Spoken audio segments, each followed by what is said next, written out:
lot of surf events held along this beach. There is the national titles coming up in next week, I think it is. They're going to be held here for the shortboarding. Okay, yeah. So yeah, definitely a surf city. You can see that is the capital of the Canary Islands. Yeah. So many great surfers coming out of the Canaries. And also a lot of, people moving here to practice, and you see a lot of international crew living here and, surfing and yeah, that's right. Like Felipe Martin, he's moved over from Brazil. He's been here quite a long time now. So Moritz March from Germany, he's living over here as well.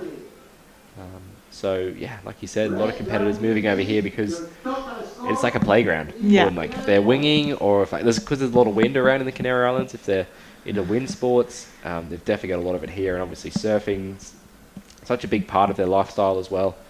Lots of great waves, lots of reef breaks around. So kind of that heavy water waves. So a lot of these sup surfers quite used to surfing big and powerful waves. Obviously Abaya Moreno from the Canary Islands too. Yeah, and we're just having 3.5 minutes left, and we're seeing just having a bit of downtown out there, just looking, see if there's a set coming, but right now it looks a bit flat. Does look a bit flat, but Lucas has got choice of the next wave that comes through if he wants it. His first priority. You can see that board sinking underneath his feet. We're going to keep moving. There might be something on the horizon if he stood up on his board. Yeah, keep those comments coming in online. Definitely answer any questions you have. Great to know where you're tuning in from. Yeah. We're tuning in from Sweden. We're going to get some ice waves tomorrow, so sounds great. Sounds cold. Sounds like an experience, like something that I'd like to experience one time. Surfing on ice in the water. That'd be cool. I love surfing in Scandinavia. I think it's so special over there. Like, I've been surfing a lot in Norway, and I absolutely love it. Amazing. Yeah. That is so cool. I hear there's some really good waves in Norway too. Oh, it's great. Yeah, I did a trip there a few months ago, in the spring. Surfing in Denmark, and then taking the ferry and doing the south coast of Norway, southwest cool. coast. Nice. Yeah, some great waves there, and also some slabs and some point breaks and beach breaks. Like, they have everything. It's great. The water is really cold, but it's more like an experience. It's like almost like going on ski holiday, and then it's like you're all like cold and cozy. So it's very different from the tropical surf adventure. But I think some of my most memorable surf trips have actually been to the north. Nice. Okay. Yeah. Right. Wow. Like in winter? Yeah. Wow, it must be dark. Yeah, or not completely winter, but if you go October when there's still some light, and it's beautiful. Yeah. Yeah, I hear Onsdag. Yeah. In Lofoten. Oh, it's amazing. Yeah. That's like the main hub, isn't it? Yeah. Yeah, it's it's very it became very known, and it has amazing wave. I went there a few years ago on a swell, and it's like world class wave when it's on. Cool. That's amazing. But 4 degrees water. You have to brave the water to be able to get the rewards of a good wave. Yeah. Are there many people surfing there? Is there a kind of a community or a crowd? Yeah. Yeah, there's full community there, which is cool. And also if you go to where Noah is from, in Klitmøller in Denmark, in cold Hawaii, you see the surf community there is thriving. It's really amazing. Talking about Noah, he is up and riding straight out to the nose. Lose a bit of control there. Oh, lovely cross step turn there. Smaller wave though from Noah. I think he just realised there's only less than a minute on the clock, so he's going to take a wave and try and find a score. He's going to go off the top on this one. Great control, Noah. That was a fantastic turn there off the top. He's going to bring this one through to the inside. Yeah. But yeah, I think Noah really showed some good surfing. So even if he's not moving straight into the round 3, he will have another chance in round 2, and he looks really strong. We can see he's not done with this wave yet. No. Oh, unfortunately comes down. But he got 3rd last year in the longboard division, so he'll be looking to go one heat better this year, get to the final. Yeah. But we'll see Leonardo Jimenez moving through that last heat of heat number 2 of the longboard men's. And great to see that there's actually a longboard women's event this year too. So actually last year they mixed both genders. They had men and women. But this year we've actually got just a women-specific longboard division. Yeah. It's fantastic. So you see the recap of this last heat, or maybe this is live action. We see Leo there. Amazing turn off the top. Yeah. Almost getting that board vertical. But you also just see his wave selection. Yes. Like his wave selection is just, amazing, and that's also one of the reason he wins this heat with such a big lead, because his wave selection is amazing. He's been on all the set waves coming through. He's been on it. Yeah, exactly right. Now that just comes down to being that seasoned competitor. He's been competing on the APP World Tour for a number of years now. Completes that wave on the inside too, so fantastic there. Just saw Lucas jumping off. Not to worry, they will be coming up again. Round number 2 of the longboarding. Won't be on today, but will be on throughout the week as we move forward throughout the rounds here. 2023 Gran Canaria Pro-Am on the APP World Tour. See, looks like a recap from the heat. I love these first waves from Leo here. Just getting up really critical in that nose riding section there. And this turn right back to the white water. Oh, just lovely carve. He's happy with that one. You can see a little fist bump actually. That was fun. He was happy with that wave. Yeah, so we're just watching some of those waves from the recap of that last heat. Yeah, great heat. And now we have heat 3 coming up. Yeah, we're seeing a replay of Noah. Nose riding there. This was that great wave where he carved back and went straight to the nose again here. You can see that critical section, the tail of the board in that white water, carving back around as well. So I think the wave size really held back the scoring potential for Noah. Had some great surfing, but you can see Leo's waves were much bigger. He got a little bit more of a higher score. See Leo here on a bit of a bigger wave, quick trip to the nose. And this carve here, Emily, this is the one I remember. Yeah. Very nice turn. Even though it was only a 4-point ride, it really just come from that turn. You see him bringing it through here and carving it again. Taking it through to the inside. And Noah had a great heat here. I really like the control he has. Especially off the top on these waves and nose riding as well. Good use of the paddle. Fortunately, Lucas just couldn't find the right waves in this heat. You can see Noah there. Even nose riding on that flat section, so showcasing that he has good control as well.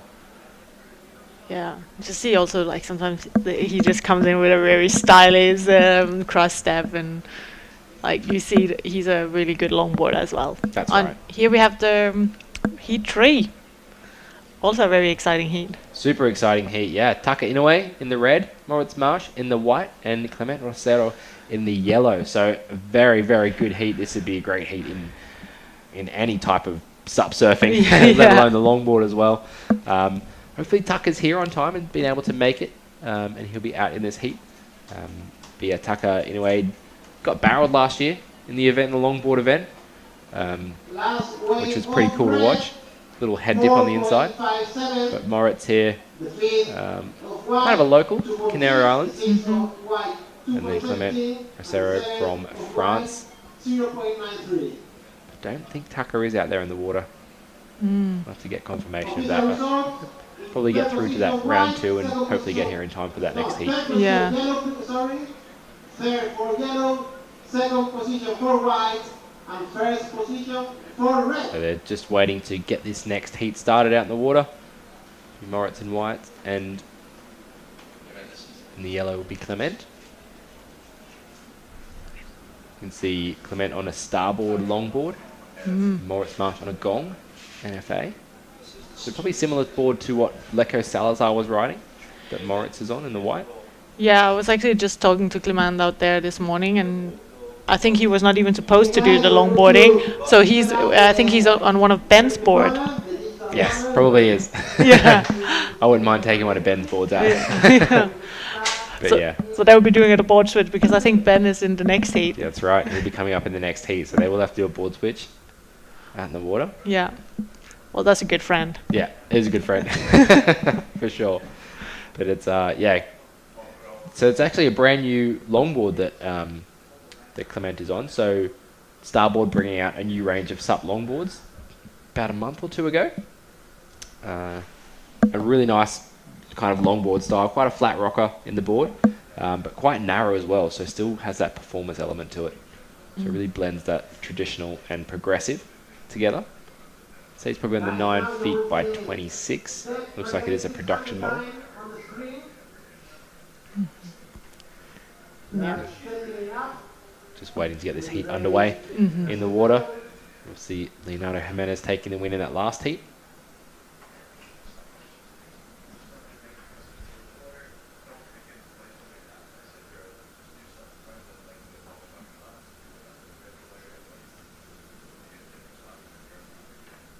But yeah, great to watch the SUP longboarding here. As you said, longboard women's division specific, which is fantastic. I think there's just 5 women in it.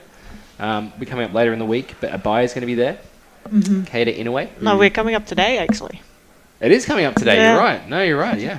On the sheet in front of us. Yeah, so that will be coming up after the round 2 of the junior boys. We'll have the longboard women round 1. So yeah, 2 heats going on there. Yeah, it would be fantastic to see them in the water. Yeah. Abaya Moreno says she hasn't been on a longboard since April earlier this year because she's just so busy surfing everything else that she does. Windsurfing, SUP surfing, yeah, foiling now. She's doing everything. So it'd be interesting to see her coming up in the longboarding.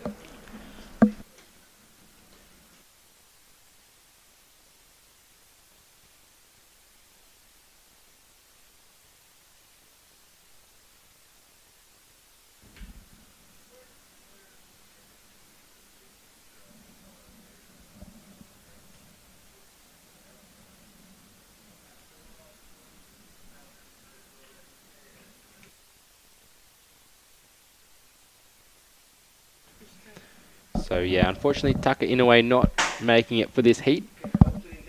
But we're going to throw it down to the beach now for an interview with the heat winner of the last heat of the men's.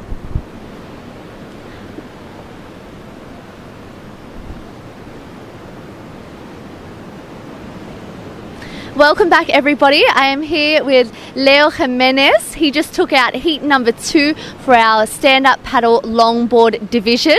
How are you feeling? Yeah, I'm feeling really good to be back here in Gran Canaria. And I surf with this board that is from the surf school here. And this is good, and the waves is good here in La Cícera.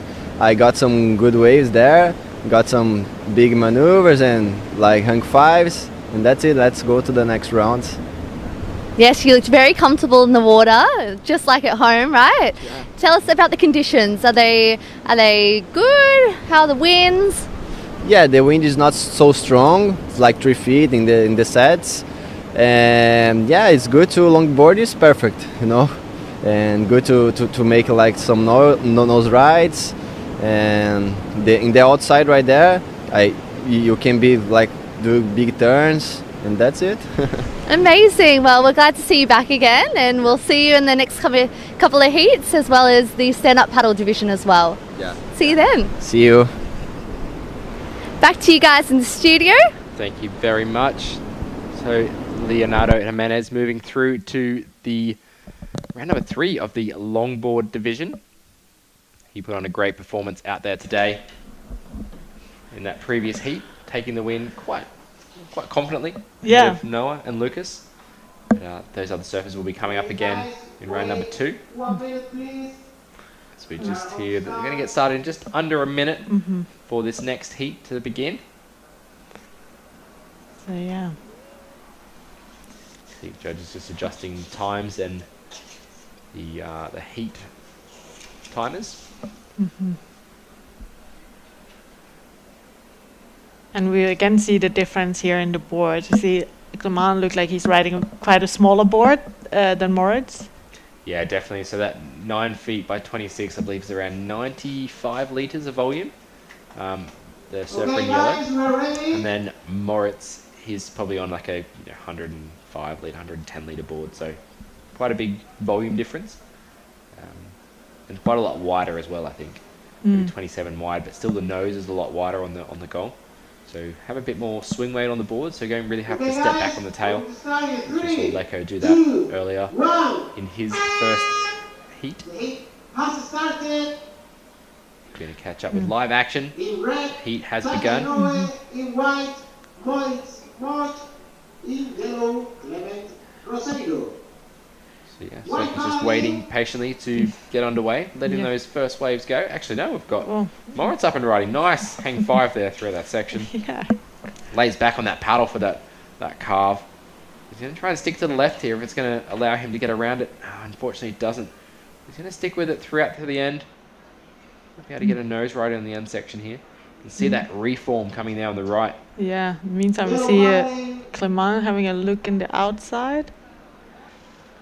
Yeah. You see him getting up to the nose, nearly there.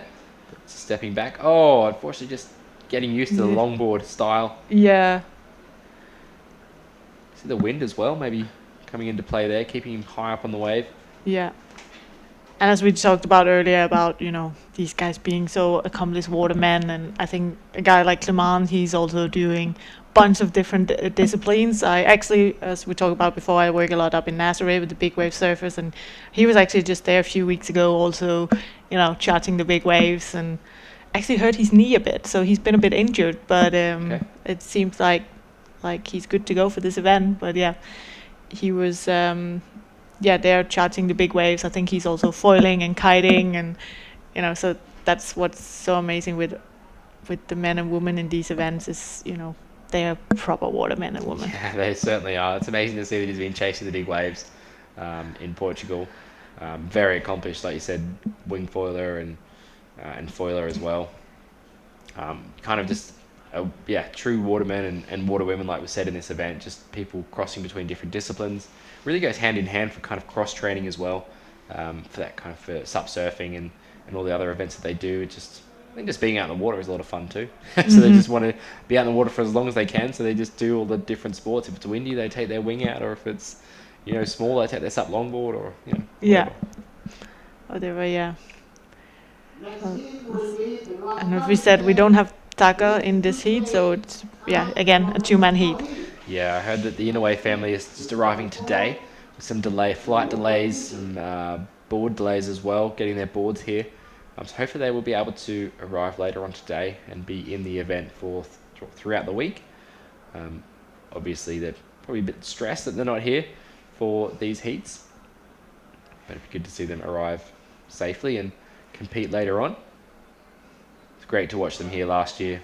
Really great story about the Inouye family back in Japan. They've really put all their efforts into surfing and sup surfing. They really kind of live that waterwoman lifestyle back in Japan, always out in the water training. They said that it's not widely accepted in Japan either to be out surfing and sup surfing and things like that. So they've kind of gone out, on their own and trying to find their way. And I think they've been doing very well. Obviously, Taka being on the World Longboard Tour, the WSL, as we see Clement here taking off on this one. Mm-hmm. Nice set wave. Yeah, great set wave. Great style. Carves that board back around. You see him there just realising that the board is a bit longer than what he's used to. So just getting used to the feeling of riding the sup longboard. You might even turn around and take this one. That leaves Moritz out the back in priority. Yeah. Oh, he did. Yeah, he did take it. There we go. Yeah. So, lovely drop knee turn. That's what you might see a lot of from competitors here, dropping that back knee as they cut back toward the white water. It's a very traditional longboard style of maneuver, but when done very well, it's so nice to watch. Yeah.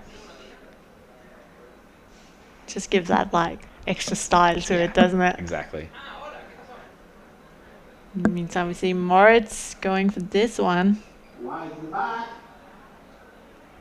See. Little carve back. He managed to stick with it here. It's almost hard to see from this drone angle what the wave is doing, right? If it's standing up or if it just flattens out. I thought he was going to hit the lip there for a couple of times, but it looked like it just didn't happen. You can see that tail of the board maybe a bit loose. He's going to spin it around. That's a great long nose ride. Yeah, wow, really getting full potential out of this wave. Certainly, as you can see, being on that bigger board, it just glides effortlessly through those slower sections. So not having to bounce or use the paddle too much, just standing there and let the board do the work with the speed. But yeah, great nose ride there. Also some great turns on the outside sections too from Moritz. As I said, Moritz Marsh, 10-time German SUP champion. very accomplished wing foiler as well.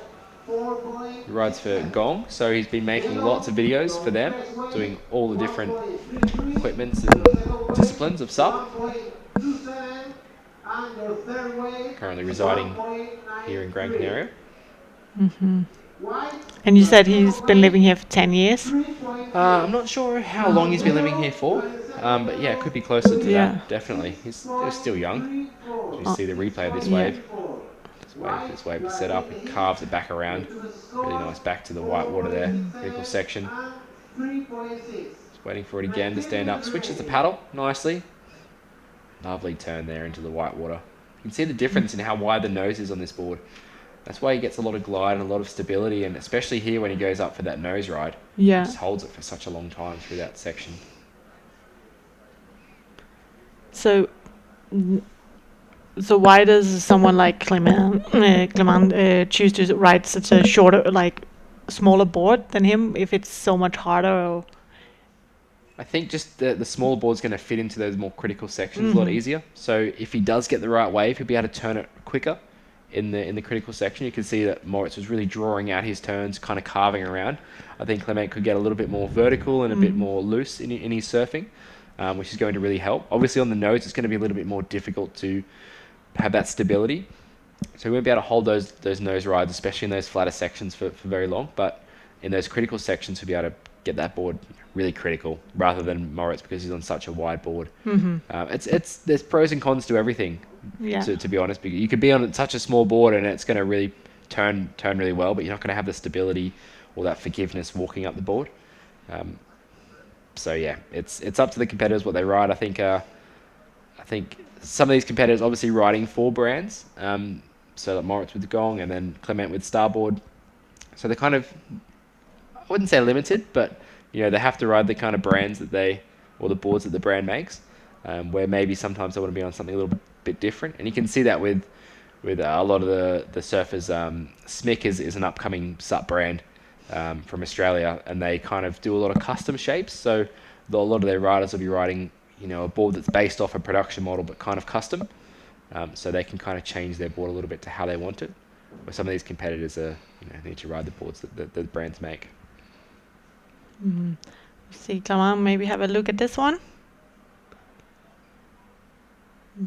Yes, and Clement up and riding straight out to the nose. Oh, great hang 5. Yeah, really nice hang 5 there. Held it for a while as well. That wave just died out though.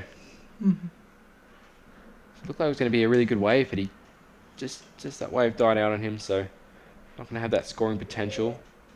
Yeah, really nice, straight up to the nose here. So just those 2 quick steps, 1, 2, gets those toes over the nose for hang 5. He brings it through. You can see how that board kind of sits in the water a little bit lower volume, where Moritz is kind of above the water when nose riding.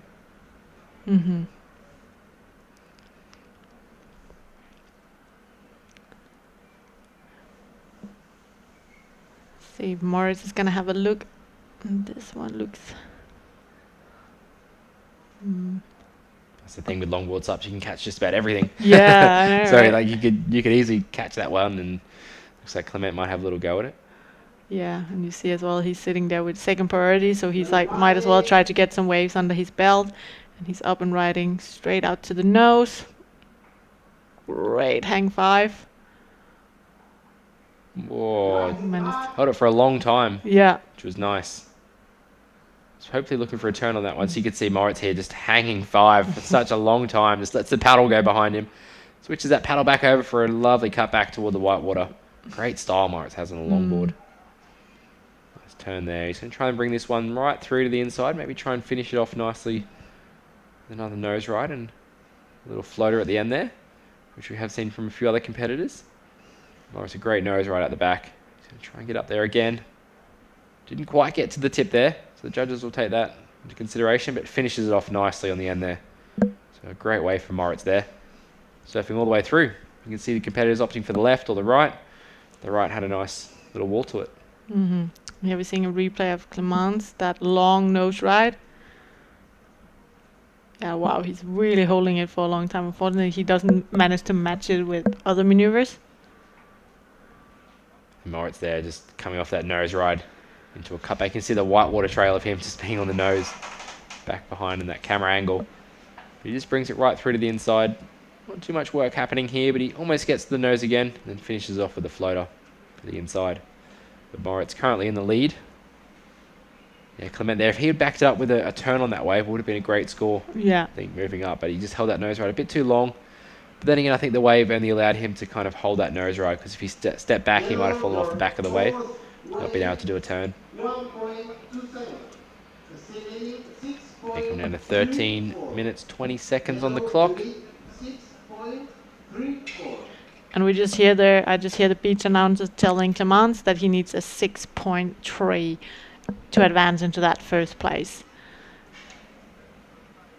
which he's definitely capable of. He definitely is. You could just see from that last ride there, if he backs it up with the turn, then that's getting up into that, you know, good to very good scoring range. You see actually the scores on board there. Moritz only with 3 waves ridden. Clement staying a bit more busy. But it's just a couple of 1-point rides for him, so you can see that Moritz has that 4.67, 3.60 as Clement here, straight up into the nose. Critical section, holds it through that. Oh, absolutely amazing. Oh, no. Unfortunately, I noticed he did it on a wave earlier as well. He stepped on the back and the tail, and it kind of just stalled for him. Yeah. Didn't really offer the drive or the speed that he wanted from that turn. But that was a great nose ride. Judge is going to love that. Yeah, that was a great nose. Unfortunately, it was a shame he didn't manage to finish it off. But you can see just from that nose ride before, he had a 2.9, and that one was so much more critical. So he'd probably go up into the 3 or 4 point range with that. Yeah, just Get a great replay. See him kind of fading, opting to go a little bit left, and then coming back to the right on screen there. As he holds it through there, you can see him holding that nose ride through. Unfortunately, just that board just didn't do as he wanted to do. Yeah. And then Moritz here. Big carve back on that longboard. Fantastic turn. And then switching the paddle there to ride through on this wave. But great big turn there from Moritz on the outside.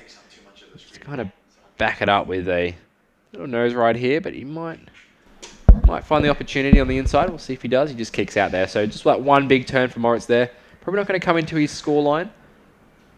So we got kind of that 4-point ride, a couple of 4-point rides to get that 9.1 heat total. Yeah. Just seeing the replay here. Yeah, that nice carve. Switch the paddle there. So he did get another turn on the outside, which was great. And then this turn here was lovely. Really leans back on that paddle. Brings that board right back around to the whitewater. And then just didn't get much work done on the inside here, but 2 turns for Moritz there. Just trying to find something on the inside, but he just kicks out there. Yeah. But yeah, great nose ride from Clement. Oh, if he'd been able to bring that turn around, it would have been the 6 he needed, 6-point ride that he needed to get up into first place. That would have been. But yeah, as you said, he's probably also just trying to stay busy, getting to know the board. If you say it's not his board, so probably just finding the groove on the board. Yeah, exactly.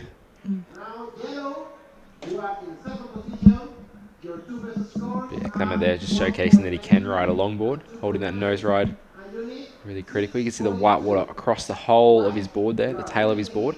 That's where you want to be nose riding. If you're nose riding up the shoulder, you're not going to be getting scored that highly. So you want to be nose riding in the pocket of the wave where the whitewater is. Get those higher scores. Yeah, just 10 minutes left on the clock. And I think Clement is still chasing that 6-point ride.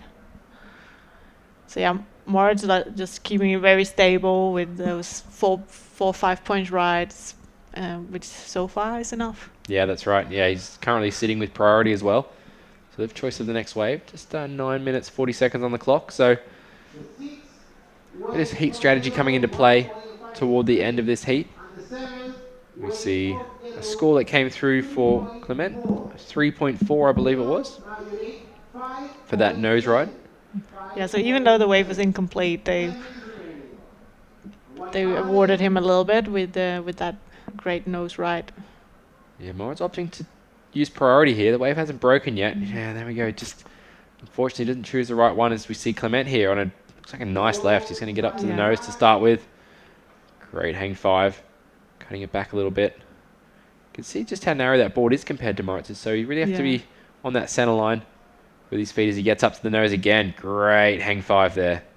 Fantastic. So you get a bit more speed here in the critical section. Carves it off the top. He held on to that carve that time. I think he knew what to expect from the board. Yeah. See if he managed to do something here on the inside. Kicks out. But I think 2 great nose rides on that wave, so that's definitely going to better his score. Yeah, definitely will. And mixing in with a nice little cutback as well. You can see here, just up to the nose of the board to start with, and then gets a little bit more critical here as he runs up again to the nose.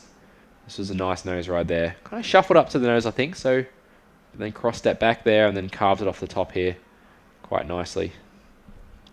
So yeah, I don't think the score will be huge, but might come into his top 2. Then he just trying to work down that requirement needed to get into first position. Yeah. He still has 8 minutes to do it. A lot of time. So, lots of time. Lots of time when you're on a sub longboard. Yeah. Paddle so fast. Get back at the back super quick.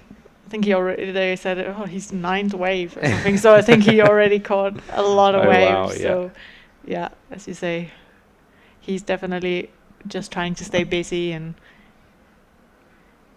it's also a great wave for them. You know, he's also they're competing also in the sub open, so I guess this is a great way for them to just get to know the conditions and just get their feet wet.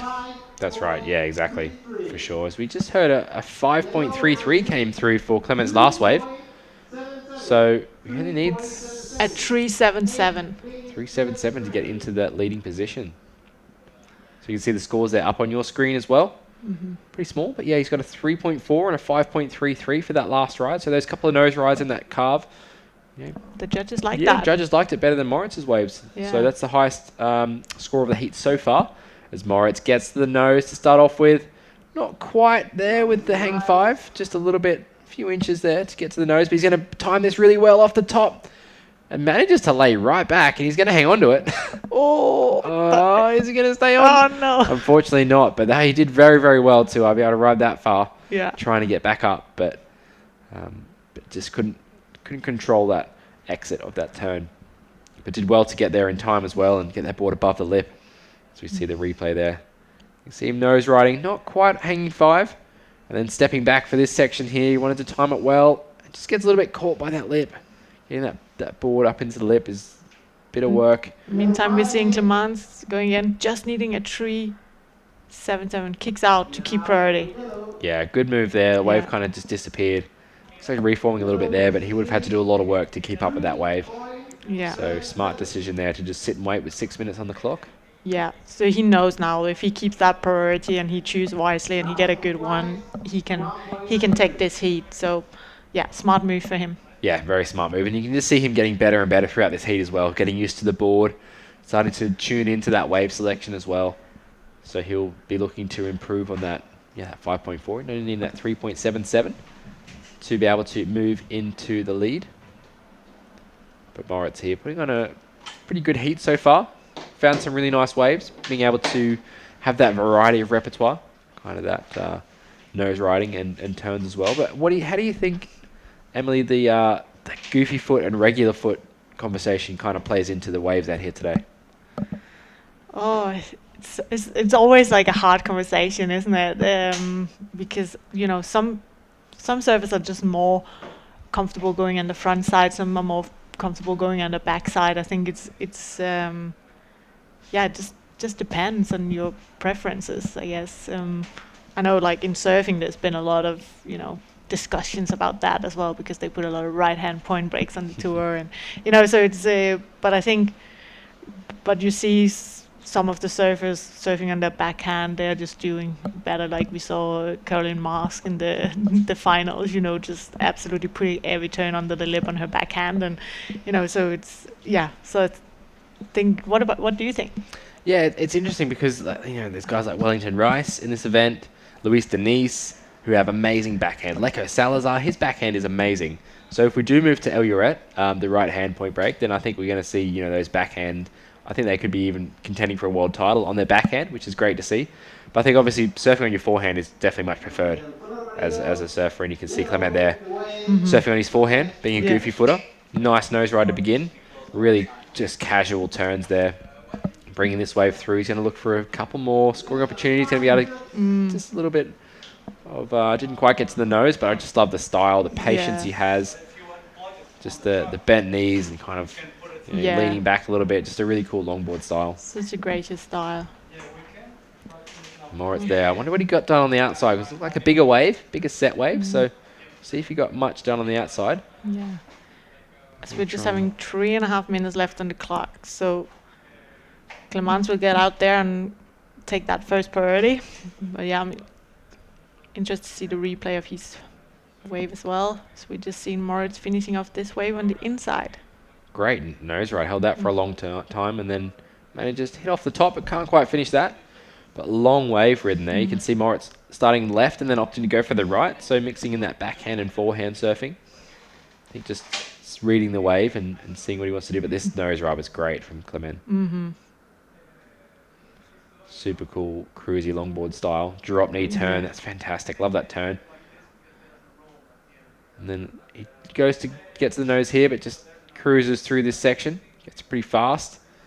Nice little turn there as well. So mixing in some nice carves with some nose riding. Moritz here at the back. See what he got done on the outside section. Carve to begin with. And then he's going to get up to the nose. He's going to carve back into the white rod. And I think this is where that wave kind of closed out. He wasn't managed to get up into the lip. So just a couple of carves from Moritz. I'd say Clement has the advantage there. So we see our SUP surfers getting ready for the next heat. Looks like Benoit is paddling out on one of his older prototypes on the starboard. So not opting to switch boards. Well, maybe he will switch boards with Clement out the back. We'll see. Yeah. You can see the lovely drone angle here of this left-hand point break. We have a mix of lefts and rights at the event venues this week. So it'd be great to see if we do move across to the right-hand point break. But you can see beautiful drone angle there, that left-hander, and reforming on the inside. As Moritz is paddling back out. Just 1 minute 40 seconds on the clock, so not too much time left. Clement Rosera has taken the lead with that last wave score. So he's got a 9.9 heat total. Currently sitting in priority as well. So really controlling the last minute of this heat. It's looking good. He really surfed his way into this heat, didn't he? He really did, yeah. He struggled at the start there with getting used to the board and everything, but I think just a few waves, and that just goes to show how good these athletes are. Just getting used to a new board, how it feels. He said he was borrowing Benoit's getting used to the board and everything, but I think he was just getting used to that and really found his feet and has now put himself in a great position in the lead. So Moritz, I guess that last score didn't put him into the lead, didn't improve on his situation, so he'd be looking to get a wave in the last minute of this heat, but it's going to be tricky with Clement holding down priority. Yeah. Yeah, so it'll be interesting to see what the requirements for Moritz is now. Yes. Yeah, I don't think it needs a huge score, something in the mid-4s, I think, to be able to overtake. That's of a 4.9, I believe, in his scoreline. He probably just needs a 5-point ride, 5.01, and he'll get there. To be able to get ahead of Clement. But it looks pretty flat. It looks pretty flat. Unfortunately. Looks like Clement have the upper hand right here, just 16 seconds left. Yeah. So this heat winding down, maybe a little bump, but I don't think it's going to come in just in time. Yeah. But wow. But great surfing from both surfers. Lots of wave caught. Like, it was a very interesting heat. Yeah, it was great to see that comeback from Clement there right at the last wave. That last wave put him up above Moritz. Linking together some really critical nose rides with some great turns. You see Moritz there. We'll see him come up again later on throughout the week and obviously in the Pro Division as well. We'll see the heat has ended. So this is not going to count, but beautiful nose ride there. Love the style. And another drop knee carve. Oh, beautiful turn. I think he's maybe chatting to Ben there. So your board's so-so. It was okay. But I'll ride it again because I won the heat. Yeah, exactly. Nah, great heat. So the next heat is in the water. Getting ready.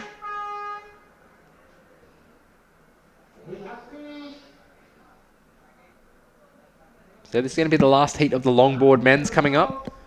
So heat number 4, and then we're going to move back into the junior boys round number 2 with 2 heats of that. So that's going to be an elimination round.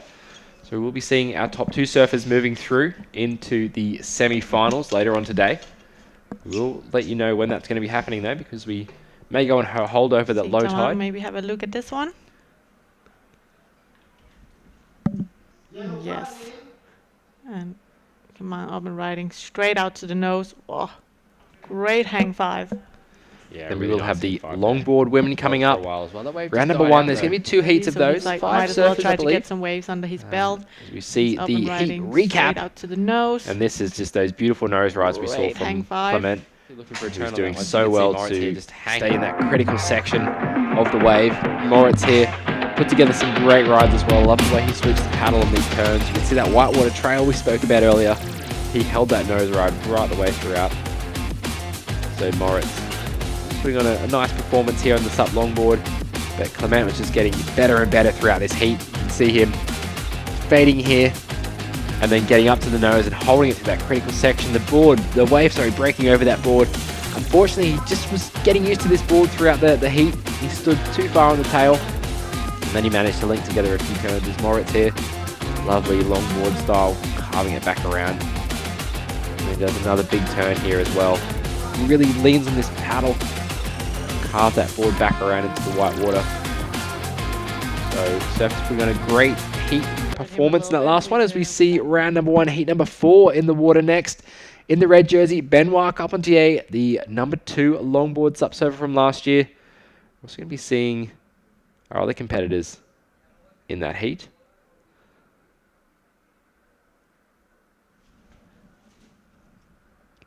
And I'll get that up on my screen now. I missed all that information come up. So we'll see Vince Dushnai in the white and Juan Francisco Alonso in the yellow. I've seen Juan out here the last few days, getting some great rides out here on the left-hander. I think everyone else has been opting to surf El Uret on the right-hander, so he's been putting in the time out here. He's been getting some nice rides the last few days, so it's going to be great to see him in this heat here, local SUP surfer. We see Vince Dushnai as well. He was here at last year's event. Vince, he's living in Fuerteventura. So not too far away from Gran Canaria. And he's just into all SUP and water sports, wing foil, surf foiling. Kind of does it all, riding for Indiana. So great to see Vince not traveling too far for this event, but being a part of it. And we see Juan Francisco here. Taking a look at this ride. Nice little fade to begin with there, trying to get into that critical section. Opt to go right. Good choice too, because it really stood up that wave. Unfortunately, just comes unstuck there. Juan riding a Nash, looks like a Nash Mana, big board. Going to be really good for the conditions out here today. Carry that speed, carry that glide through. We see Vince holding down the first priority there. Looks like Benoit might have caught a wave already. So we'll catch up to the scores that he has.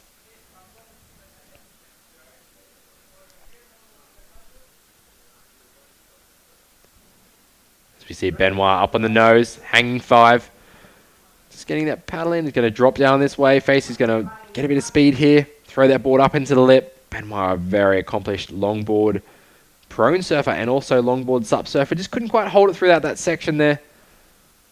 Probably spending a bit too much time on the bodyboard yesterday, chasing slabs. As we see Vince up and riding on this left. Carving it around on this section here. So Vince didn't quite get to the nose, but we see him doing some great turns. He's also going to be coming up in the pro men, so we'll see Vince coming up a lot throughout the week.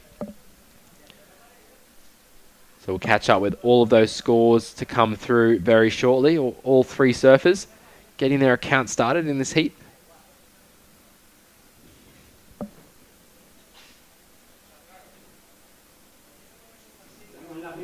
Thanks very much for tuning in to the APP World Tour, whether you're watching on YouTube, Facebook, or on the website. Really appreciate you tuning in. If you have any questions, let us know as well. Happy to answer any questions you have. Or let us know where you're tuning in from. I've had some people tuning from Sweden, South Africa, or from Brazil. Yeah. It's been pretty late there in Brazil at the moment. Yeah. Or early in the morning. believe. You see Juan Francisco here taking off. Just unfortunately that wave just disappearing underneath him, but he's going to try and maximize that length of ride. We saw Juan enter the event last year as well. So local SUP surfer being a part of this pro division. I saw a quick glimpse of the Volkswagen vans there. They are pretty cool looking. I got picked up in the airport yesterday in one of those. It was a full-on computer. It certainly is. The space inside him is amazing. I know. It's like so much space and the colours of the dash, and it's just, it's pretty cool. Yeah, it was an amazing car. Fully electric, combi Volkswagen van. Very, very sleek. Yeah, very sleek design. Yeah. Wouldn't mind one myself. I had a hard time figuring out how to open the door because everything was so like, you know. Exactly. Benoit coming to you, hanging 10 on the outside section there. Super critical, going to cut it back into the white water. Benoit opting to wear the hat out here. You can just see how hot it is. Love Benoit's style. Again, up to the nose, and you can see Benoit is not throwing any... just off the top. Benoit is just on fire. This wave is a fantastic display of SUP longboard surfing. Benoit is just unbelievable. Nose riding, off the top, throwing spray, all in the hat. In the hat, just the style. But I think it's safe to say that's one of the best waves we've seen today. 100%. That's definitely going to the excellent range. Yeah. Definitely. That was a great turn off the top from Benoit, mixing with critical nose rides. Fins there, just not quite getting on top of that one. We're all going to have a hard time catching Benoit after that wave. Yeah, that was amazing. I'm really excited to see what the judges are going to score that. Yeah, so we are just getting word of an interference call out in the water. We'll update you as we know more. But we Welcome back, everyone. I'm here with Clement, who just took out Heat 3 for our stand-up paddle longboard division. How are you feeling? Yeah, feeling good. The weather very good for longboard stand-up paddle boards. We are here with the French team just on top on this apartment. It's like the best place ever to go here and compete. Just arrived yesterday night, a bit tired. I was on a strike mission on a slab surfing, and I'm kind of destroyed of the neck, but I made it, so it's very good. Oh, well, we didn't notice that with your surfing at all. You look like in top condition. Now tell me, how long have you been doing SUP longboarding? Because it's kind of like a new type of surfing. Never. It's the first time I've been on stand-up longboards just now. Today? Today, just now. But oh wow, okay. Yeah, I just brought the board of a friend, Camille Dubrana, merci beaucoup. Promis, je fais très attention à ta planche. Because she didn't want to borrow me the board, so I arrived and I didn't say anything, and I was like 20 minutes before the heat, I said, can I borrow the board? Like his boyfriend asked a week ago, and he told me she don't want to borrow the board, so I was sure that she's not gonna give me the board, and she brought me the board. Well, that is very impressive. What a story. Okay, well, congratulations. We'll see you in the next round. Thanks. Merci Camille, encore une fois. Thank you. Back to the studio. Thank you very much. Catching up there with Clement Rosero, the winner of the last heat of the longboard men. He did very well to come back right in the last couple of minutes there to be able to take the lead. His jersey matching the colour of that Volkswagen van in the background. Loved it. Great to see. And we have that score in from Ben. There we go. 8.3. Yeah, that is very well. 8.5 maybe. 8.5, sorry. Very well deserved for that score. Critical surfing from Benoit, and really put him out in the lead now. He's got a 5.33 and an 8.5. The highest heat total we've seen today so far, 13.83. And we still have 16 minutes left on the clock. He might even go better throughout this heat. So we'll wait to see as Benoit is going to catch this wave too. He's not sitting still. No. You can see how easy he turns this longboard. It's just just in such control as well, up into the lip there. He's going to go a little bit of a parallel stance as he comes through here. Just waiting for this wave. You can see the SUP longboards have this glide to be able to get through. He's just going to kick out of that wave there. Yeah, wow. Excellent score from Benoit. Yeah, first excellent score of the day. So, although we didn't get the first heat. This is Capono Fukuda from earlier in the day, the junior boys. So this might have been an excellent wave as well, I'm thinking. But strange to see that come up. But yeah, I was just saying that we missed that first heat of the day because of some technical issues with the live feed in our booth. I know you were probably watching it at home, but Capono Fukuda did very well to win that first heat. As we see Juan Francisco driving along this face of the wave, doing really well to control that board throughout. Saying I've seen Juan out here the last few days practicing. Been the only SUP surfer out here on the left. Everyone I think has been around the corner or looking for waves elsewhere, but he's putting in the time to understand the wave. And Vince Dushnai at the back on a lovely looking wave here. He's going to cut it back to the white water. He's going to continue riding this one through. He's going to get up to the nose almost for this one. Cutting it back to the left. See him. This wave really being very nice, standing up all the way through for Vince. There's a lot of potential on this wave. He's going to bring it through to the inside. Fortunately, that wave just dying out in that deeper water. Yeah, we have replay of Juan Francisco's wave, cutting it back, and then Vince obviously taking off on the next wave that came through. Take a look down the beach of the city of Las Palmas de Gran Canaria. A little bit of a lull in the action. Benoit sitting out the back with his hat on, comfortably in the lead. pretty comfortable in that lead, I'll say. He could probably just sit there and chill for the rest of the heat, but I don't think he will. No, I don't think he will. He wants to surf as many waves as he can. Yeah. But obviously, Vince and Juan want to get back out there. Obviously fighting for that second priority as well on the paddle back out. Looks like Vince has that little bit of a lead in front of Juan Francisco paddling back out. Mm-hmm. But yeah, Vince looking for... Oh, and Juan both comboed. Yeah. So they're looking for a combination of scores, which means they need another 2 waves to be able to overtake Benoit. And they need to be, at least better than a 3.83. And then that way they can get a 10-point ride after that. But yeah, still looking to improve their situations to be able to take over from Ben in the lead. Obviously, Benoit holding down that first position. First position will move through to I believe the round 3. Yeah. Might even be round 3 or quarterfinals. The rest will move into round 2. Yeah. Everybody getting a second chance to move on in the event. In the meantime, we're seeing Vince up and riding with that drone shot. No, the wave did not have much on offer. So yeah, Benoit Carpentier, obviously the APP World Champion for SUP surfing last year, 2022. He was well deserved there, surfing some great waves here for last year's event. Fantastic to see. He's obviously won the European SUP surfing this year. He's been on a roll, hasn't he? Just a month ago, second in the ISA. Yep. So he's been having a great year. Yeah, he has been having a really good year. He's on a bit of a roll. I think just carrying that momentum forward from last year's win, having some great results as well. He's obviously number 2 for the longboard last year as well, the APP World Tour. But Benoit has been a part of the APP Tour since really it began almost back in 2012. So when he was very young, maybe 14, 15 years old, competing back then. So Benoit is used to ride for Nash, now rides for Starboard.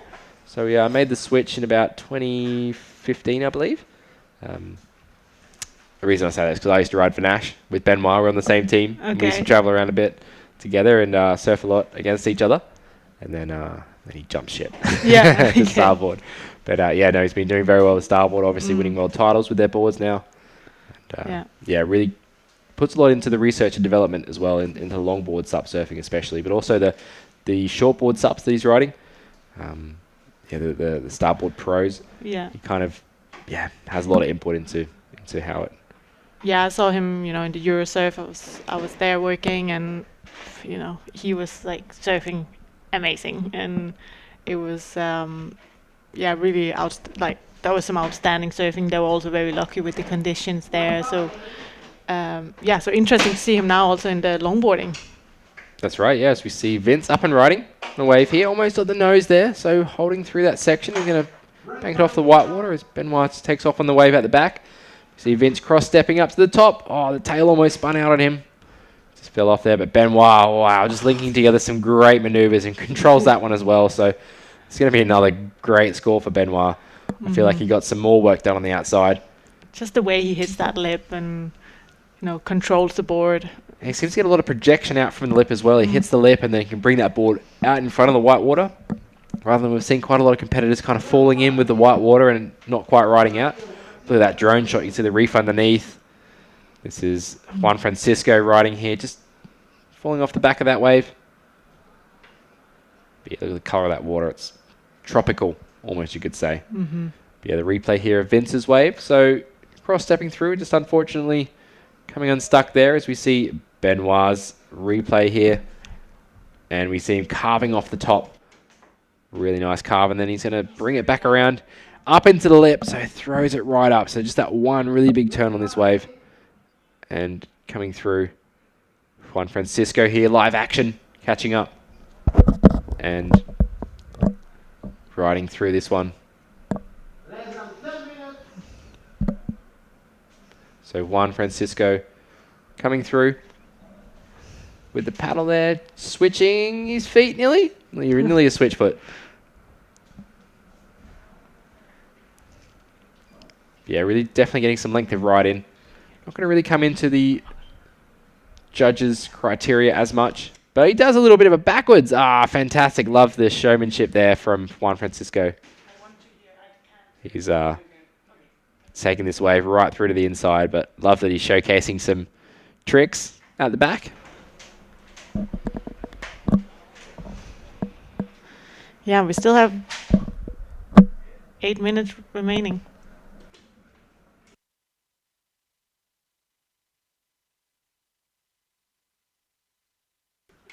So Benoit just at the back waiting patiently. He's in a pretty good position. That last wave score coming in at 4.17 for that one turn, well, kind of two turns, but that one really big turn where the majority of the score is going to come from. You can see the reef there on the left. So those rocks kind of extend out to where our surfers are, and they're surfing over some shallow reef at the back there, and that's what creates this left-hand point break at the back. Las Isser, Los Mojitos, I believe, that they locals call this spot. And yeah, so that left-hand point break, reforming into that right-hander, and there's some beach breaks down the beach as well, which is pretty fun. And competitors, you can see a bit of a lull in the action at the moment. 7.5 minutes left on the clock. Right. Yeah. So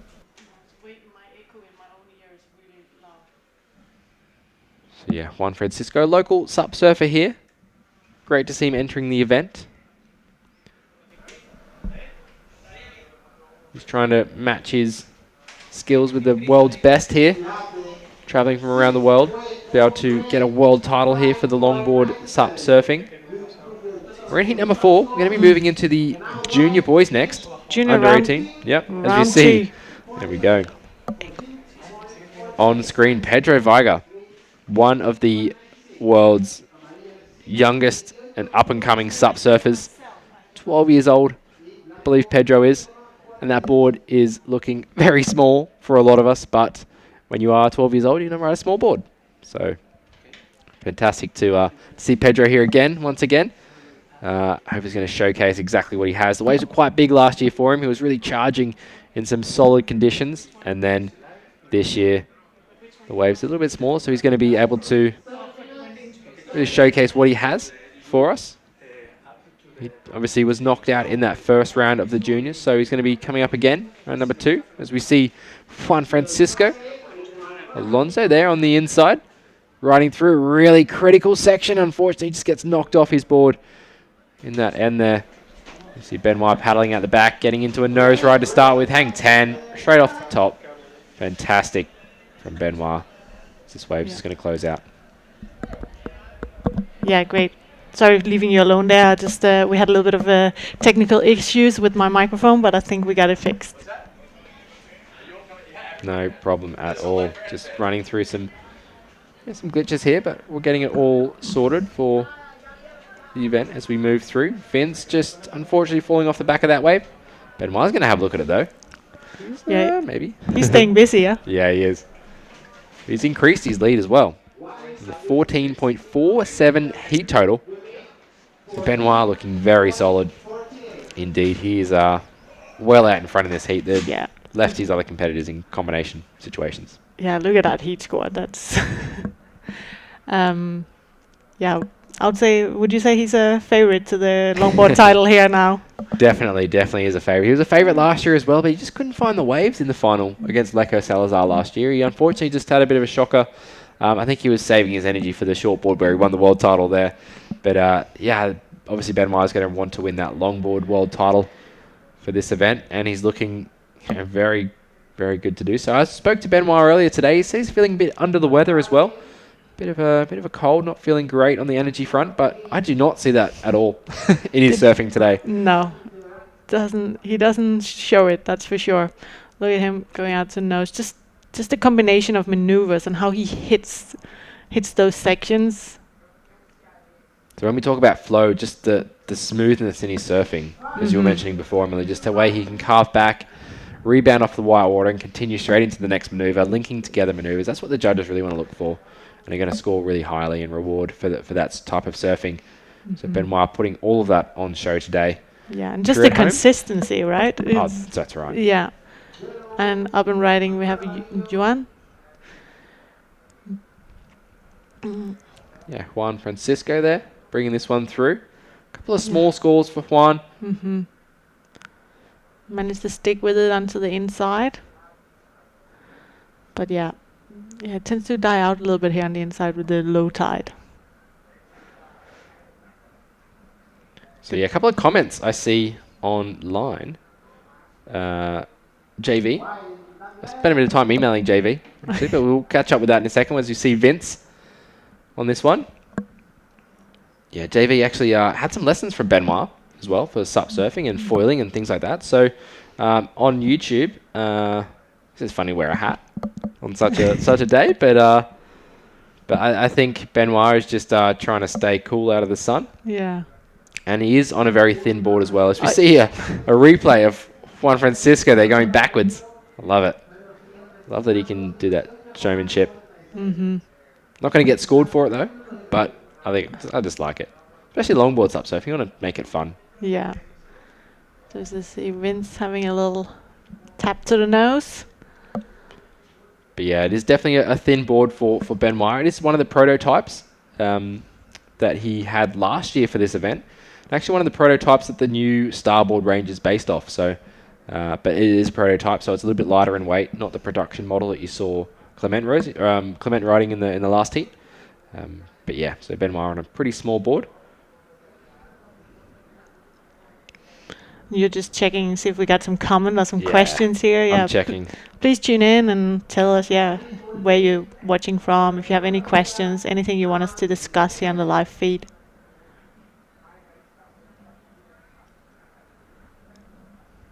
Yeah, a lot of Brazilian people tuning in. Oh yeah. Yeah, going forward, Team Brazil. Obviously, a lot of Brazilians here representing their country for all of the divisions, and we'll look forward to seeing them come up later today. Obviously, Pedro Veiga coming up next in the next heat, the junior boys. Yeah, I was in. I got a ride from the airport yesterday with 2 of the Brazilians because they were in the airport picking up their boards. Right. Because their boards, they've been here for 4 days without boards. Right. So, meantime, we're just seeing Vince up and riding. Yeah, Vince here carving it back through. Going to walk the board. He likes walking the board up through that whitewater section, showing some good control there. Didn't quite get to the nose, but showing that he can cross step, which is good, rather than shuffling. And he's going to do a spin, surf backwards. I think he learned that from Juan Francisco. Yeah. Very tricky. There we go. Oh. Well done, Vince. But yeah, that's one of the things about traveling to the Canary Islands is getting your boards here. It's very tough, and some of the airlines didn't make it happen. Unfortunately, last year we saw. Actually, we're just going to catch up with live action here. Juan Francisco making it through that flat section all the way through to the inside. Local knowledge coming into play here. He's going to take this wave right the way through to the inside. Oh, just going to kick out there. That's pretty shallow right there. You can see him Oh, wow. Knee high. Yeah, riding a single fin. There we go. So we get a good look at the board that Juan Francisco is riding. And Benoit, live action. Just a smooth style. Oh, unfortunately, just couldn't get the speed to ride through that nose ride. So Benoit is coming unstuck. But yeah, Zane Schweitzer was here last year at the event, and unfortunately his boards didn't even arrive at all. And he only caught up with them like a month later, I think. They found him though in Madrid airport. No way. Yeah, but unfortunately they were a bit damaged, so they were sent back to him on Maui. And Zane Schweitzer obviously won the Pan American Games recently. Did very well. In some massive surf. Don't know if you saw that event at all, Emily, but the waves were like quadruple overhead. Yeah, I saw Tatiana follow her a bit, and yeah, it was great to watch some sizable waves there. And yeah, this heat's done. Definitely Benoit put a stamp on this heat. Oh, he certainly did. Yeah. There wasn't much else happening rather than with Benoit, so we'll see him moving through to that round 3 of the longboard. Is he just going to take this one through? And yeah. Interesting decision with the hat. The hat not even, not even factoring into his performance. I don't know if the hat even got wet. Oh, that's very true. Yeah, you're right. Well, yeah. And now, we're just waiting, getting the round 2 of the boys. We're having 2 heats. And I think we're just going to see a bit of a recap of this heat. Maybe we'll see a few of Ben's waves. It'd be great to watch how critical his nose rides were if we do get that back up on screen, because he was just nose riding in that really steep section of the wave. His board obviously thin and narrow holding into that section of the wave. If we compare it to kind of the wider longboard subs, having a wider board is going to be harder to nose ride in that really critical section. So Benoit opting to ride that thinner board.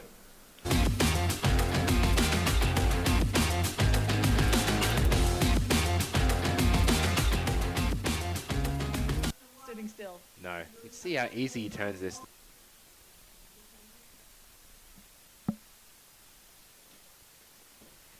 As we see round number 2 of the junior boys coming up. Pedro Varga in that red. We have Enrique in the white.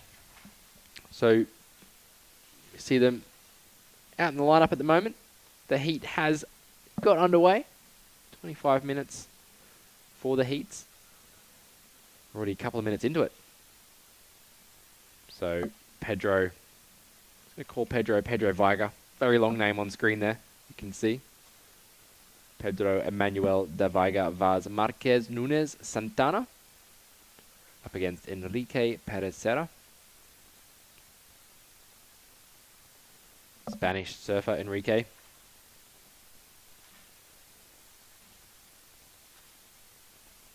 So not travelling too far for this event.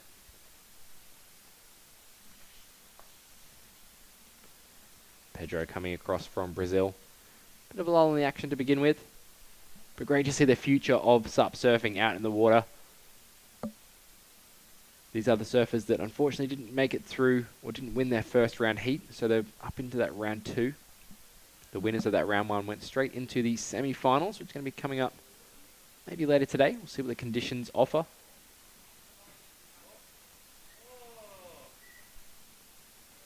And surfers can sit down on their boards as they are waiting for waves, but they just can't move around as they're sitting down or lying down. They have to be standing up to be able to move around.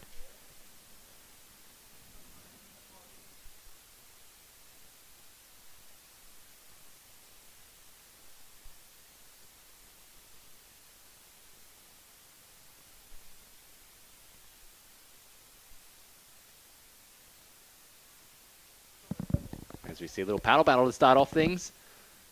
Enrique and Pedro trying to fight for that one wave. Enrique giving way to Pedro, but Pedro not unfortunately catching it. So Pedro back on his feet. Going to be getting out the back there. Maybe taking off on this next set. Looks like a nice left-hander coming through for them. We'll see who's in the right position. Looks like it is young Brazilian surfer Pedro on a nice drop. Oh, fantastic. Just can't quite get around that section, so has to jump off. Fortunately, it closes out.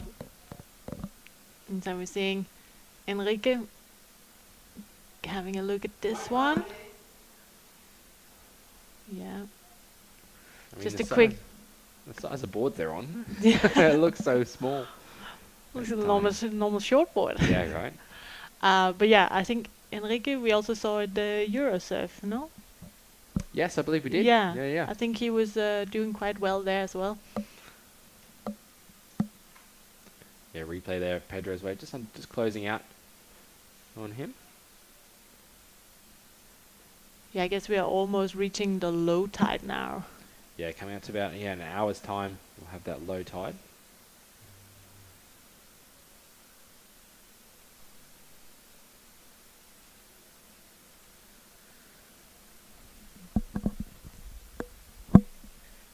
Yeah, just a couple of waves ridden so far, as we see Enrique having a look at this one. He's up and riding. Great turn there. Oh, unfortunately, just can't link that turn together. I think that wave just went a little bit slow and a little bit fat. Just hit that flat section, so he didn't really manage to keep speed into that. Pedro opting to go for the right here, looking for this wave to stand up. Lots of speed to do something with. Nice carve there for Pedro back to the white water. This wave standing up nicely for him. Little turn in the pocket. Oh, unfortunately, just can't quite hang on to that one either. But Pedro can just see that, you know, if they get the right waves, these kids, they can just unleash some big turns. It's going to be great if they can get themselves on the right waves in this heat. Watching the future of stand-up paddleboarding right here. Under 18 junior boys. It's great. The APP World Tour is bringing the juniors division through and being able to crown junior world champions. We see a replay, drone angle from Pedro's second wave here, carving it around back into the white water, and unfortunately just falls off on this turn. Just that white water hitting the heels of his board there. Yeah, it was a shame he didn't manage to finish that, because you see he's surfing with so much flow and speed. That's right. Yeah, lots of speed there, which is great. I think you being that small lightweight rider, you can get lots of speed from those small boards.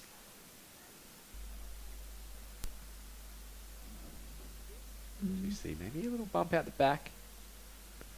See Enrique having a look at this one. See a wave standing up.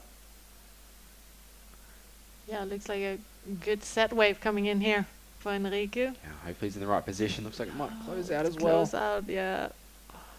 He's gonna. He just decides to jump off. Yeah. So maybe that low tide also coming into play. Positioning. You can see those waves breaking a little bit wider as the reef gets a bit shallower. Yeah, definitely looks shallow out there now. Yeah, I haven't been out there surfing myself yet. But oh, and I think we have Tatiana ready with Benoit down for a beach interview. Take it away.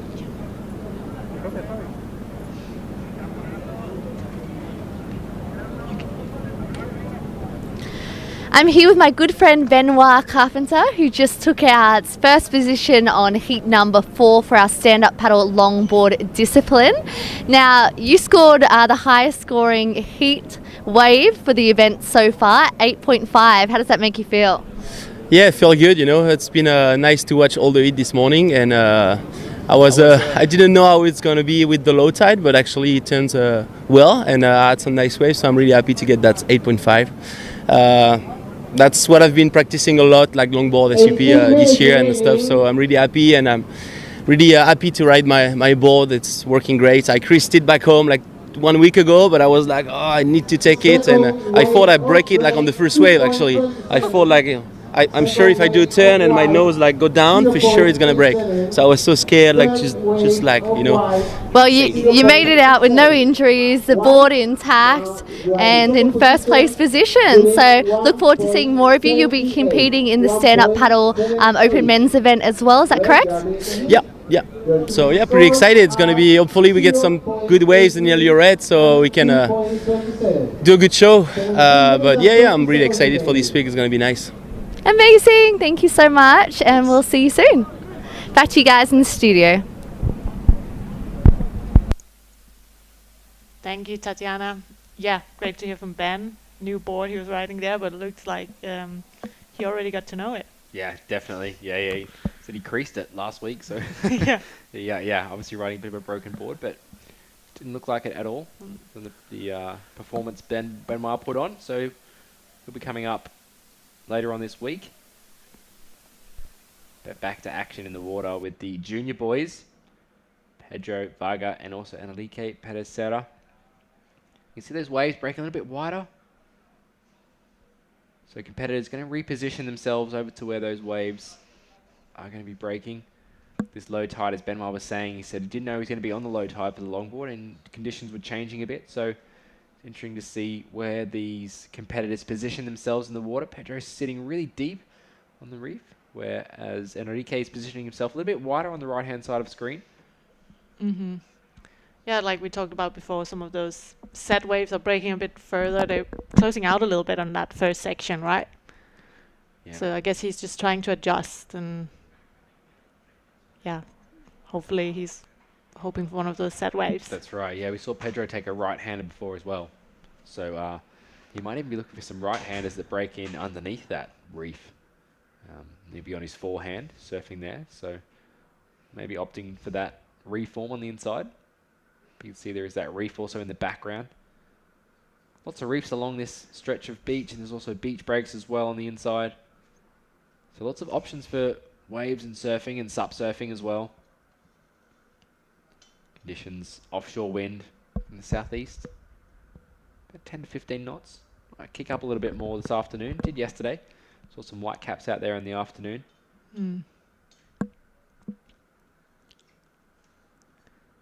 Yeah, this heat's been a bit slow so far. It's what we said earlier. Like there's a long time between those sets, and I think even now with the low tide as well. So yeah, it's about picking that strategy. Are you sitting here on the inside trying to just get some scores, or are you waiting patiently for those set waves? Yeah, it's that strategy really comes into play. Kind of understanding what the waves are doing and being in position, I think, really is key out there as well, because you could be out of position and that means you miss the sets that come through and you've got to wait another 10, 15 minutes for that next set to come through. As you see competitors paddling for a little bump at the bottom of the screen there. Pedro Varga looks like he's getting on this one. He does have second priority though, so we do see him having to give way to Enrique. And Enrique having that first priority, meaning that he's going to have full priority on that wave. We'll have to see exactly what happened. As we see some great surfing from Enrique, really cutting it right back. Pedro behind him as well, but lots of turns on that one. Utilizing the paddle, cutting it right back. So good surfing there from both surfers, really. Mm-hmm.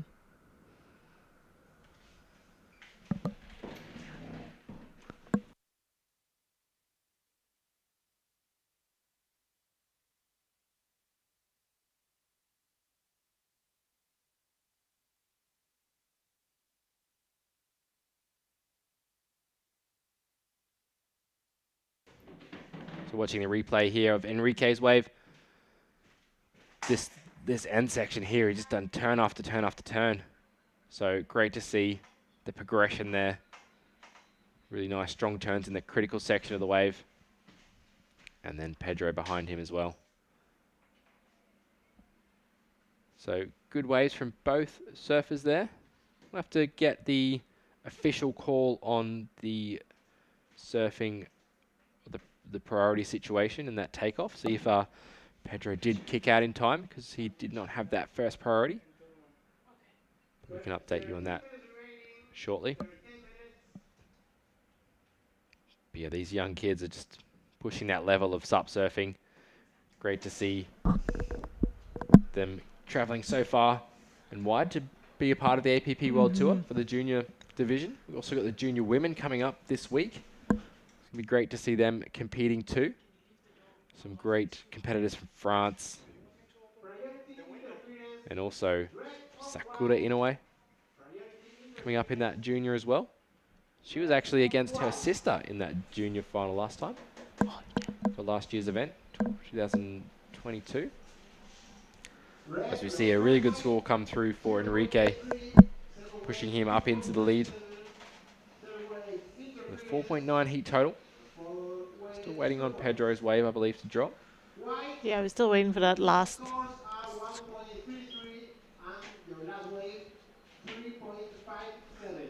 3.57. I just hear the beats announcer says. Yeah, for Enrique. So good score. He's going to want to back that up with another solid score to solidify his first position, because very small scores really. And we do have an interference for Pedro Vargas. So on that wave, it was deemed that he was in the way of Enrique with first priority, which means that his second wave score, highest wave score, will be 0. Eliminated. Yeah. So it's actually an interference call. It was an interference call, yes. I think because Pedro was on the wave that Enrique was on. So Pedro's going to have a lot of work to do. He's going to need a big, high-scoring wave, and it looks like this wave could be on the way through. He threw that board up into the lip there to start with. He's found a really nice wave that's going to reform into the inside. He carves it off the top there. Carves it back in. He's going to finish this one right through. So he's found a great wave that's going to reform, and he gets really vertical into the lip. Unfortunately, he just can't hold it. Yeah, it's a shame he doesn't manage to finish that one. In the meantime, we have Enrique up and riding out the back here. Also look like this wave is going to stand up. Nice calf back here. Getting a few good turns in on this wave as well. Yeah, he's showcasing some great surfing, Enrique. You can see him really switching that paddle, bringing it over to each side. He's going to just kick out in front of Pedro as well to get out there for first priority. So. Yeah. But yeah, he's in a good position now, because Pedro needs a high score to only his best wave would count. He doesn't have a backup. That's right. Unfortunately, that priority interference means your second wave is 0. So only one wave, your highest wave, is going to count toward the heat total, whereas Enrique will have 2 waves counting toward his heat total. But remember, we are on a scale of 0.1 to 10. So Pedro could get a 10 or anywhere, around that, and then still get ahead of Enrique. But I think Enrique's going to make it a little bit harder after that last wave, because he's going to probably extend his scoreline. As we see the replay here of Pedro, young 12-year-old, off the top, great turns. This is what we need to see more of from Pedro. Yeah, that was a great start, really putting that commitment into the start of the wave. And just managed to, grind through to the inside here and finish it off. Yeah, unfortunately he comes unstuck on this turn, but that first turn out the back is just, that is the future of SUP surfing now. Yeah. Like, for a 12-year-old to be able to do a turn like that, it's pretty unbelievable. Yeah. And Enrique here on the replay as well, getting some nice turns in that critical section. You can see him switching the paddle as well. Judge is going to like that. Nothing too, committed or critical, but just great flow and speed throughout that wave. So going to increase that scoreline. Yeah. Making it just a little bit harder for Pedro, but I think that last wave of Pedro is going to be a nice one. Yeah. Definitely the biggest turn of the heat. Yeah, and I think, the judges really like to see that commitment in the beginning of the wave, doing those big maneuvers and just taking that chance, Yeah, you really, that first wave, that first maneuver on the wave is where you get all the big points, because, it's the most committed, most critical. If you fall off in that position, it means, you've lost the whole wave. But if you can make that turn, it shows really good commitment. So the judge is going to really reward that highly. As we see Pedro having on the inside here. Maybe something's going to reform. Going to get a few turns in, hopefully. So Pedro in the red. Nice turn. Wow, throwing the tail there. Really bit of release. Slide the fins. Carving in the pocket, but just in that white water. It just hits that bumpy water there and falls off. Be able to get an update on the scores as they come through. So we just hear that Pedro dropped a 5.5 for that one turn. So yeah, just confirms what we just said. Yeah. What the judges want to say. Exactly. But I think that Enrique is still in the lead with that last wave score. So yeah, so that means that Pedro needs a 7.64. That's right. He is 7.64. And although that would match Enrique's score, it's because it's the highest wave score. It means that you get that priority. So if they do end up equal, it goes back to your highest wave score, which would be a 7.64. Mm-hmm. So that's what Pedro is looking for at the moment. And we can totally see that he can do it. If he does two of those turns on the wave, then he'll definitely increase that scoreline. Yeah. It's just over 6 minutes remaining, so Pedro's going to get out the back, get himself one of those set waves.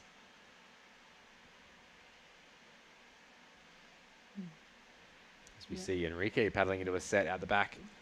In that first priority, here we go. Oh, nice looking wave. Up the top. Yeah. Great control. Unfortunately, the wave flattens out and that, hits that deep water there. And yeah. Yeah, I really like the timing that he had on that first turn. He just waited and waited patiently until that white water started, then he threw his board up into the lip. So really good patience from these young surfers. You see him waiting, and then as that lip comes over, he hits up into the lip, and then unfortunately the wave just disappearing. Yeah. But he managed to get a couple of turns on there. But you saw that one turn that Pedro had before was like, you could really see how he served that from top to bottom, and I think that's, what the judges are really rewarding.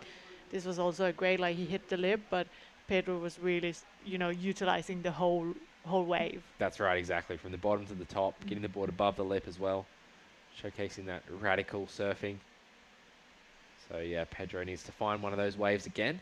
He's going to be sitting in that second priority though. So he's going to have his work cut out for him under 5 minutes remaining to find that one wave score of at least a 7.64. So if you are just tuning in, unfortunately Pedro had a priority interference, which means his second wave is going to be not counted at all. So just his highest single wave score will count, which is a 5.5 at the moment for one turn, basically. Yeah. So he's capable of it. He's more than capable of it, for sure.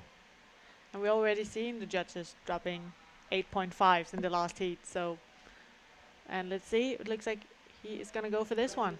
He's going to stay busy on the inside. You can see this wave standing up. He needs to be able to get a couple of turns in. Carves that back around. Wave's going to start to stand up here. Again, carves it back around to slide the tail. That wave steepening up for him to get off the top. Oh, great carve off the top there. Brings it around again. This is more like it from Pedro. Yeah. This is really showcasing what he has. He just linked all those turns together, so no downtime at all whatsoever on that wave. Lots of flow, linking together maneuvers. The judge is going to like that. Wasn't a big wave though. No, it was a smaller wave, but he really managed to, just utilize the whole wave. Just look here how he managed to, waiting for it to stand up to hit that critical section now. That was the best turn of that wave so far, and then he managed to link together a few more. It's going to be very interesting to see where the judges go with that.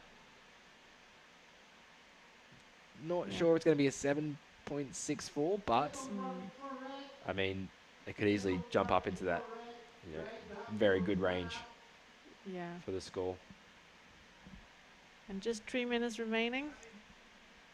So yeah, nerve. So it's elimination round, this one. So the winning surfer will move through to the next round, semi-finals. We see a replay from Enrique there, cutting right back to the white water. This wave is quite flat. You can see a bit different from Pedro's last wave. But Pedro's wave really stood up. We see Pedro live action. Staying busy. He wants to catch as many waves as he can. Put on a good show for everyone. Yeah. As we see Pedro making his way through to the inside here. Not going to find much more scoring potential on that one. I'm interested to see where the judges went for his last ride. Just comparing it to the big turn, that was a very big controlled, committed turn. Just one maneuver. But that last wave linked together lots of turns. It's the replay of Pedro's last wave. It's a bit of a flatter wave, cutting back to start with. Then deciding to go toward the right. But not finding much more in terms of turns on this wave. But such an amazing control he has over that board, and as you said, 12 years old. Wow. So even he's out of the event now, I'm sure we're going to see a lot more to Pedro in the future. Oh, definitely. Definitely we will, for sure. Yeah, we hope. I'm sure Pedro's amazing shortboarder as well and kind of does it all. But it'd be great to see him stick with stand-up paddleboarding and become that next star of the future. He definitely has what it takes. Definitely, I haven't seen that many young kids sup surfing, so it's good to see the youth being represented here for the APP. Enrique, current heat leader. Lovely paddle switch there to cut back. Gonna opt to go right on this one, finding a bit of an end section. Gets that board into the whitewater. So Pedro just improving that last wave score, 5.6. Still looking for a 7.64 with 1 minute left. As Enrique brings this one through to the inside. That wave just going to allow him to keep going though. So a nice long wave is going to bring this one right through to the beach, being the end of the heat. He finishes it off there with a little turn off the top. So Enrique putting together a great heat. You see the replay of this wave. Switching that paddle at the start. Lovely. With that wide stance as well, which means he's going to have lots of control. Great balance. So bring it back to the right. Switching the paddle too. Nice carve.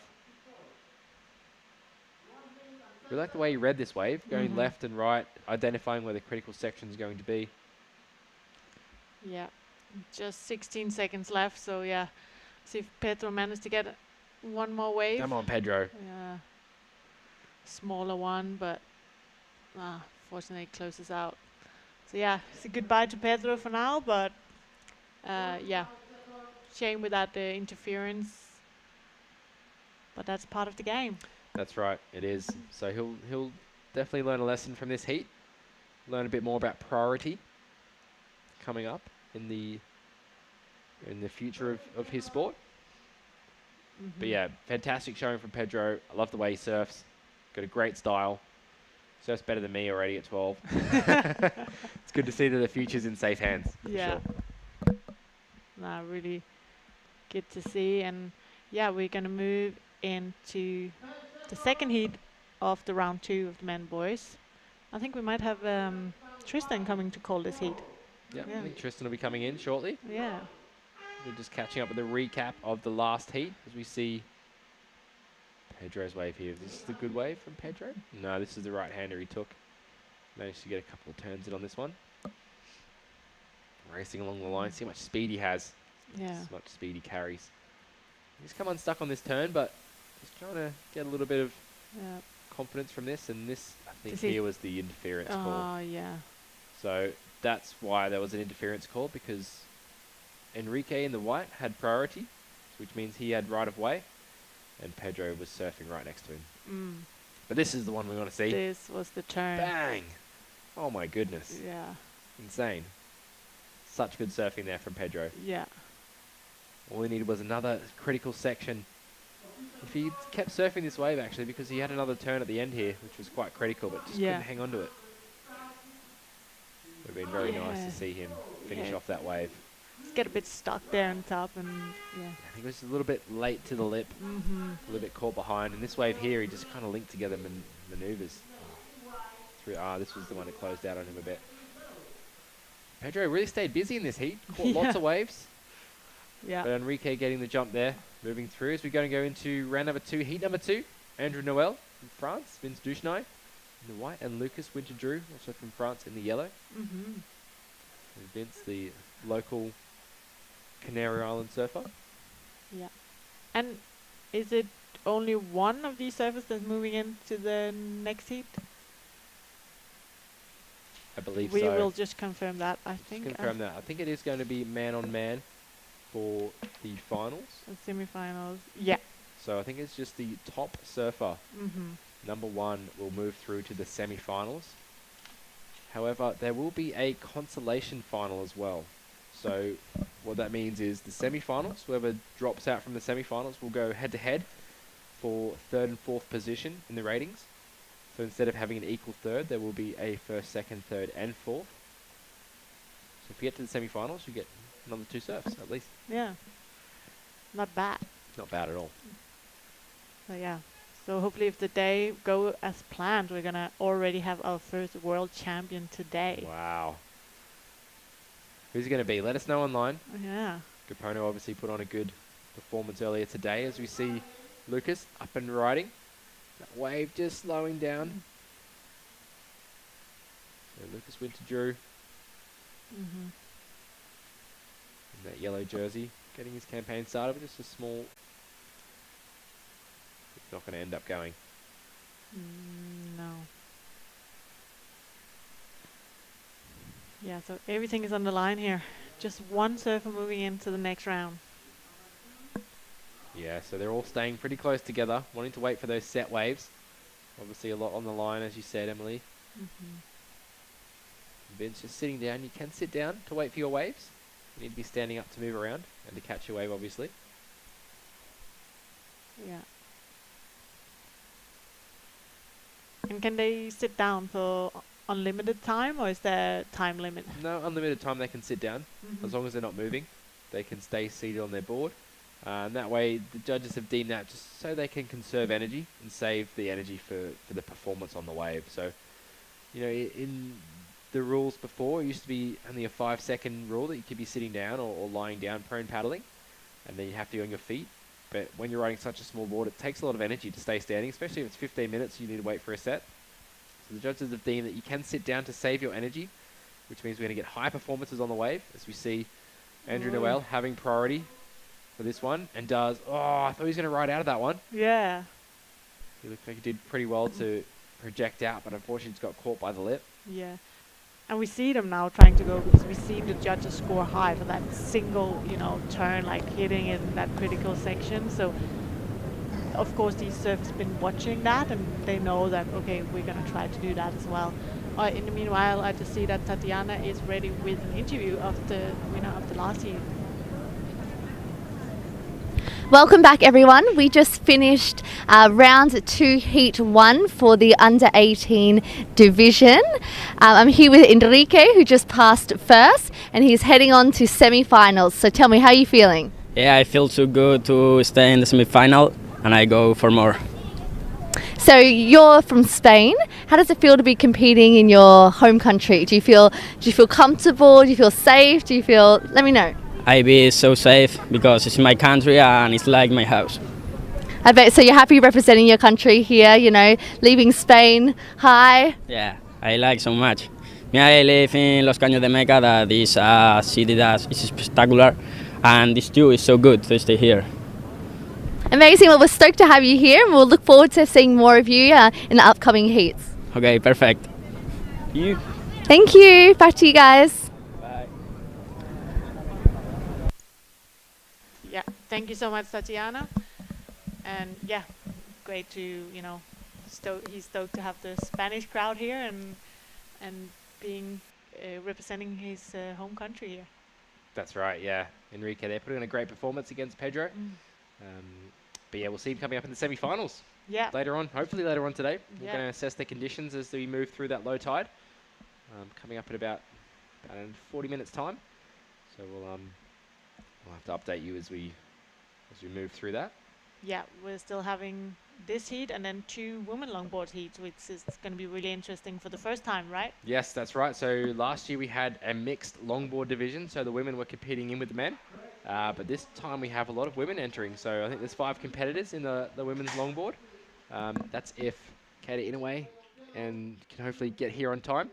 But yeah, it would seem like we're going to have a women's longboard heats coming up after the junior boys as we go back to live action. A couple of small scores dropping for our surfers in this heat. Andrew Noel, 1.53, very small score. And Lucas Winter-Drew, a couple of waves already surfed, but very small scores. So nothing of consequence just as yet in this heat. 18 minutes, 10 seconds remaining. You see Lucas Winter-Drew taking off on this one on the inside. This wave not really offering too much, so he's going to kick out. As I'm now joined in the booth by none other than Tristan Boxford, Director of the APP World Tour. Good afternoon, Mr. Ball. How are you doing, man? Great. It's been amazing to see all the action going down today. Obviously, the future of our sport currently in the water, the junior boys. It's been great to see them moving through, and some amazing surfing from Enrique and Pedro as well in that last heat. Absolutely. I mean, it's been a great part of this event the last few years, a great legacy for it as we try to nurture the future of SUP surfing and really put some energy back into it. And to see these guys out here ripping like this, Kopono's heat this morning was impressive. Yeah, it was great to see the action out there. Yeah, fantastic. Obviously, Kopono hopefully backing up his junior world title from last year where he won that, but he'll be coming up as well in the pro men's later on this week. Certainly seems like the Frenchman Titouan as well was looking pretty sharp as well, no? Yeah, Titouan Pajot, obviously, I first come across him last year at the event, and he just looks like he's going from strength to strength. He's getting much better, much more controlled surfer as well. So he'll be coming up in the semi-finals. Will that be later on today? We're actually going to have a title crowned today. So first title of the event will be the under-18 boys crowned. The under-18 girls should be following up tomorrow. So, perfect. Yeah, that'd be great to crown champion today. And we'll see who that will be later on. But we also had the longboard divisions kicking off. Just quickly, Tristan, just tell us a bit about the longboarding division and how that came about to be part of the APP World Tour. You know, it was a combination of things. One, I love to do it myself. It's always a helpful driver. Two, I really saw there was some energy behind it, a lot of people really pushing. And a big shout out to the guys over in WA and all over Australia who are really pushing hard with that division. I think they're doing great things. Smick as well, the boards you ride for, they're super into it. I think it really adds a dimension of the sport that's really accessible. And for a lot of guys that want to get into it, they don't necessarily want to go super performance driven, but want to have a more flowing feel. I think it's a great aspect, and the athletes seem to love it. But we got action on the water. Yeah, it looks like we've got Andrew there just kicking out because Vince does have first priority. Unfortunately, Vince just falling off the back of that one. We saw Vince earlier in the longboard division as well. He unfortunately was second place there, so we're seeing him coming up in that round number 2 of the longboard. Yeah, but going back to the longboard stuff, I think, as João Maia, our head judge here this week, as he mentioned in the briefing, we really want to see a complete approach to longboard subsurfing. Hang on, we got another rider in the water here. Yeah, this looks like Lucas Winter-Drew. Nice off the top there from Lucas. Oh, almost come unstuck there. He's going to surf this one through, keeping that paddle switched over. Nice off the top there. Going to cut this one back around to the white water. It looks like he's chosen a good wave. It's going to be the first really good wave of this heat. It's been surfed, so he's going to really set the judging bar. You see Lucas there just falling off into that deeper water. And at the back we could have Andrew taking off here. These young talent is just amazing to watch. Just see a replay here of Lucas's wave. So that wave standing up there as he gets into the lip. That's what judges want to see, that critical surfing, the steepest section of the wave. So he brings it around here as well. And we did see Lucas as well in that longboard division earlier today. So a lot of these competitors are surfing in different divisions, which is great. Get a lot of water time. Exactly, and this wave really lends itself to longboard subsurfing as well. As you can see, it goes soft in certain sections, so that's great for that glide of the longboard to really maximize the wave potential. But yeah, as I was saying, the criteria we're really looking at here is a real combination of approaches. I know that traditional longboarding's gone to, we got a highlight here, sorry, of rider in red. Yeah, Andrew Noel from France, going off the bottom here. Into the lip. Oh, really nice turn there off the top. So definitely more critical than Lucas's wave. So we might see a good score dropping there from Andrew. Yeah, as I was saying, I think in WSL longboarding, they've definitely gone for a more traditional approach.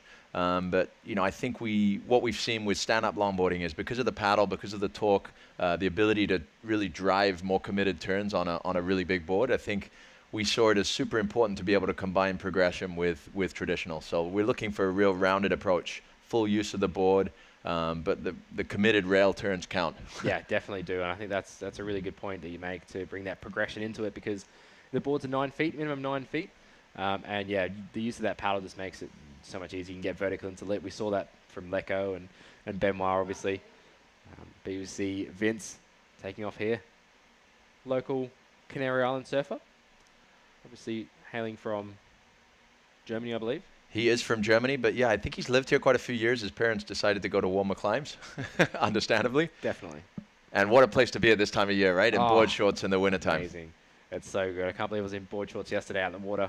Almost winter here. Yeah. It's fantastic. Yeah, very nice. Yeah, replay here of Vince. Bringing it through.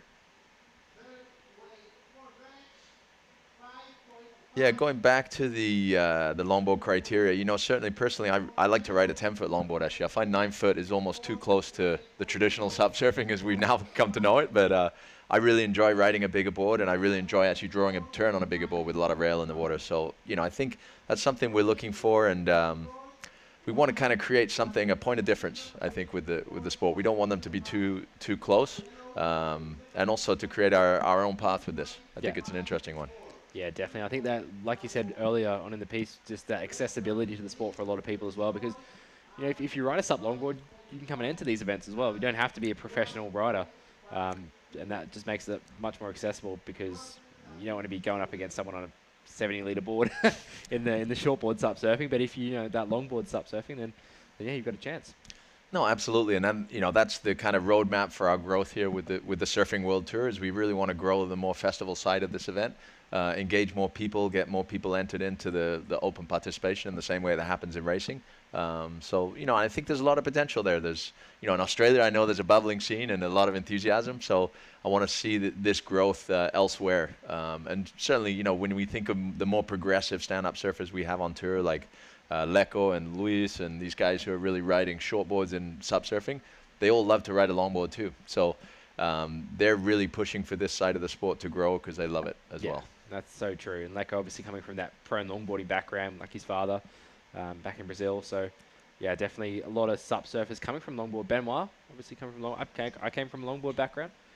So yeah, it's great to see you bringing in that longboard division. But we've got the junior boys in the water at the moment. Andrew Noel currently in the heat lead with that first priority. Looks like he's signaling for something. Yeah, maybe a scoring update he's waiting for or something like that.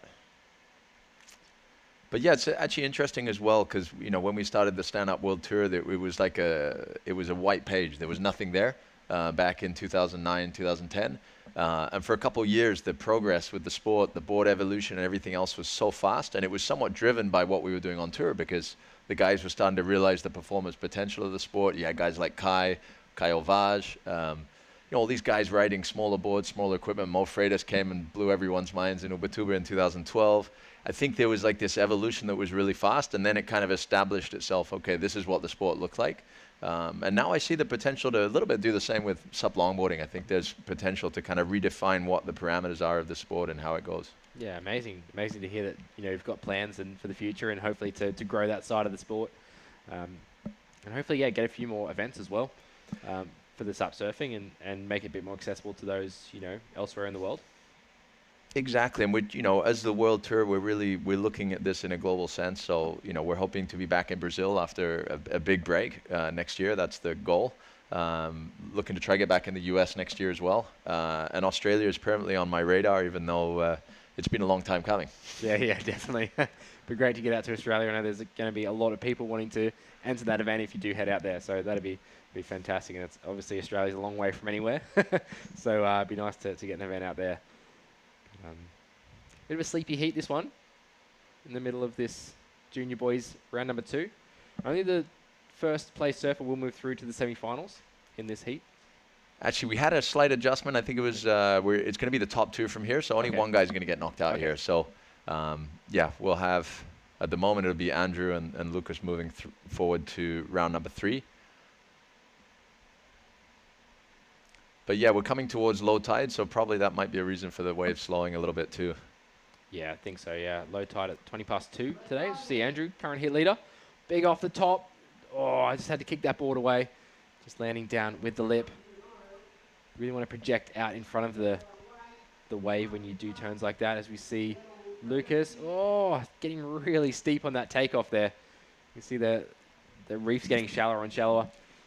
Getting super steep for these SUP surfers. Positioning really comes into play out here as well because you've got that shallow reef there and it kind of reforms along the inside. There's a few different places you can sit out there. You can see that wave just reeling off on the inside there. Let's see Andrew. Again, there's that replay just not quite projecting out in front, so having to kick out of that one. Live action with Vince cutting back into the white water. So he's looking to improve his scoring situation to get up into second place to be able to progress through. Looks like this wave's going to stand up for Vince here. Crosses the paddle over. Gets another section here as well. So great wave selection from Vince. Managing a few different turns, snapping that board in the white water.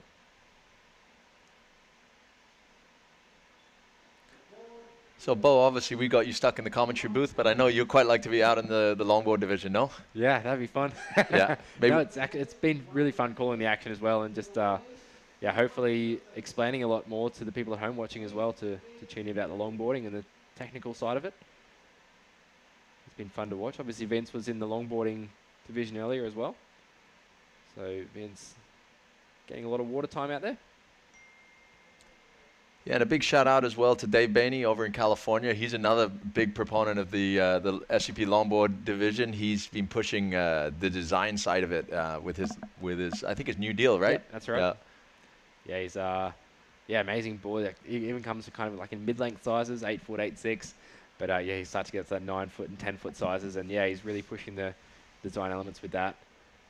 Seen quite a few of them getting around the UK as well. So good to see Infinity in the UK and a lot of people deciding for those boards. But I think a lot of the brands now have realised that SUP longboarding is coming on. So like Starboard's pushing their designs with Benoit, obviously. You got Smick now, obviously with the SUP longboarding too, and then Infinity as we see Lucas. This wave not looking like it's going to offer too much more. It's going to fizzle out. Andrew having a look on the wave out the back, but deciding not to go.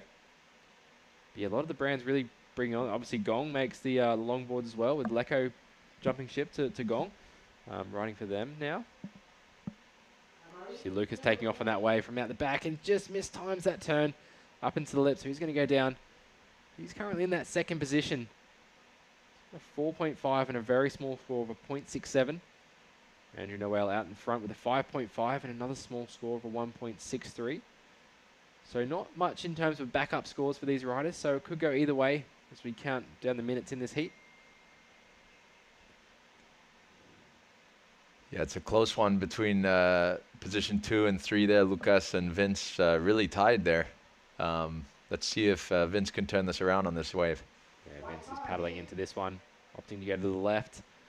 The critical section throws it up into the lip, but just can't quite hang on to it. I like the commitment, though, that Vince is showing, knowing that we saw Pedro in the last heat throw the board right up into the lip. Couldn't believe he's surfing. 12 years old? I think he might be 13 now. He's getting old. Yeah, yeah. He's getting old. Still surfs better than us, though. Yeah. No, he's a classic character from Brazil. He was on a fundraising program to make it over here, and you know, his father and mother just super committed to create a career for himself in stand-up surfing. So more power to them. No, definitely. Lucas there, not happy with that wave selection. It looks like we're 4 minutes 30 odd to go, so still some time to get that second score. Definitely Lucas will be wanting to improve on his position, make himself a little more comfortable.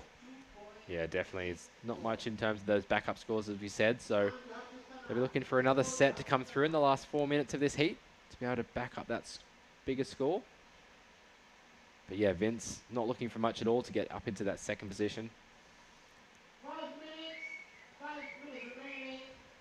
So our clock a little far ahead by the sounds of things, but yeah, still 5 minutes to go. So they got some time. Yeah, plenty of time out there. It looks like maybe a little bump coming through.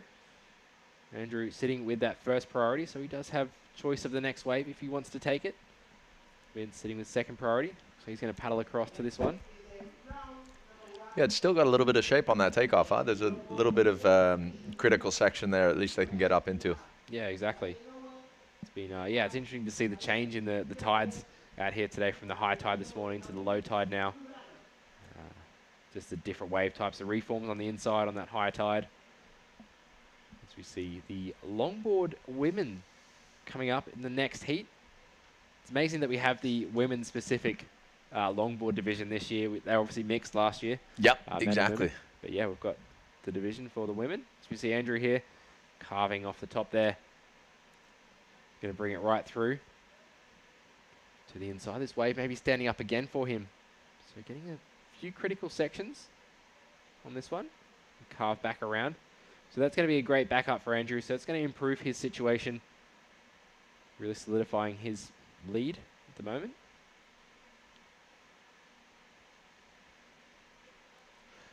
Yeah, we've got actually it's been a growth for the. Oh no, we've got a replay first before that. Yeah, he's comfortably into the next round, I think.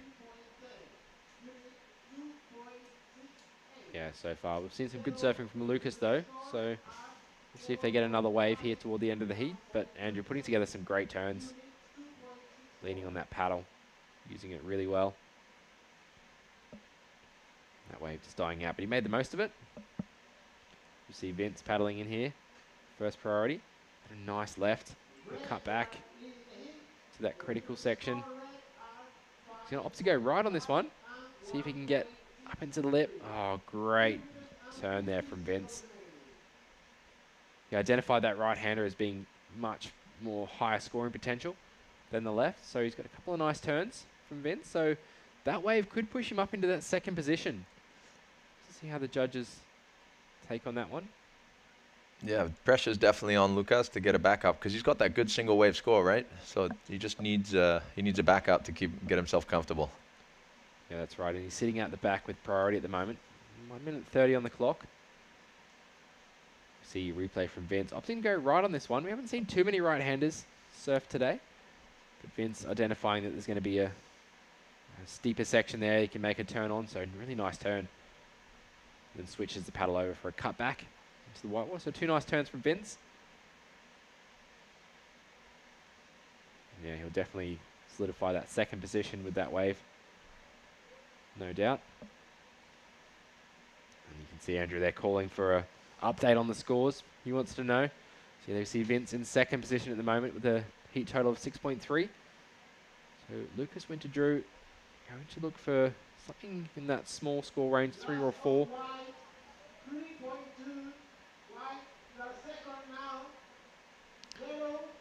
Yeah, it's a tense last minute and a half here for Lucas. He doesn't need a big score. Something like a 2.5 probably. That's right.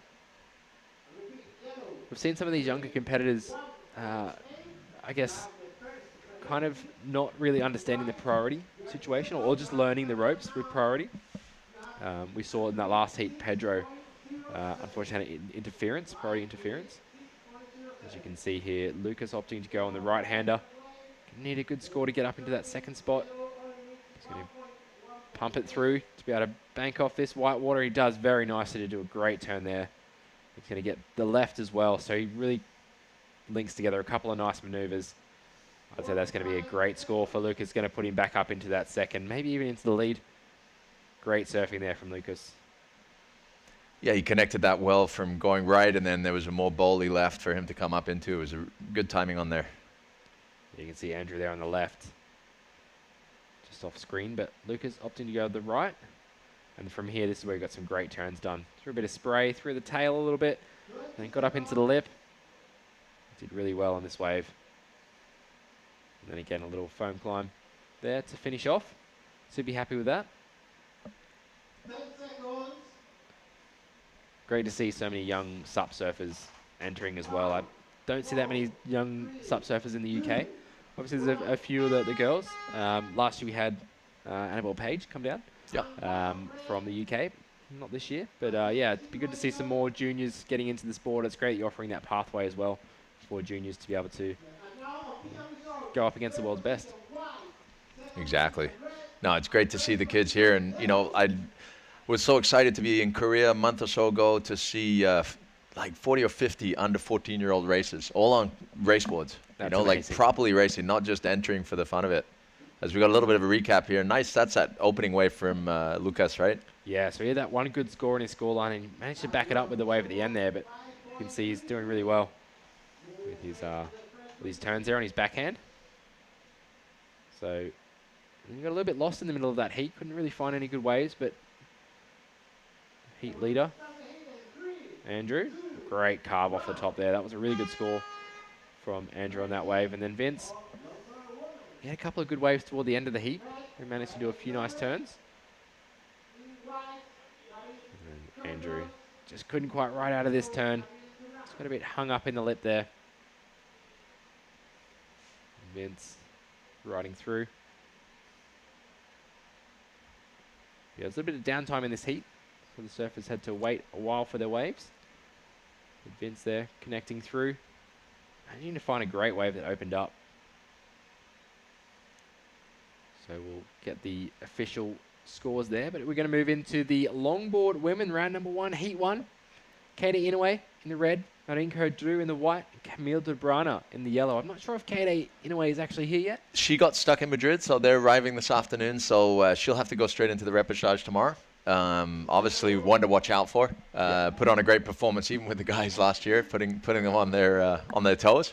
But yeah, so she'll be in action along with her sister Sakura, obviously. So yeah, it's going to be a lighter first 2 heats here. We got 3, Marine and Camille in this one, and then we have Ibaya, who will probably be solo, I think, in the next heat. Not bad at all. Get the break to herself. Yes, exactly. Needs a bit of practice on the longboard. I spoke to her earlier. She says she hasn't been on a longboard since April. So a bit of practice will be okay for her. Yeah, and I think Uncle Scott's been pushing her into the longboard deal. Definitely, yes. With Schmick. Well, yeah, she took home the win in the Bali event for the longboard Sup Revolution earlier this year. Okay. In April. So she couldn't really ride a longboard, but that was the first time she really rode a longboard. And Scott was like, "You need to ride this." Anyway, she ended up winning the event. So. Of course she did. Exactly. No, Ibaya is quite a phenomenon. You know, I think she's 44 years old now. I've actually known her since she was 15 and I was 17, I think. So it was pretty funny back in the windsurfing days. And, you know, obviously her and her sister, legacies on this island and worldwide in the windsurfing world, having won just about everything you can win. And then she transferred her attention to stand-up paddling, thankfully, and got a world title. Won this event in 2019 and 3rd last year, so always a contender. Definitely always a contender. Yeah, she's amazing to watch on any craft, as you see Camille here. Lovely nose ride from our French surfer, and cutting it back to the white water. Love the style for the longboard sups. Oh, great walking the board. Oh, super critical nose ride. Can she hang on to it? She does. Wow, amazing. That's a great wave. That was a lot of flow she had and really connected the dots well. Made use of the full length of the board, which is what the judges want to see. Yeah, fantastic wave there from Camille. Can't wait to see the replay. Super critical nose riding. Great style, cut back as well. So yeah, well done there. And then obviously Marinko Drew from France too. Should be coming up in the junior women, I believe as well. I believe so, and also maybe in the main event. I can't. Yeah, I'll have to double check there. Yeah, Marine, great sup surfer from France. We'll see her coming up.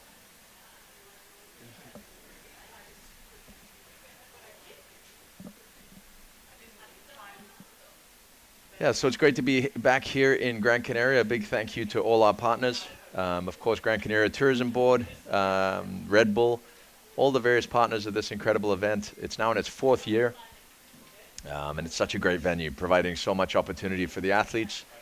This wave at La Cicère, providing great longboarding and conditions for the under-18 field. And then we have the more performance wave around the corner, which provides the perfect right-hand point break for the best stand-up paddlers in the world. So we've been very lucky in the last years to have absolutely pumping conditions. This year looks a little smaller than it has been, although there is a good pulse for the weekend. So we're looking forward to that. It's a longer period swell, which is what this area loves. So we should see some great waves on Sunday. And we'll see what happens. Welcoming Emily back into the booth. How are you? I'm good, thank you. Yeah, I was just out there having my lunch quickly and checking out the vibes. Some great vibes out there on the beach, and yeah, the waves just looks so fun. Nice, and this is probably, it's great to see the women out there on the longboarding as well. Camille just got a great wave to open up her repertoire, but she's got plenty more time to go. Yeah, we saw Camille doing really well in the Eurosurf recently. Welcome in Portugal. I was there, and yeah, I think she got 2nd, making it into the finals. Really. Wow. Yeah. Hello. Riding. In the meantime, we're just gonna go down to Tatiana, the winner from the last year. Welcome back, everybody. Now, we just finished round 2, heat 2 for the under 18s stand-up paddle division. I'm here with Lucas, who just took out 1st place and is moving forward to the semi-finals. Vamos a hablar español. Español, francés, un poco de los dos. ¿Cómo te sientes? Me siento bien ahora, pero en la competición es difícil porque es muy estresante. Sí, se dice, sí. Y ahora estoy bien. Well, you're doing very well. Si estás estresado, no te ves. Y estás feliz a pasar. ¿Cuánto tiempo estuviste corriendo stand-up paddle? Hace 3 años. Y hace 2 años que hace no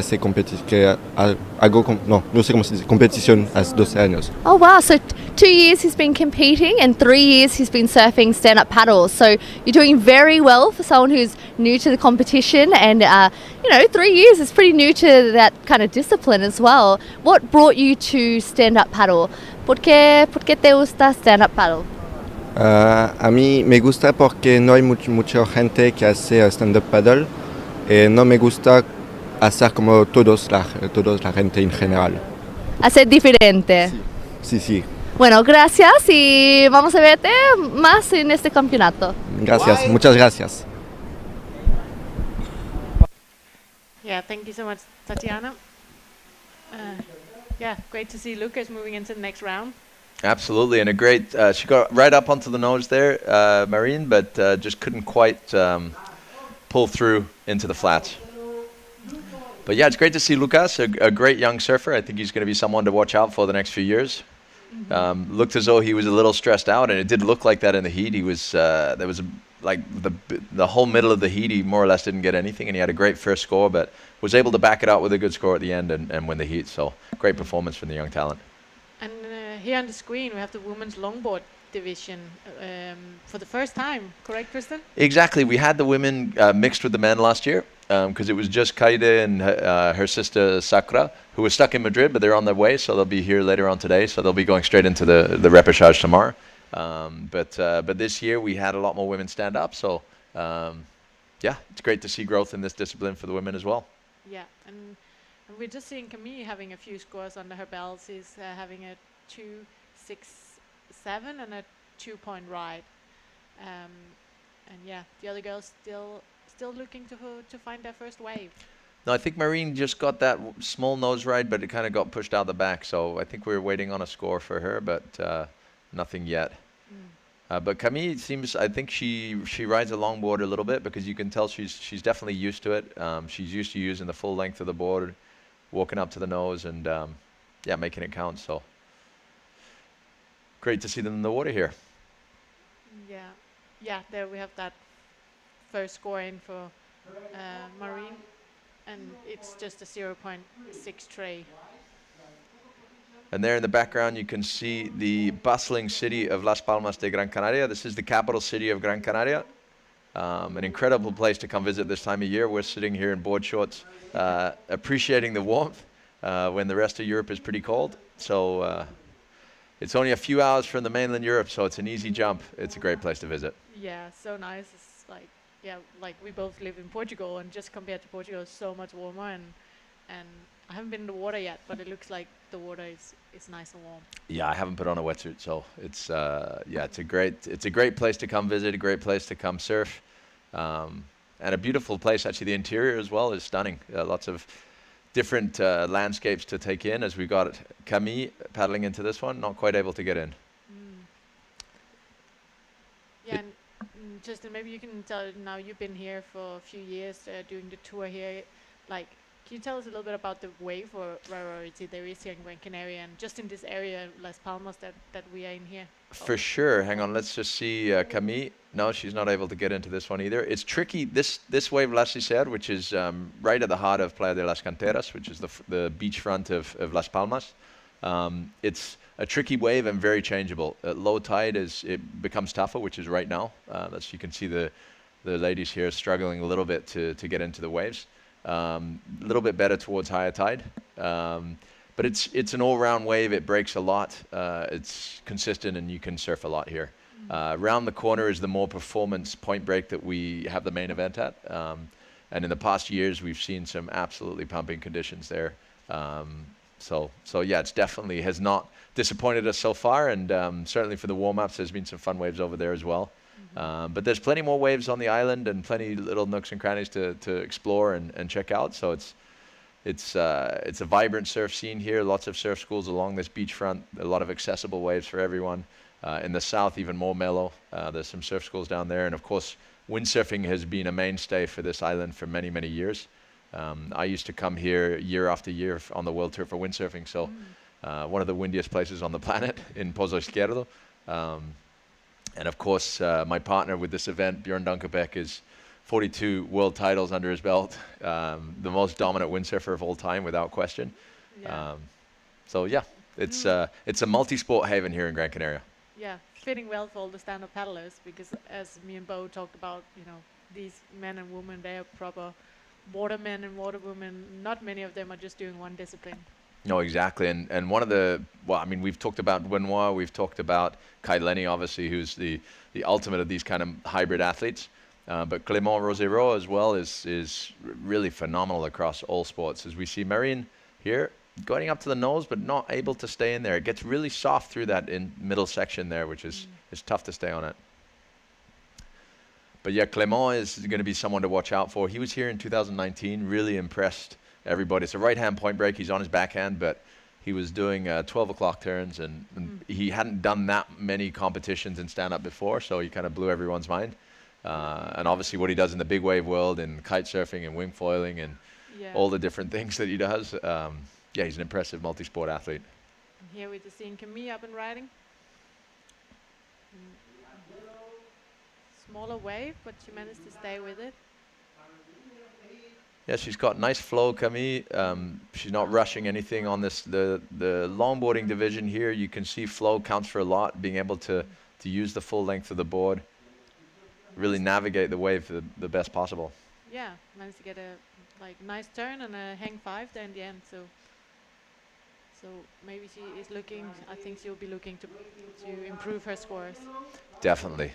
But she's certainly been the dominant one so far in this heat. Like I said, I think she's probably the most experienced in this heat on a longboard as well. So. And then Marine up and riding. Nice little cross step, walking towards the nose, but unfortunately getting a little caught up in the white water.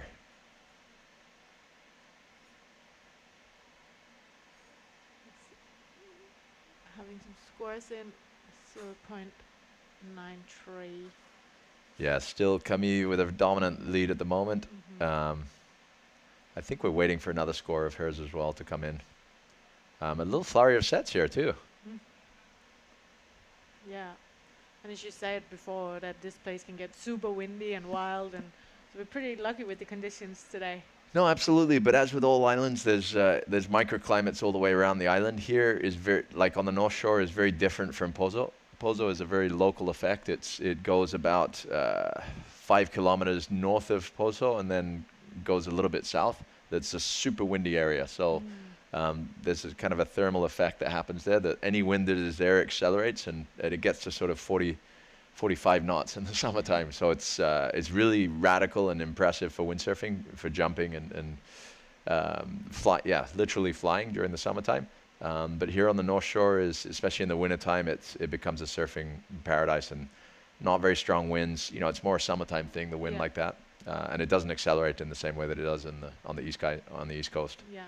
Yeah, and right now we just see these beautiful offshore conditions. And, see the Camille and Marine making it back out to the lineup. See, looks like Camille's gonna get there first and get that first priority. She has actually already established first priority. Yeah, another beautiful drone shot of the backdrop here in Las Palmas de Gran Canaria. Such a great venue to be able to visit each year, and really building a legacy here. This is now the 4th edition of the Gran Canaria Param. You know, we're excited to be back here, and I think this is, I'm not going to say it's just the beginning, because we've got a well-established legacy, but we definitely got aspirations for a lot of growth here, to see how we develop the event, increase the kind of open appeal, you know, because stand-up paddling is the most accessible form of surfing, and that's something that I think is, you know, it's a powerful tool, and it's an exciting opportunity that we have. Yeah, and I think just being from Denmark, you also see, like, we don't always have great waves there. We do have good waves, but it's not so consistent. So like stand-up paddling is such a big growing sport, and we also seen it with the Kasper Steinfeld, like him coming into sport. We're having a lot of other great names from Scandinavia coming up, because there, as you said, it's such an accessible sport when you have a lot of water around but not many waves. It's like I think it's one of the fastest growing sports in Scandinavia at the moment. Yeah, I think so. And Casper did such a great job at becoming a real ambassador for the sport. And they're, such a talented athlete. I remember in the early days of the tour when he would come to Hawaii, and he always put on a great performance. And as the Hawaii commentators used to joke, and here we have Kasper Steinfeld from the great surfing nation of Denmark. And, it was a kind of a joke back of them because no one thought of Denmark for surfing. And nowadays they've become such a powerhouse in stand-up paddling. Yeah. Kasper kind of led the way.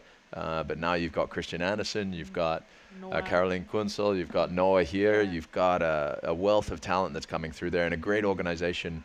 Jakob and Mikael over there, they do a fantastic job they're really developing the sport. Trying to pushing the sport, and really it's great to see. And I think like the similar things are also happening in Norway and Sweden.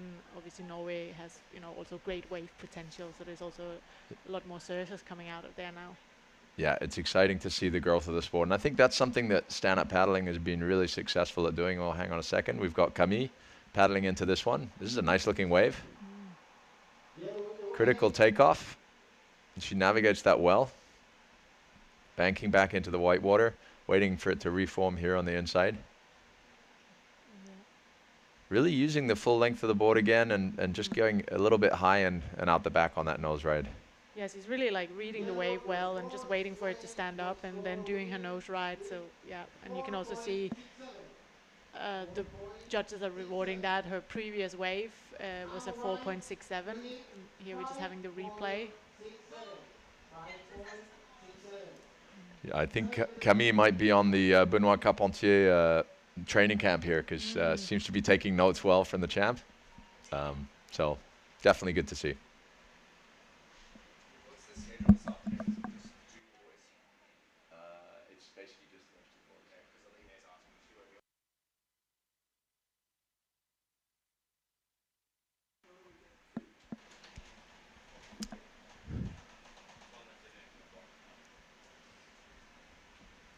Yeah, Camille, she's just staying busy, isn't she?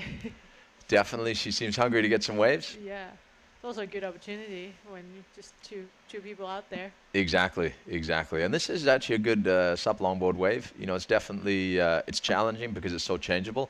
But I think that's what makes it cool. You can get a really critical takeoff, which is even more challenging on a longer board, obviously.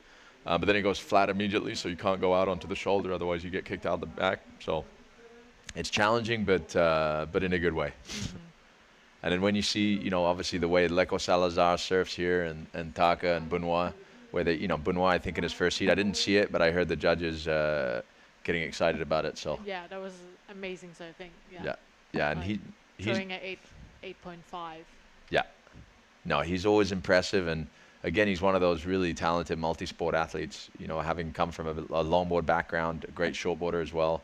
Now really into the wing foil and kite foil stuff. So he's he's open-minded, which I think in this day and age in the water sports world, it's a really positive thing, because I think each of the, one thing that the likes of Kai Lenny, Laird, Dave Kalama, those kind of guys taught was this the better you get at one thing, the better you're going to get at something else, because there's always going to be something you can pull from that learning in another sport that will help you in the sport you're in. And I think no one exemplifies that more than Kai Lenny, obviously, because he's such a freak going on a different board every day. Oh yeah, I was with him in Nazaré last week, and just seeing him being so stoked. But I'm gonna foil Nazaré, and it was like 40 foot, and just trying all these different things, and just still being like a kid, playing and just really enjoying being in the water and trying new things. Exactly, and actually, funnily enough, hang on, we got the replay of Camille here. Not such a good wave here for her, but she still manages to make the most of it. Again, using the forward part of the board to keep herself in through the flat section, cutting back into the white water. But it's a pretty flat finish to that wave. So I don't think that'll improve her position, but she's in a pretty solid one, even so. But yeah, I think it's exciting. Actually, I spoke to Kai this last week when he was in Portugal because he was really keen to try come over here. He's motivated on stand-up paddling at full pelt because he's got some new boards that he just goes, man, they'd be so good on that point break. I should be out there. But he had to go back for a commitment in Los Angeles and Vegas, actually for the Formula One, because he's a rock star, so he's got to go sign posters and shake hands. But I think he's really passionate still about stand-up paddling. He loves it. He sees it as a kind of vital tool in his toolbox. Yeah. And we always talk about how, what a great tool it is for big wave surfing as well, just because you got a vantage point when you're paddling around. You can move around quickly. You can ride a smaller board relatively than you can a gun. So it's it's an interesting tool, and it's great to see someone like Kai, who was there from not the very beginning, but kind of he was the progression leader at the beginning. So it's exciting to see him still engaged and excited about it. Yeah.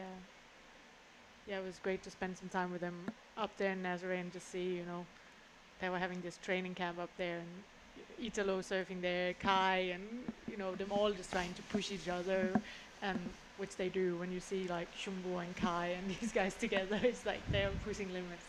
Yeah, I think Lucas and Kai are like the perfect or the worst combo. I don't know which, depends which way you look at it, because I think they're both as excited and happy-go-lucky as each other. Yeah. They're not like, they don't come across as the Hellman Chargers, like super serious, but they're having so much fun all the time that everything they do like looks as though it's easy. Yeah. And then I think also now, like we see the women in the water here. It's also important to talk about the women also pushing big wave surfing, and there's so much. Like now you go up to Nazaré and you see so much more women there.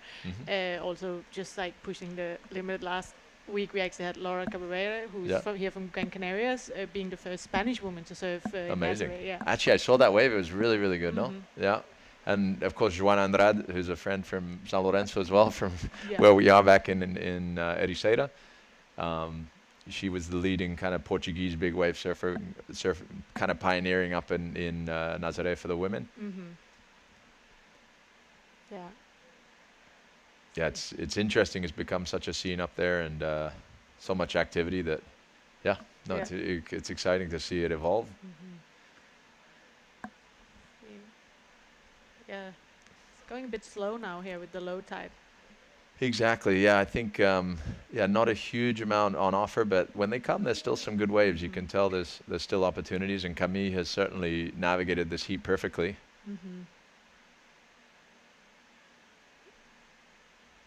So as for the rest of the day, we got one more women's longboard heat. Then we get into round 3 of the boys, then into the semifinals and consolation and finals for them. So we will be crowning an under-18 boys world champion today, which is exciting.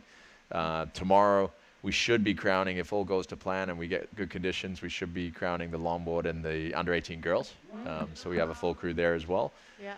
And then it'll be on to the main event. So, which might start as early as tomorrow. We'll see how the conditions unfold. Exciting, yeah. We have full program this week. Full program this week, and I think that's something that the duality of the two venues really offers. You got a great wave here that's really accessible to everyone. It's not intimidating. It's a great longboard wave, and it's great for the under-18s to perform. And then you have the more intimidating, more performance-driven point break, lots of rocks and different obstacles on the other side. So it's not for everyone and not for the faint-hearted over at El Lloret, but it's a beautiful wave. It's a great right-hand point break and a lot of fun. Yeah, and it looks like this heat is over, and Camille, she's moving into the semifinals, I guess. She will, exactly. Yeah. She'll go direct in, and then we've got a repechage heat, so she'll skip the repechage. Well, great. Well, thank you so much for joining me here, Tristan, so we could have a quick lunch break. It was a pleasure to catch up with you guys and watch some of the action. I'm usually too busy to watch action, so it's quite nice to actually watch a couple of heats. So I'll leave you in much more capable hands of Bo Nixon, though. So.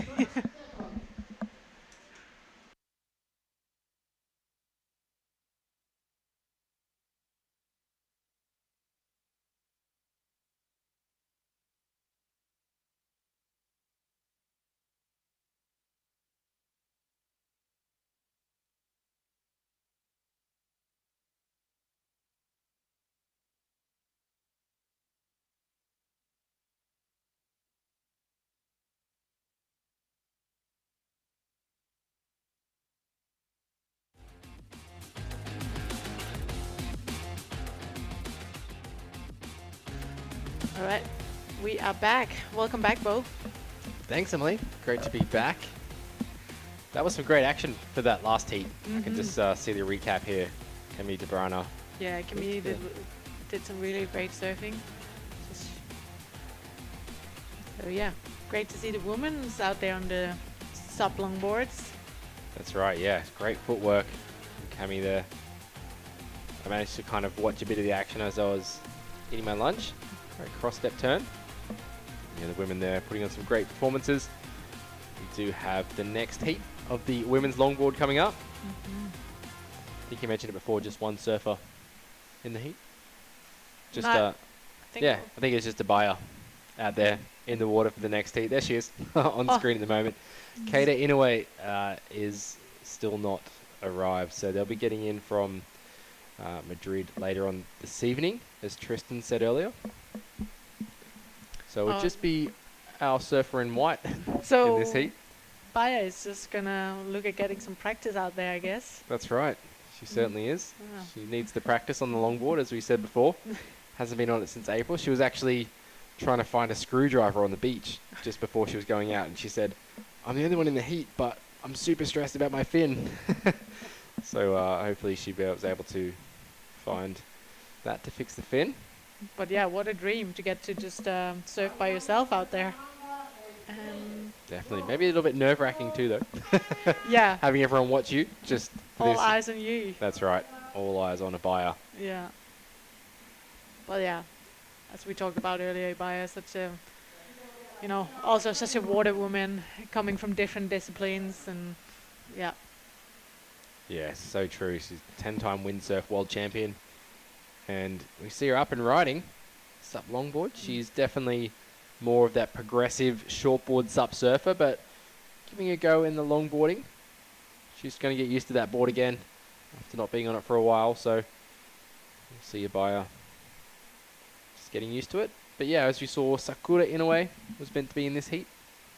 Her older sister Kaede was meant to be in the first heat, but haven't arrived yet. Great takeoff there from a buyer, and she's just able to draw that bottom turn. Great cross paddle carve back to the white water. I think she's just figured out this board already from the first wave. I think she's all right. Yeah, she knows what she's doing. That's for sure, yeah. You need to practice those nose rides, Abaya. That's what you need to practice.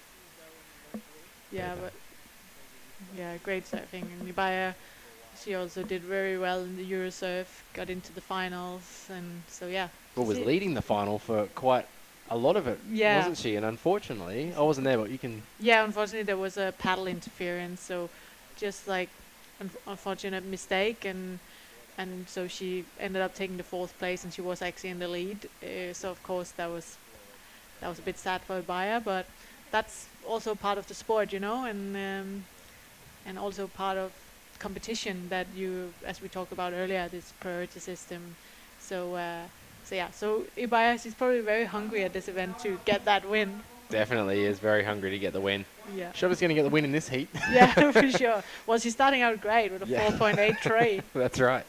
Exactly. So if you're just tuning in, we do just have Abaya Moreno in this heat. Sakura Inoue still not here yet from her flight. Flight delays, board delays. We will see them competing in the event throughout the week, though. The Inoue family. Taka, Keide, and Sakura. And yeah, Abaya sitting out there with priority at the moment. No interference in this heat. No interference, that's right. Yeah. But yeah, great that she just gets to surf the heat anyway, and try out the board with no crowd around, and she must be pretty happy with that. She'd be stoked with that, definitely. She'd be very stoked. So Abaya riding a SMIC board. So SMIC from WA, Scott McKercher. He's shaping those boards. Probably the only board we'll see from SMIC in this event, I think. So it's still a very, very good shaper.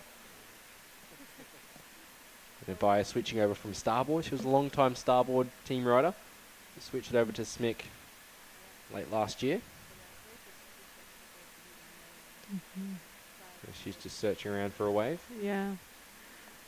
Yeah, as we talked about before, it's going a bit quiet now, low tide. But I guess the tide is just turning now as well, and so hopefully soon we will see that maybe for the junior, the finals, so we'll see that push coming in. And in the meanwhile, we're having Tatiana ready with the interview. Okay, welcome back everyone. I'm here with Camille. She just passed first for our first round of the women's SUP longboard event. Now tell me, how are the conditions in the water today? Yeah, the wave was cool. It was super glassy, so that was super nice for the longboard.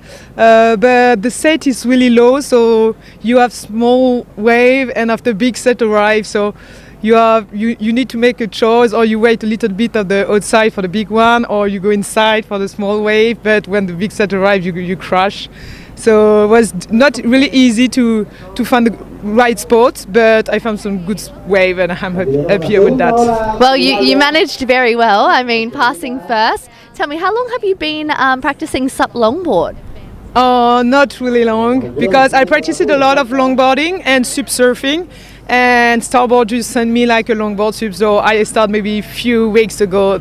It's like longboard SUPing, and I really enjoy it. So I'm happy with the board, and happy to. It's my first competition, so to try this this boarding competition. Well, the Starboard must be doing you wonders because passing first with like little experience, you know, it's quite a new discipline, the longboard SUP division, but it looks so fun out there. A blend of your two favourite things, longboarding and SUP surfing. Yeah. So I look forward to seeing more of you over the competition. You'll be competing in the Open Women's SUP event as well. Yeah, I will be competing in SUP surfing also. But we do a lot of competitions this year, so mentally I really want also to change of support, and it's really cool to have the longboard for change a little bit, because we are all the years the same women and the same battle, and now it's cool to have like other support for like different feeling. Amazing. Well, thank you so much, and we'll see more of you, I'm sure, over the event over the next few days. Thank you. Bye. Yeah, thank you, Tatiana. And we are back here with a little replay of Iberia's last wave. Yeah, she had a really long ride on that last wave. Took it all the way to the shore. So we'll catch up with that replay. As we see a little steep takeoff there. The wave kind of getting pretty steep. She's going to carve back into the white water. This has happened during that interview with Camille. Only riding a SUP longboard for a few weeks. That's amazing that she's doing so well on it. Yeah. So yeah, by there, just getting used to this board. She is the only surfer out there, so she will move forward into the semi-finals, I believe, for the women's longboard. Unfortunately, Sakura Inoue not being able to make it here.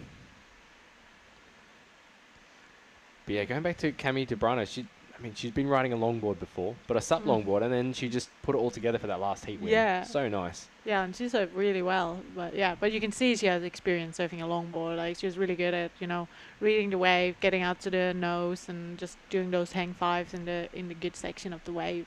Yeah, very good section of the wave. Very critical. It's great to see her. I was very surprised, actually. When I saw her get up to the nose, I was like, oh, wow.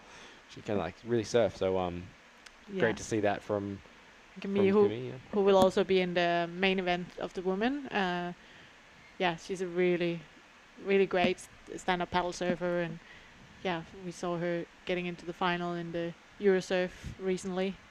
That's right. Yeah, doing very well in European SUP surfing. Bai's had two waves, two good waves, 4.83, 4.77, total of 9.6. Yeah, that's not a bad heat total. That's right, exactly. Still waiting to see a nose ride yet, though. Yeah. Come on, Abaya. She's a bit hesitant to get to the nose.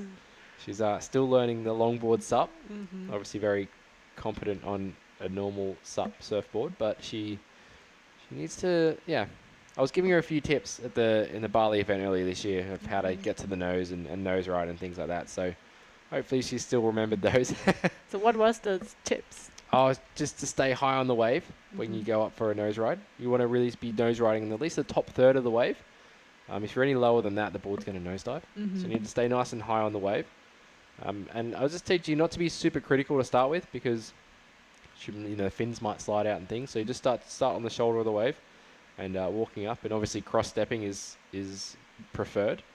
But you'll see if she gets a chance, hopefully she gets a chance to showcase her skills.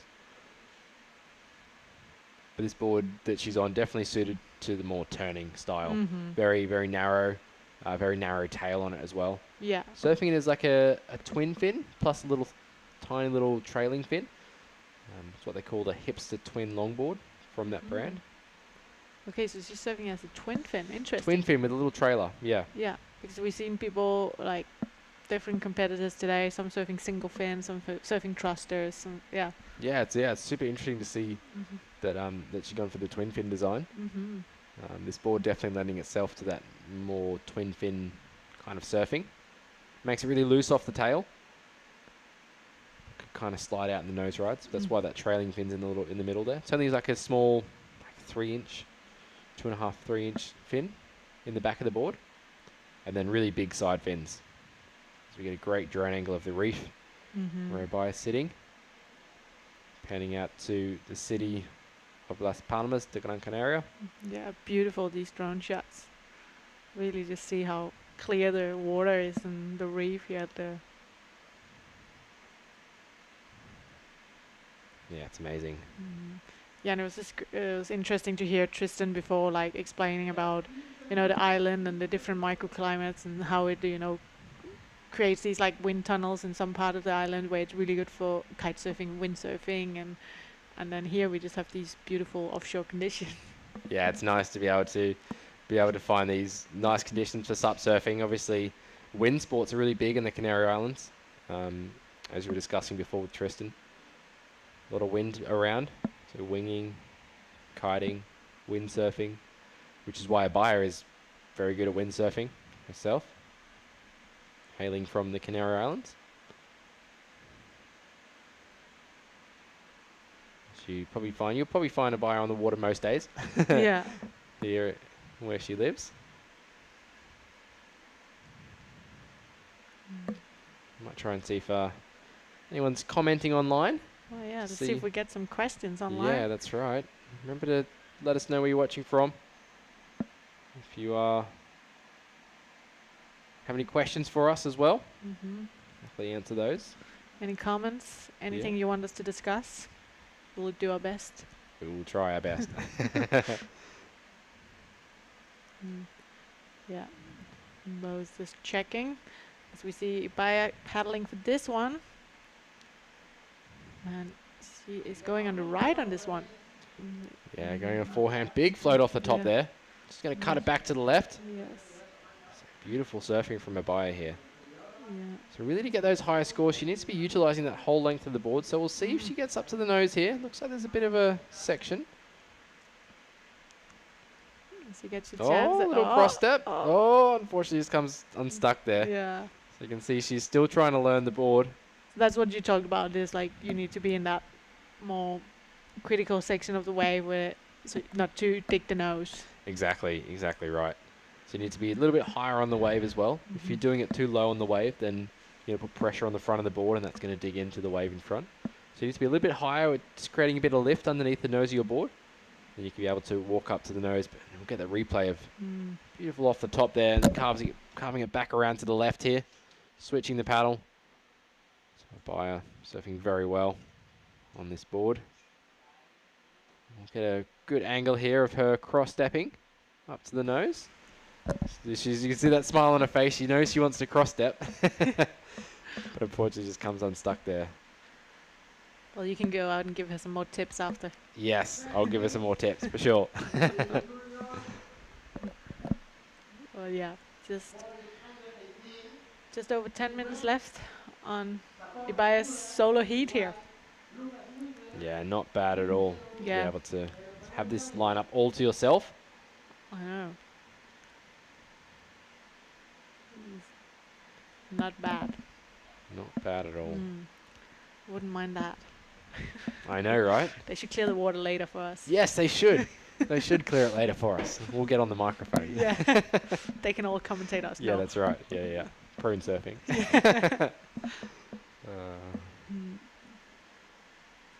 But yeah, and then after this heat, we're moving into the round 3, the junior boys.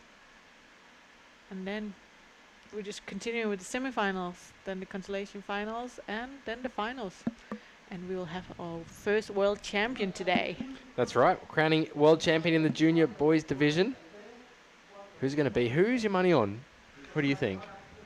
Oh, I don't know. It's hard. I didn't commentate the last heat, but I know that Lucas, he was doing pretty well, and he also came out of the Eurosurf with a win, so I don't know, could be interesting to see him. I think so, yeah. He had a really nice, he had a great wave to start off the heat, and then he was in 3rd place for a lot of it, and then the last wave he had was a great wave, so that put him up into that advancing position. So, but that's the thing, just two waves is all it takes, right? That's right. If you have some patience and you wait for the good ones, it's possible to just have basically 2 waves and exactly have some good scores.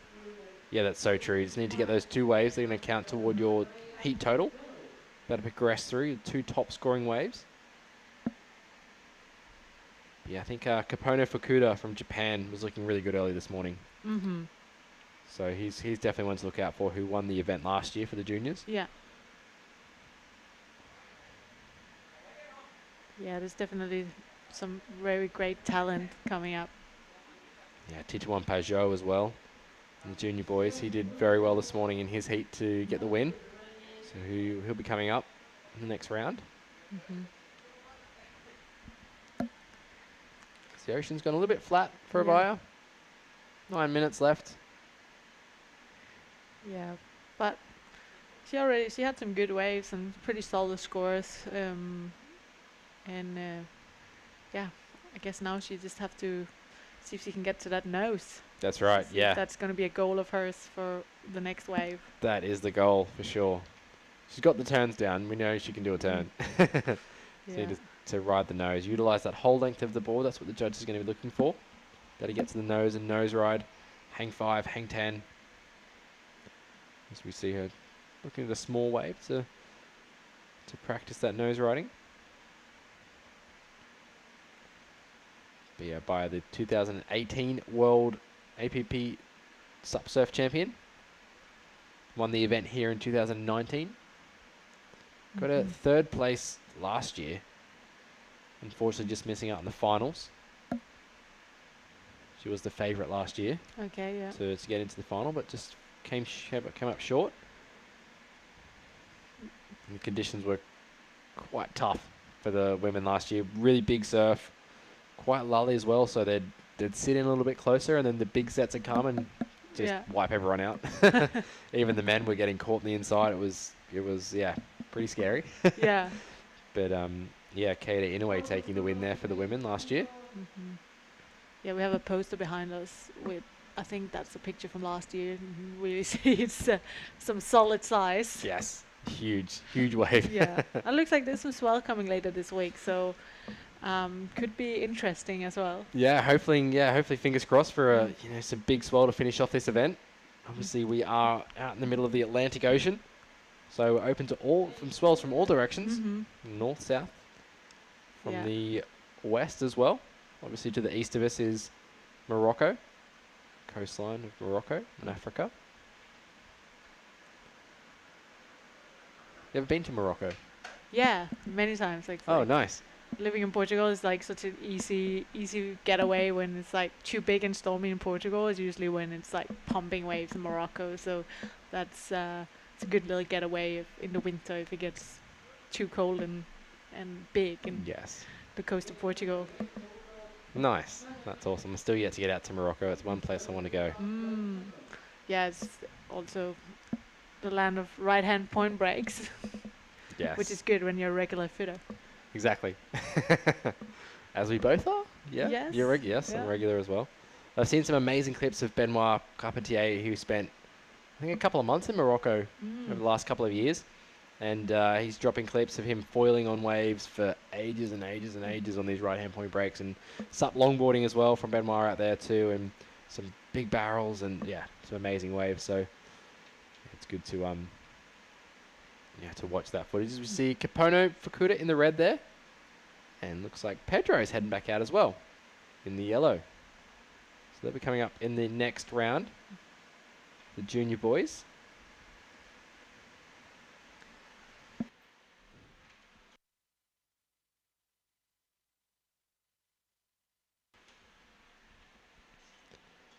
And Abaya there just waiting patiently for some waves to come through, having this heat all to herself. Not bad at all.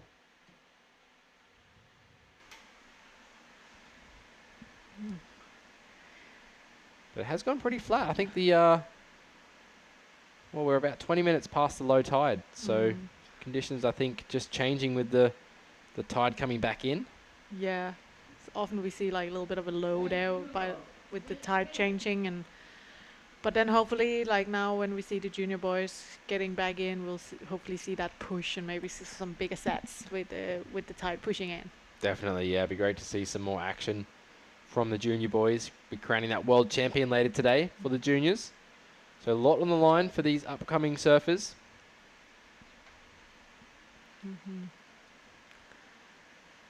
Yeah, it's gone flat. It's gone flat.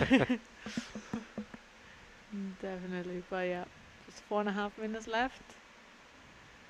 And yeah, again, we have time now, so if you have any questions, please just tune in on Facebook or on YouTube. Yeah, appworldtour.com. You can watch it on the website. A lot of support for our junior boys. Enrique in the last few heats getting through, doing well. Looks like Abaya is going on this one. Oh, nice looking wave.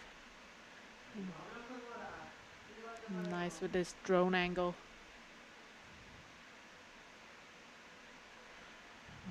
Let's see if she managed to get to that nose. A bit of cross stepping there.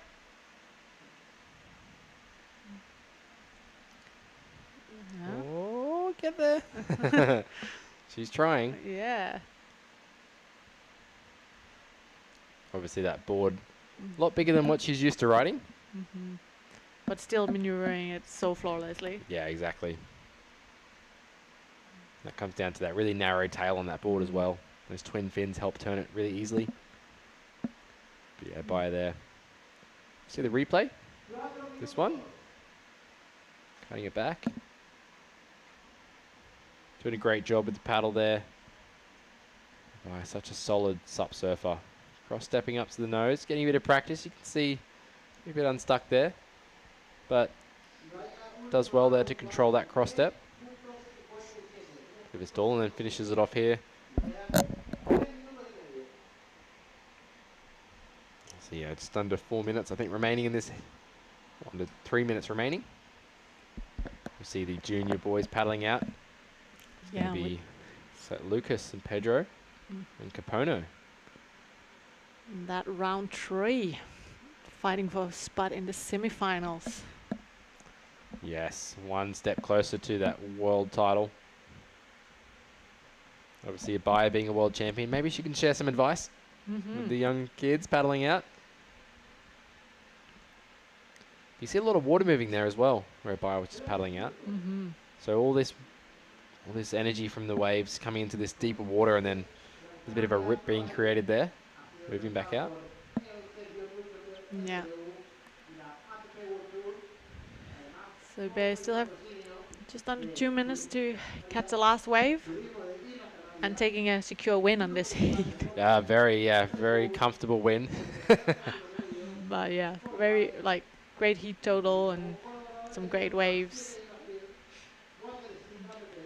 Yeah, we're good to see Abaya coming up in the next rounds. I think she's just taken this heat pretty cruisy, but she can definitely switch on her competition mode when she needs to.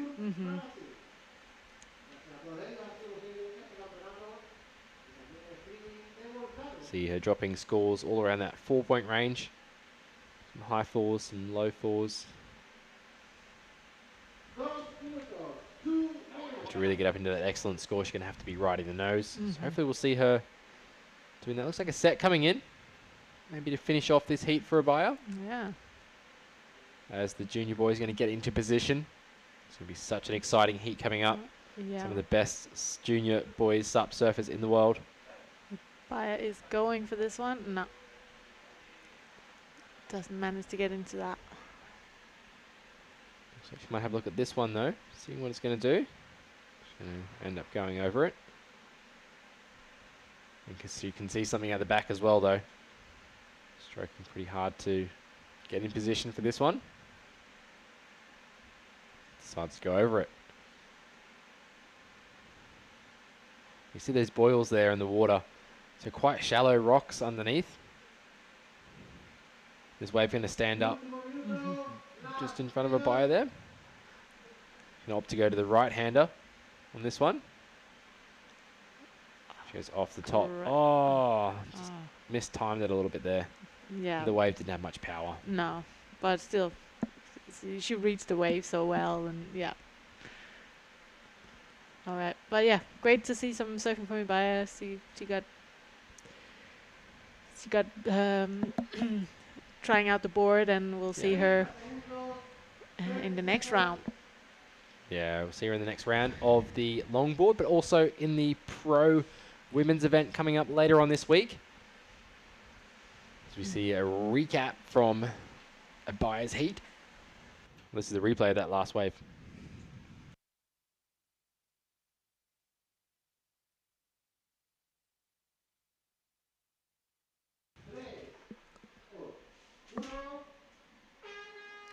So we will see the Inoue family coming up later on this week as well. Sakura meaning to be in that heat.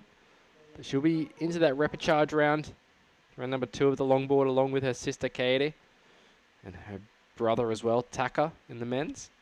So we'll see that coming up possibly tomorrow. We're going to have to wake up and check the conditions. We've got a little bit of a changeable forecast throughout the week.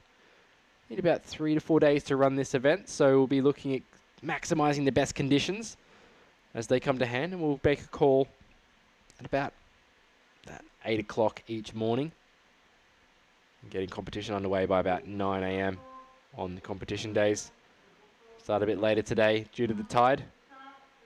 We see the recap from a Bayer. Putting together some great waves.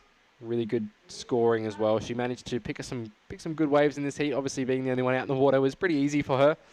Be able to choose the right waves. Great off the top there. Then brings her around to the left for a nice turn as well. So she's doing very well on this longboard. Making it look so easy. This board, 9 feet by about 22, I believe, or 23 inches wide. She was riding this longboard SUP for the Bali Cosmic Experience earlier in the year. That is run by the Longboard SUP Revolution coming out of Australia. And we're going to move into the junior boys round number 3. The future of SUP surfing. Can't wait to see these boys take to the water. We've got a pretty stacked heat to start off proceedings here with Kapono Fukuda, Lucas Winterdrew, Pedro Viga in this heat 1 of round 3. Great looking heat. Kapono, obviously the reigning world champion for the junior SUP surfing. Lucas Winterdrew took home the junior win for the European SUP surfing. And Pedro, we saw him go to town on a wave earlier today.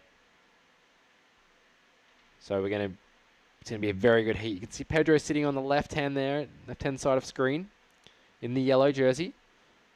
The inside position. Looks like Lucas has already caught a little wave, sitting with that 3rd priority. And Kapono identifying there could be a couple of waves coming. So it looks like we're going to have a paddle here.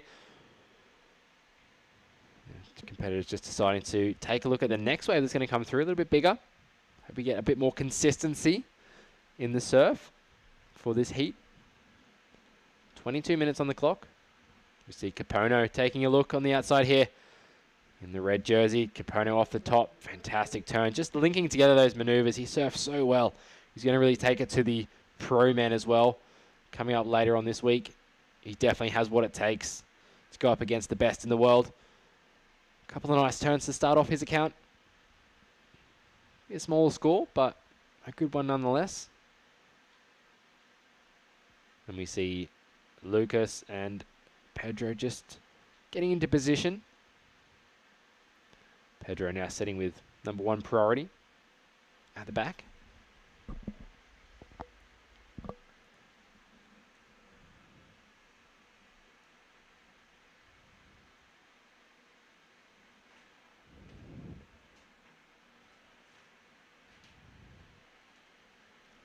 A bit of a lull in the action. You are watching the Gran Canaria Pro-Am, part of the APP World Tour for 2023. My name is Bo Nixon. I'm joined by Emily Utrup in the booth. Hopefully I pronounced that correctly. Yeah, you're getting really good at that. Thanks. Yeah, it's always a hard one. Yeah, exciting day here.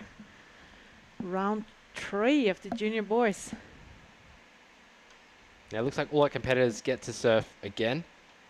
Pedro had that unfortunate priority interference earlier on in his round, but looking like they're all going through, getting a lot of surfing done, and this is going to, top 2 is going to move through to the semi-finals as we see Lucas Winterdrew taking off in this wave, putting together some nice turns. He really likes that paddle switch for those cut-back maneuvers. He's going to switch it back as well as he's riding on his backside to get to the inside section and just get some nice speed around that off the top. He's really finding a great wave here. He couldn't really find some really good white rides in that last heat, so I think he's really being patient, waiting for the right waves in this heat, learning from his mistakes. So great to see Lucas get started there. We saw Capono had a quick wave earlier as well. A couple of nice turns. We'll go look at Lucas's replay. Off the top, cutting it back. Nice turns to start with there. Just trying to look for that wall. Fortunately, it doesn't really fall up, but there, nice turn. Yeah, that was better. You can see it was a bit sleepy, that wave at the start. Pretty slow sections. And then he managed to find that fast section there and get a nice turn done. So that'd be a nice score for Lucas. We'll have to wait for the scores to come through for Capono as well. See them sitting next to each other at the back, Pedro and Capono. What do you think? They'll be chatting to each other out there, do you think? Or I don't know. They're having a little chat, or if it's full-on game face. I'm not sure. Probably game face, I think. Yeah. Capono is such a good competitor. It's really good that Pedro can learn from him as well. Follow him around. Obviously, Pedro has that first priority, so Capono will have to let Pedro go. Any wave that he does choose, which I think he's going to choose this one. So Capono just pulling off there. So this might be interesting. We might see priority switch, and we do see priority switch. So because Pedro made a concerted effort to paddle for that wave, that means that he does lose priority. And it looks like Capono might even lose priority again there. Oh, they're just changing back and forth. Yeah, they are, exactly. So Pedro does move back into that first priority. So no harm, no foul. So yeah, if you do make an effort to paddle for the wave and miss it, you will give away your priority. No matter which priority you're in. Priority 1 or 2. Yeah, it's so like I always find it really interesting to see how that priority come into play and who is really smart about it. Yeah, exactly. But it can be sometimes you see in the end of the heat them just playing cat and mouse and they're just paddling around each other to trying to block or trying to sell waves. So yeah, exactly. It's so interesting. It's good to see that the strategy's coming down, and also just to it can be quite maybe a bit of a burden as well having priority, because you actually have to make the decision to go on the wave or if it's going to be a good wave or not. So you really have to be switched on about reading the waves and which type of wave you want to catch, because it can be very easy to think, oh, this might be a good one, and then the next wave's the best one, kind of thing. So you can kind of find out that you kind of have a bit of pressure on you when you do have priority. Whereas if you don't have priority, you can kind of look at any wave, apart from the one that the person with priority is on. So Pedro currently sitting with that number 1 priority. We'll see if Capono realizes that as he paddles in. And he's going to take off in this wave. Pedro sitting a bit too deep, so we'll see Capono. Wow, great flow. He surfs so well for a junior SUP surfer. So much speed, really putting in the critical section of the wave there. He's waiting now for the wave to stand up. See if he has one more section to hit here on the inside. Going a bit on the left.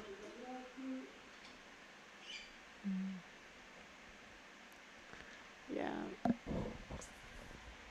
In the back, we're seeing Pedro. Up and riding. And see, he managed waiting for that section, you know. He's keep cutting back to the wide water to hope for the wave to stand up, you know. He want to do one more of those money turns that he did earlier. Exactly. He wants to do 6 of them on a wave to get the excellent score. But that was a good wave from Pedro. Kept the board moving throughout the whole wave. As we see Lucas up on a nice looking wave here. It's going to stand up nicely for him on this inside section. Carves it back around. He loves his paddle switch as well. Bringing it back. That wave just going to slow down a little bit as it moves to the inside. The low tide not really helping that reform. Definitely much better on the high tide to have that reform section. But it'd be interesting to see Pedro's wave score coming in. We have a 5.17 for Capono's first one. 4-point ride for Lucas's first wave. But they have caught second waves as well. As you can see Capono in the far top screen there. Paddling out on the inside there, on the right. Maybe opting to go on the inside, which is interesting. So as you get further out there, the reef gets pretty shallow. You have to make your way back across to the left where the other competitors are in the channel.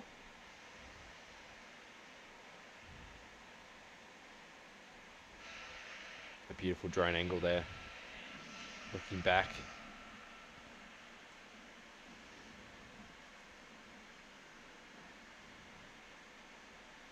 I believe that's the music hall there. And here we go, replay of Capono's wave.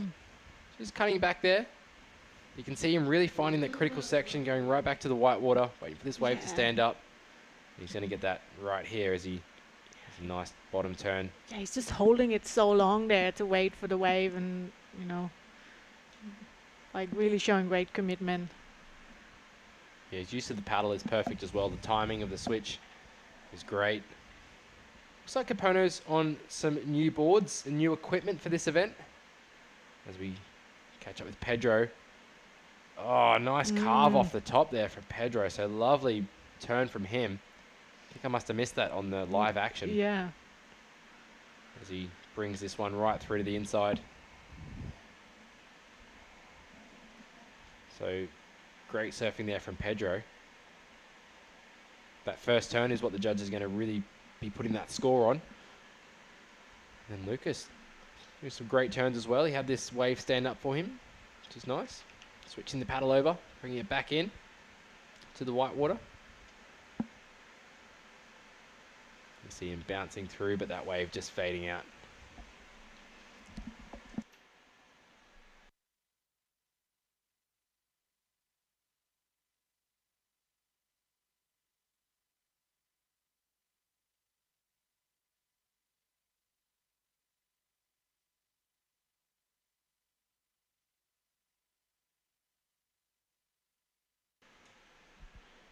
See, I was saying earlier that Capono looks like he's on some new equipment. Capono has been riding Sonova for a while, but looks like he's switched over to a more custom shape.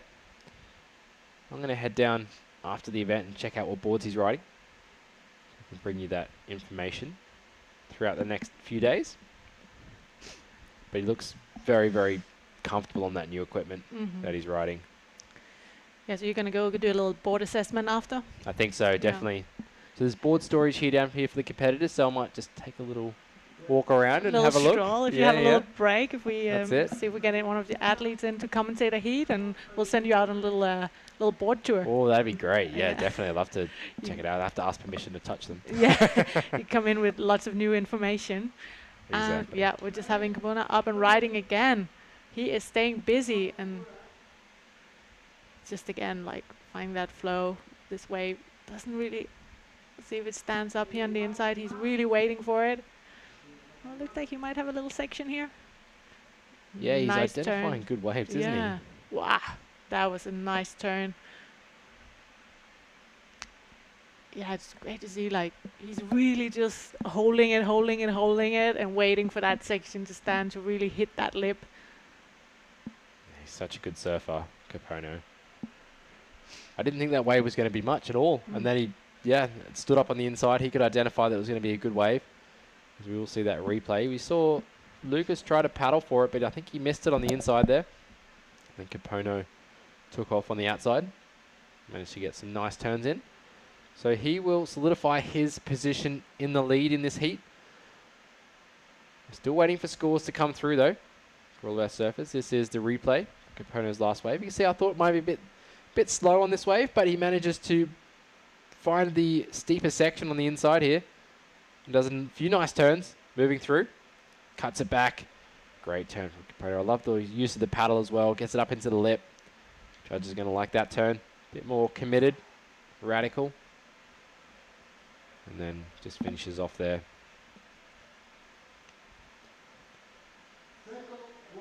As we see maybe some motion at the back. Some waves coming through for our competitors. Pedro currently in that first priority. So he's going to have a choice of which wave he wants. Look, he's going to have a look at this one. So he's going to take off. A bit of speed, cut back into this first section, back into the white water, throws it up off the top. Unfortunately just comes unstuck. Looks like that wave just disappeared on him. Yeah, and let's just, now we're having like lots of scores in, so let's just see here. We're having Capona now in the lead with a 5.17 and a 5.43. And we're having Lucas in the second place, and he's having 4-point ride and a 2 something. Sorry, now it just went away. Didn't fully see it, but yeah, already some great scores coming in. Yeah, there we go. 3.07 for Lucas's last wave. And then Pedro with that 3.63. And then probably a small score for that last wave. Won't be much at all, but he'll be looking for about another 3-point ride to get up into the lead. Or up into second position. Sorry, Capono is currently in that leading position in the heat. But the top two will move through to the semi-finals of the junior boys.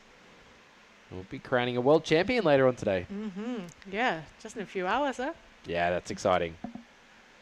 So exciting. Yeah, right now I would say Capona looks strong. Yeah, he certainly does. He's definitely putting together some good heat totals. He's a very good subsurfer to watch. You can tell, though, sometimes I've seen him in competitions that you can tell he's a young frother because he just goes hard at everything. Yeah. He surfs at 100 miles an hour sometimes, and it's great to see him going for big things. But it's you know, trying to put that into competition and maybe scaling back a little bit to be a bit safer in competition. But it's good to see him going for some big moves as well. And he's probably going to bring his A game toward the finals as he moves forward. As we see Pedro taking off here. It looks like a great wave for Pedro. He's going to get up into the lip. Great turn. Unfortunately, he just comes unstuck. So he was looking to repeat what he did in the last heat, getting up into the lip, but just unfortunately couldn't hold on to that turn. So Pedro looked to get back at the back and reset with 8 minutes on the clock. That leaves Lucas to Drew out in first priority.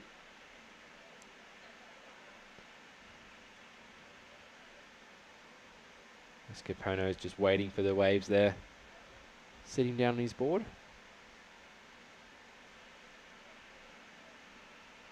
Great conditions here for the sup surfing. All day today has been offshore winds.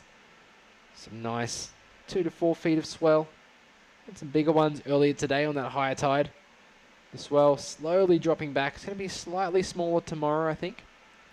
And then a bit smaller during the week, but we're looking like we're going to get a bump in swell toward the weekend. So looks like we might be running competition then, which would be super great to see some awesome waves for the pro competitors coming up, the men and women.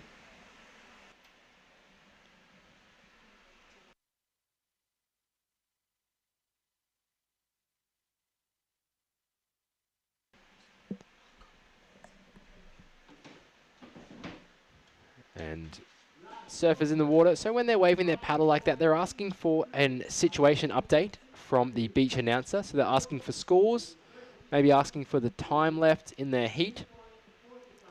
So you can see Lucas there. He'll be getting an update that he's currently in second position, needing a score to move into first. And they'll also update them that there is 6.5 minutes remaining in the heat. So if you see competitive SUP surfers waving their paddle, they are communicating with the beach announcer. You see Pedro cutting back into the whitewater. Just unfortunately that wave disappearing on him. Wonder if he got anything done on the outside. Looking for a pretty small score to move up into that second position to advance through. Looks like he's going to have a look at this wave on the inside. Great little reform. It's going to stand up for him. Pedro, can he get there in time? Oh, unfortunately, just doesn't get there in time. Be able to get up into the lip.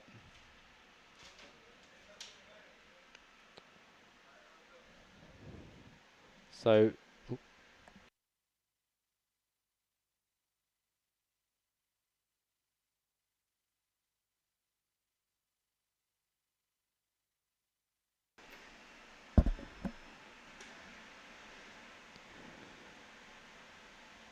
5.5 minutes. Pedro staying busy on the inside. Capono having a look at this one on the outside. You can see that wave stand up pretty quick. As we see Lucas on the right-hander banking off a beautiful top turn off the top there. He'd be happy with that performance on that turn. He's going to try to look at his watch, see how much time he has left. He's going to make his way through to the inside to see if this wave's going to reform. We've seen a few waves reforming on the inside on the right-hander. Not really on the lower tide though.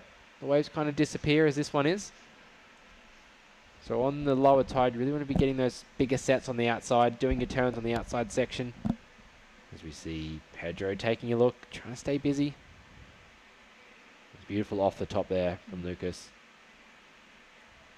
Really comes down to wave selection in these heats. When you get the right waves, you get the best turns. I've seen Lucas take off in a few waves that haven't been great, and you can see that just the opportunity for scoring potential just isn't there. Yeah, and you just see Capona just, he's on the right ones, and he knows how to use that priority. Again, now he's with priority. There's a great set wave coming. Let's see what he can do in this one. Again, just holding it there in the wide water, waiting for the waves to stand up. Great turn again, and then hits the lip. From the drone angle, that looked like a great turn, but I'm excited to see it from the other camera angle so we can see how vertical he actually put the board in that. Yeah, just his timing is spot on with everything as well. Just held that bottom turn to connect with the lip. As we see Enrique and Tituan paddling out for the next heat. So we'll get that. Here we go, setting up. Bang! Yeah, that was fantastic. Really critical. So you carve that board around. Great finish, yeah. Let's see what the judges are going to reward that one. Yeah, he might even extend his lead at the moment. I think he just did. 12.63. So that last wave score was 7. 7, we just hear the beach announcer yell out. So, wow. I think that's one of the highest score for the juniors. I think it is. That's true. Yeah, 7-point ride from Capono. 7-point ride and a 5.63. Puts him well in front of the other competitors. So, looks like Capono is moving straight into the semifinals. Yeah, but who will join him? Will it be Lucas or Pedro? Pedro is currently sitting in 3rd place. He needs a very small score of I believe it's a 2.65, but my eyes aren't that good. Do you need my help? Yeah, maybe. Capono live action, floating off the top of that one. Brings it through. Oh, he's so fast on his feet. Again, he's found this little wave that's just offered him some great turns. Well done, Capono. Link together those maneuvers. Might even extend his scoreline again. Even though it was a smaller wave, just that critical section, linking together maneuvers. He didn't have any downtime between the turns. That's what we mean when we say linking.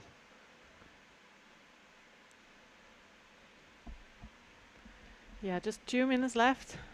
But right now, Lucas is sitting with that first priority. So let's just see this wave from Capono. Floats it over there and just... Yeah, he really knows how to hit that section, just like waiting for it. He's like, look how he just like surfed the wave from top to bottom. That's what the judges want to see. Exactly. Looks like that equipment is working for him. But yeah, 1.5 minutes left on the clock. Let's hope there's another set. I want to see these two surfers get another chance. It'd be great to see them moving throughout these rounds into the finals. So there is a little wave here. But none of the surfers are going to be in position to catch that little one, so time is going to start to run down now. Doesn't look like there's much on offer from this drone angle. Pedro had the right idea there, staying busy on the inside, but just couldn't quite find the right waves to be able to increase his score.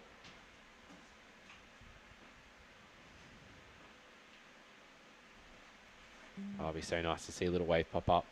Yeah. Oh yeah, Lucas sitting good position there with first priority. Yeah, that's the position you want to be in when there's like less than 30 seconds on the clock. You have priority. You can keep the other competitor off the wave that comes through.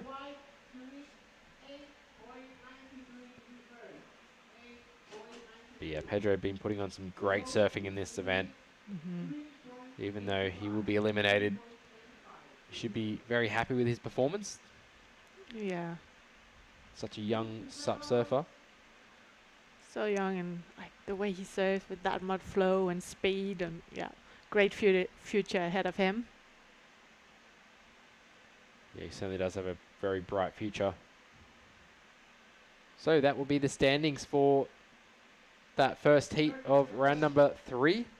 Kapono Fukuda, Lucas Winter-Drew moving through to the semi-finals.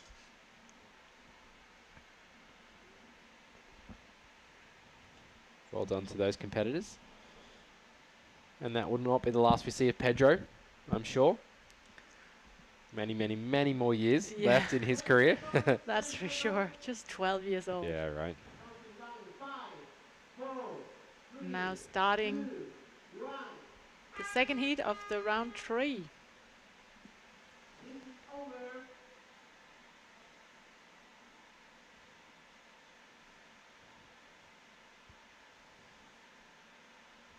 Here we go. You're going to look at a recap from that last heat. Lucas on one of his high scoring waves, cutting back into the white water here. So he really keeps that paddle on that heel side of the board when he's surfing on his backhand. Being able to lean on it during those bottom turns, and he gets around here, and this was a lovely turn off the top. Slides the tail a little bit. So showing a little bit of progression. And Kapono, you really handled this heat from start to finish. Stayed in front in that number 1 position. This wave didn't look like much, but he saw the potential in the inside. And he started to get really critical up in there. So well done to Kapono moving through. One step closer to backing up his win from last year. Here we go, heat number 2. Tituan Pajot in the red. Enrique Perez Serra in the white. And Andrew Noel in the yellow. For round 3, heat number 2 of the junior boys. Up and riding Enrique. Nice carve. He's going to bring this one through, getting a bit more critical section there. Throws it up into the lip. Lands it really well. So bring this one out into that cut back on the outside, and that wave will finish up for him. But that was a good way to start his round 3 heat, as the French competitors are left at the back waiting for their waves.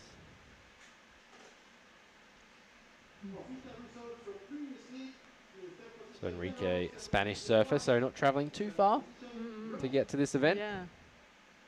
And he's up and riding. See if this wave he can manage to get. No, he doesn't manage to get to that inside that stands up a little bit more. But we're starting to see a little bit more motion in the ocean, huh? After we had that little low at the low tide, we can really see that tide starting to push in now. There's some bigger sets. Look at this one. Yeah, great looking wave here for Tituan. He put on a great performance this morning. He's going to look to get some turns done on this one. So hopefully this wave's going to stand up again for him. You can see them just bouncing. Maybe the wind getting a bit stronger out there. The wave also slowing down a little bit. And we have an update on the schedule for today. Emily, do you want to take us through it? Yeah, so right now we're doing the boys round 3, heat 2. After this, we're going into men's longboard repechage, and we're having 2 heats. Then we're going into the boys semifinals. And then I think, depending on how much daylight we have left after that, we'll see if we're going to do the finals as well. Amazing. Yeah. So don't go anywhere. Stay tuned. We've got more longboard action coming up.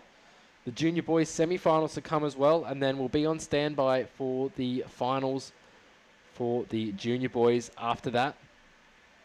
As we see Tituan taking a look at this one.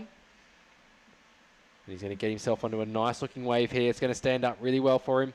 Does a nice turn back into the critical section here. He's going to find another section to turn off the top. Does very well. So Tituan looking very solid on his feet. That was a nice wave. Yeah, great surfing. So yeah, a bit of change to the schedule, just based on the conditions. I think the event organisers realising that it's still really good for longboarding out there, so we're going to get the longboards back out in the water. And then keep the junior boys moving through as well. Yeah, it's such amazing longboard waves, and yeah, really cool to see, you know, the performances today, and the longboarding was amazing. So yeah, so after this heat we'll go straight into the men's longboard repechage. So still lots of action today. And in the meanwhile we have Andrew up and riding. He's going to cut back on this wave. Waiting for that section to stand up here on the inside. See if he managed to get that section. No. But Enrique, meanwhile, does a really big roundhouse cutback on the outside. Another linking cutback there, and finds a nice turn on that section. And again, cutting back. Some great maneuvers on this wave. That's going to be a nice score for Enrique there. It's going to keep that score high. Remember, Tituan had a nice wave as well. So we'll see what the judges do with those scores.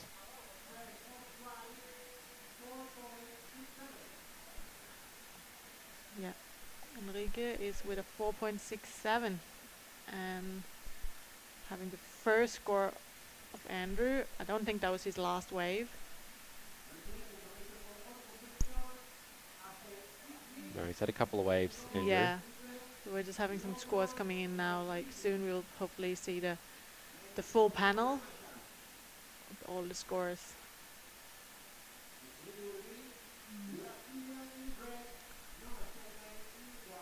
But yeah, what a first day we're having here. Perfect wave, full day of action. Just look at this set coming in here. It looks like Tituan is going to turn around and go for this one. He is there with first priority. This wave looks like it's going to be left-handed for him. He's going to back up that score that he had to start with. Okay, so we are back. We just finished round 3 for our under-18s stand-up paddle division. I'm here with Kapono again, who passed through first. Congratulations. Tell me, how was it in the water? How were the conditions? Yeah, waves are getting smaller, I think. But I did my best. Yeah, but I'm not satisfied yet because I couldn't catch the good waves first few minutes. So it was hard. The positioning was hard to find the right spot. I've noticed that over the event. You know, if you're in the inside, you kind of the big set comes and cleans everyone up. But then if you're too far open, you miss all the opportunities. Yeah. So it's hard. But you did really well. You had a really high scoring 7-point ride. Congratulations on that. You should be very happy. And moving on to the semi-finals. Anything you want to say to friends or family back home in Japan? Hi. Japanese? Okay. こんにちは。いつもサポートしてくださる友達とかスポンサーの方、次セミファイナルでこの調子で頑張るので、引き続き応援よろしくお願いします。Amazing. Thank you, Kapono. We'll see you in the semi-finals. Yeah, thank you, Tatiana. And yeah, he's stoked moving into the semi-finals, which is going to be in about an hour time. Yeah, that's right. So we have another 2 heats of the longboard and then moving back into the semi-finals for the junior boys. But Capono there, very critical of his performance. Yeah. Saying he wasn't very happy with the positioning, and obviously he can learn a lot from that. So he'll be taking that into the semi-finals and watching the conditions as well over the next hour or so, because they will change again with that tide coming in.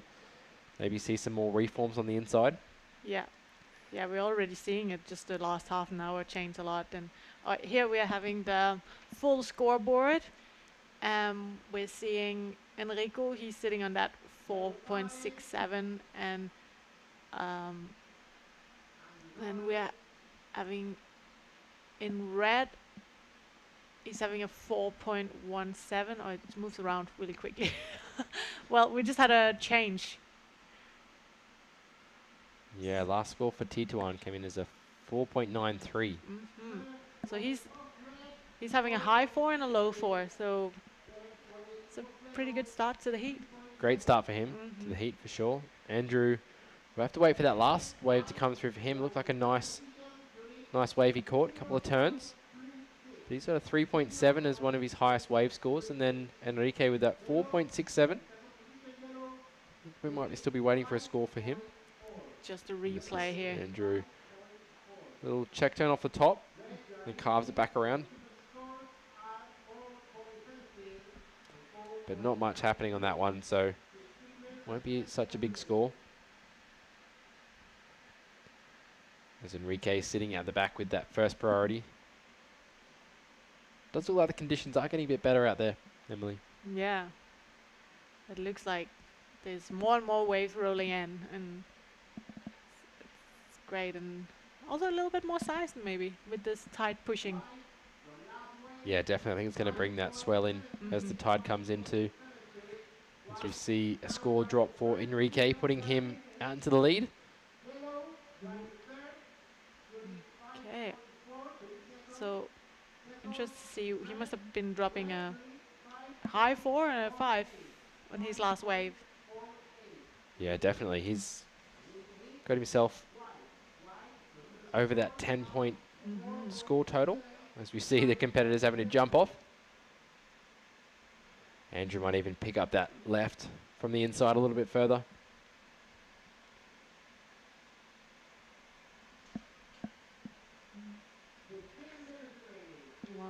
Yeah, exciting heat. And from this heat, the number 1 and 2 are moving into the semifinals.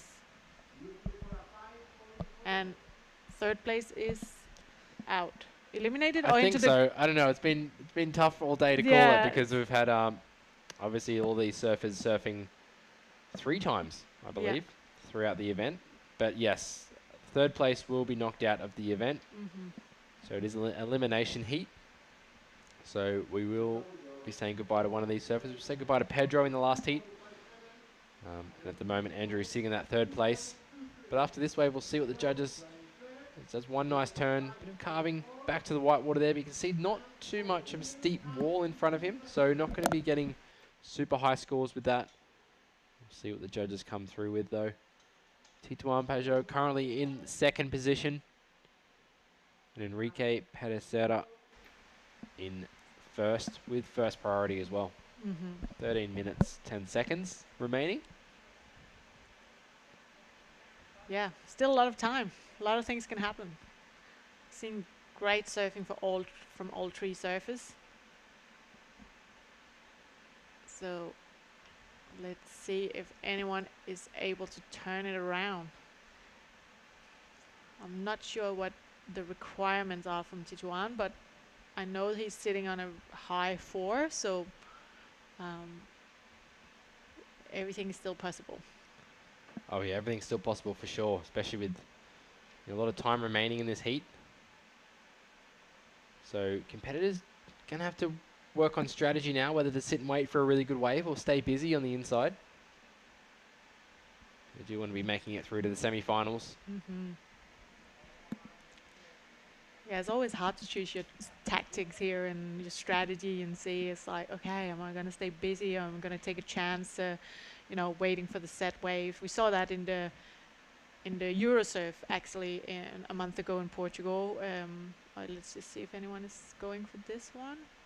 No, we were seeing the finals with where Ben and Clement they were both in the finals, and Clement had actually been surfing really well throughout the whole event as well, and in the finals he was really taking his time waiting for that set wave, and it just never came, and so unfortunately he got fourth in the finals. Yeah, so wave selection strategy always coming into play. See Enrique using that priority to take this one. The wave hasn't really offered up too much in terms of scoring potential, but it looks like it's going to stand up again on the inside. See if we can hit that. Yep. Nice turn there on the inside.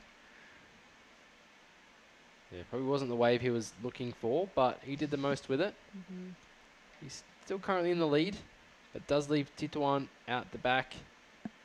It's actually in second priority. Must have had a little paddle for a wave there. Here we can see.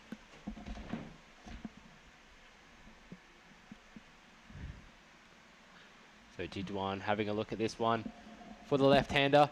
Going to get a lot of speed. Throw that board up into the lip. Nice. Turn off the top. You see that board was up on rail during that turn. He's going to bring it right through. Cutting back as well. So he's going to look to move up into that first position with this wave. He's doing some great turns. This wave offering a lot of scoring potential for him. He needs a 5-point ride to be able to move up into that first position. Yeah. Could be the one. Like that first turn, you really see him projecting that, the board forward and getting that speed out of that turn. Meanwhile, we're seeing a replay here of Enrique's last wave. Yeah, it just didn't really stand up for him, No. did it, this one? He got a couple of turns on the inside, or maybe one more turn here. A lot of work to get into there. Yeah, and the further you go in, the lower the scoring potential becomes, especially if the wave is dropping off in size. Judges want to see those turns like this one on the outside. Bang! Just see how it jacks it forward, get that speed, gets around that section again, and then waiting for it to stand up. It's a little hung up there with the use of the paddle. I think I heard the beach announcer just said a 5.4. Nice. So it could put him in the first place. Yeah, could put him up into the lead, which means Andrew's going to need a pretty big score to be able to jump up into the lead. We'll definitely get the update on Titouan's score.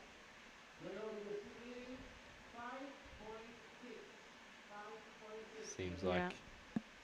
We're hearing a lot of scores dropping out from the beats announcers, so we're just waiting to see our screens get updated to see the current situation.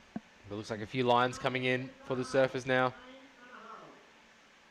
As Andrew might be looking to take one of these waves. It's going to offer up some scoring potential. You can see some nice lefts there rolling through. Nothing wrong with those waves, in my mind. You'd be out on there. Yeah, definitely. See Andrew taking a look at this one. Looks like it might stand up this wave on the inside, and he has decided to get onto it. So he's going to be looking down the line here. Oh, nice turn off the top. He's going to need a good score. Oh, it stands up nicely here, the wave. Nice cut back to the wide water. Just waiting for that, they're really waiting for that section to try to hit that. But yeah, some of the waves just gets a bit flattened out there on the inside when they hit that deep water. Yeah, you really want to position yourself in that steep section where the waves are a bit bigger. Nice carve off the top there, throwing a bit of spray out the back of the wave as well, and then the wave stands up again for another carve for Andrew. You can see him leaning on that paddle, using it for balance, and then carves back again. So 3 turns. Be a nice score there for Andrew. See if it does push him up into second place. As we see Tituan on the inside having a look at this one. He just pulls off the back of it. And Enrique at the back with priority. And currently in the lead in this heat.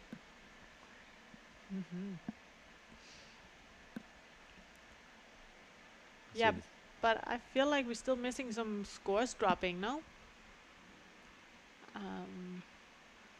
Maybe not. I think the last score from Andrew to come through. Yeah.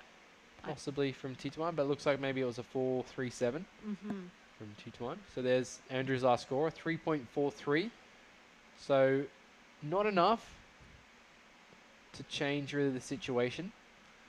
He's still looking for a 5.6, I believe, to be able to get into second place, which is advancing position to the semi-finals. Yeah. So far, as the situation is right now, it looks like it's Enrique and Tituan moving into that semi-final, and Andrew getting knocked out of the competition. But he still has 6 minutes to turn it around. Yes, so still a lot of time on the clock. Andrew, even though he'll have third priority, he might have the opportunity to kind of hunt around on the inside for a few waves, as we see wave standing up for our competitor in red. This is Tituan. Nice turn under the lip there for Tituan. Great surfing. He's going to cut it back, wait for this wave to stand up again. Offer him another turn. Does very well with that paddle. Again, just bouncing through. Oh, he's found a great... just throws it up a bit too vertical. Yeah, he just like doesn't really hit the same. He just kind of got stuck in that white water on the lip. That could have been a good section if he had hit it in the right spot. Yeah, that's what you want as a competitor, to have that oncoming section toward you, so you can really throw the board up and show a bit more commitment, radical surfing. You can see he's eyeing it up. He knows it's coming. Here he goes. He can see it. He's just trying to work out what to do, how to approach it. But just probably a bit too late to be able to get to the lip. So yeah, things are looking good for Enrique. Just 5 minutes left on the clock, sitting in first priority. He seems to be really building throughout the whole day today with his surfing and getting some better scores throughout the heats. Enrique maybe getting used to the waves out here as well, as he floats on that one and manages to ride out of it. Not much control, but still manages to complete that maneuver, as we see Andrew taking off on this one. Looking to get a hit on the top of that wave, and he does. Can he get around this section? He's going to get around it. He's going to be able to get a bit more open face. He carves that one around, and he has another opportunity. So he's chosen a great wave with a really nice turn there, and backs it up again as well. So that was a nice wave from Andrew. Yeah, great wave selection, and managed to get a few nice turns in there. Yeah, I'd say possibly better than that 3.7 in his scoreline, so he might improve that situation. As we saw Enrique there landing that floater off the top, just decides to kick out. Andrew hitting it off the top there, and then does well to identify that this wave's going to stand up again on the inside and makes it past the white water. Yeah, just getting it. That turn is a nice one. Just the waves just standing up a little bit more. Yeah, that turn, the second to last one, and then that first turn as well is going to be where the points come from. Some really good surfing. As we see our longboard competitors getting ready to head out. Looks like your fellow countryman, Noah. Noah is heading out there, yeah. He will be hungry to make it into the next round. Noah's been doing a lot of competition this year, and both in the sprint and the longboard and surfing and stand-up paddling and long distance, short distance. He's nothing he can't do. No.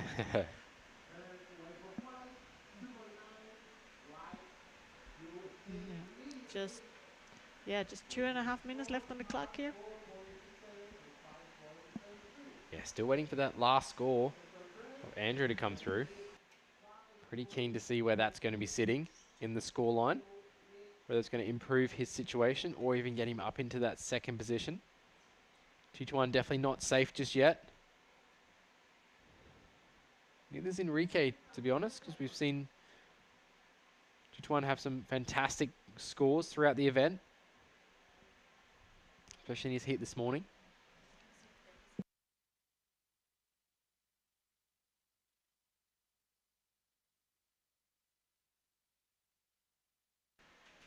So coming out of the 2 minutes remaining in the second heat of this round 3 for the junior boys. Top 2 will be moving through to the semi-finals. We'll be looking for some score updates shortly. Possibly Andrew just improving that situation ever so slightly. But nothing to really boost him up into second place as we have a bit of a paddle here. We see Enrique in that first priority taking off on this one. Going to throw that board up into the lip. Oh, it just comes unstuck on that floater off the top. He's been managing to pull those all day, so maybe a little bit tired, but also maybe just a bit relaxed knowing he is in the lead in this heat with less than a couple of minutes left. So we see him throwing it up there. Yeah, just that back foot kind of slipped off a little bit as he hit the lip. So Enrique will make his way back out. But he will be in that third priority. So as we see Andrew off the top, does well to hang on to that one. And he's going to try and ride this one through, get around this whitewater section to be able to get out to the open face. He does very well, carving it back around. He's found himself a really great wave, and again, carving back. Can he keep going on this ride? He's going to try his very best to get through. Fortunately, that wave just flattens out on the end section, but a couple of nice turns from Andrew. We'll see if it does go up into that high scores. It does look like Enrique and Titu will move forward as we see that replay. I don't know, it's a pretty good turn off the top and manages to get around this section. Looking for around that 5-point ride, I believe, and then a couple of turns on the end here. Just those carves that he's known for, he's been doing throughout this heat.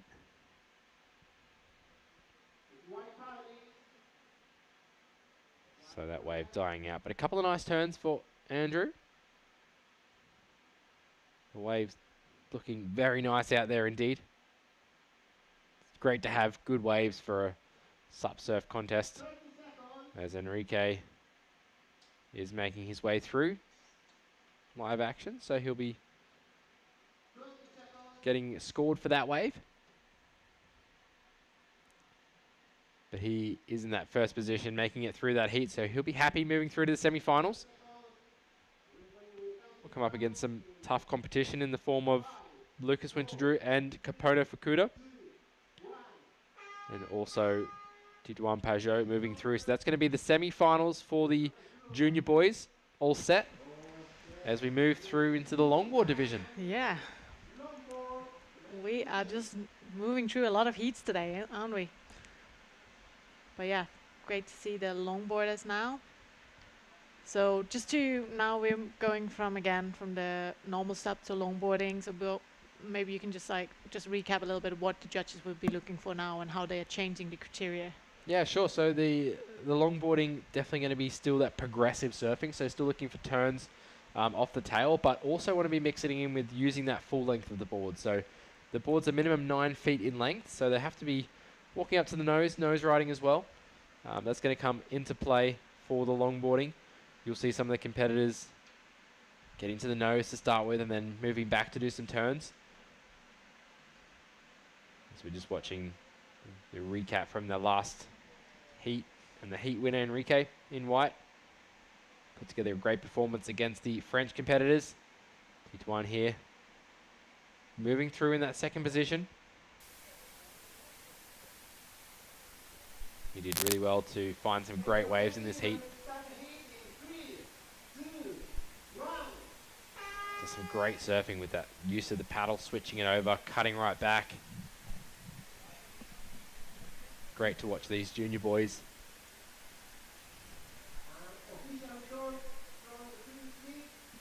So we see Andrew Had a couple of nice waves in that heat, just couldn't quite get the highest scores needed to move through.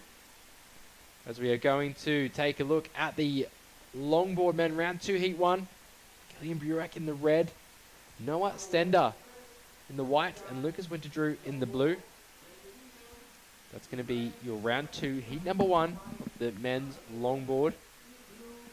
Pretty good heat to watch, actually. Yeah. That's going to be an exciting heat. So Lucas Winterdrew just backing it up from the juniors to the longboard, doing lots of surfing. Yeah, I think he's already been doing like 5 heats today, hasn't he? It's like finals day for him. Exactly. Yeah, some great waves coming in now. Yeah, let's talk a little bit about those 3 surfers in this heat. So maybe you can tell us a little bit about Killian. Yeah, Killian, young surfer from France, and he's a pretty new face on the scene, actually. Be good to see him riding earlier today in the longboard division. He'll be coming up in the pro men's as well. But he's very good at shortboarding, skateboarding, longboarding, everything to do with surfing. Yeah. And on the land as well. So very cool style as well. We saw him doing some nice nose rides earlier. Yeah, great to see a new face on the APP World Tour. Amazing, yeah. And then we have Noah Stander Mikkelsen from Denmark. That's a name I can pronounce. And in the meantime, we're just seeing Lucas up and riding. Yeah, great nose ride to start off with there. Yeah. I feel like Lucas just got out of the water. I think he did from that first heat of the juniors, yeah. He just kicks out of that one. Yeah. You've got to get used to riding the longboard again. Yeah, that must be hard, like switching it up, just going between the 2 all day. But he's been managing pretty well. Yeah, he certainly has. I mean, these athletes being able to switch between different boards is just another day at the office for them. They probably switch boards throughout, you know, their free surf sessions and everything back home. Yeah.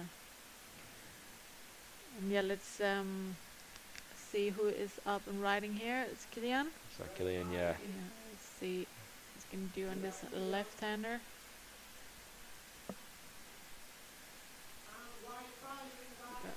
Getting out to the nose there. Nice little tap on the nose. Wow, great nice control and just like great flow in between the maneuvers here. And really mixing it up between that classical, a little bit more classical style and the maneuvers. And we're just seeing, we didn't get the start of Noah's wave there, but let's see if we can get that on the replay. Yeah, we'll see that hopefully on the replay, but Killian had a great wave. Yeah, that looked great from that drone angle. I'd love to see it from the other angle as well to, you know, sometimes from the drone angle it's hard to see how critical they're hitting the sections, but it looked like he was definitely having some nice flow. And hopefully we'll also get a replay of Noah's wave, which we didn't really see. All right, we are back with Enrique. He passed first again, so he's through to the semi-finals where you'll be competing against Capono. Tell me, how did you feel in the water? How were the conditions? I feel so good, and I think that now the conditions are very good. Like in the afternoon. Getting better now in the afternoon. So what was your strategy in the water? My strategy is stay focused with a good intelligence. That's good. Good game plan. Good game plan. Now, how have you been training for the event? Like building up to the big event, what have you been doing in your day-to-day life? Yeah, I training some, I think that 5 years a week. And I'm so happy to stay here and I like this. Well, you'll be making Spain proud, so congratulations, and we'll see you in the semi-finals. Okay, thank you. Bye. Thanks very much, Tatiana. With Enrique, last heat winner for the junior boys, moving through to the semi-finals. Quite serious, Enrique. Very focused, I think, on his, you know, his goal. Yeah. Obviously becoming a world champion for the junior boys. Which potentially could be today. Could be today. We're going to keep an eye on the conditions. We've managed to move back into the longboarding for the men, for round number 2.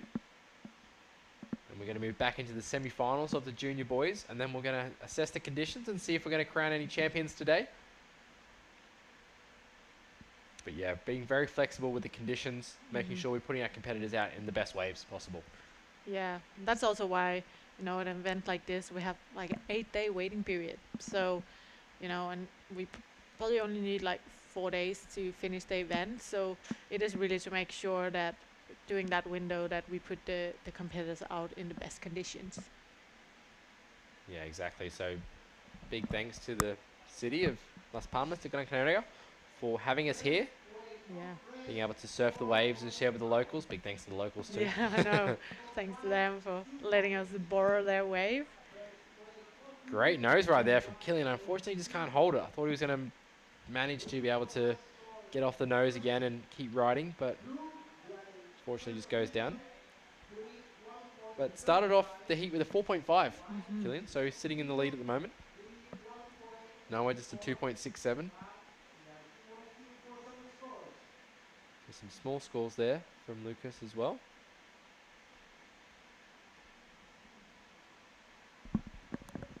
Lucas and Killian riding that prone longboard.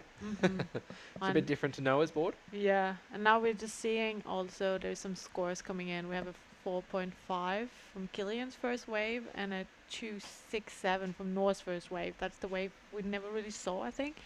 And Lucas's first wave, a 1.33. So, and we're looking for number 1 and 2 moving into the next round here, and number 3 getting eliminated. Yes, so 1 and 2 will move on to, I believe it's the quarterfinals, the longboard. Yes, and yeah, interesting. I also think Noah, are they all of them in the men's division, or Lucas is just in the juniors? I'd say they'd all be surfing in the main event. Yeah. Yeah, I believe Lucas wouldn't just come for the juniors. I'm sure he put himself into the main event as well. So event. He's just surfing all the categories, staying busy this week.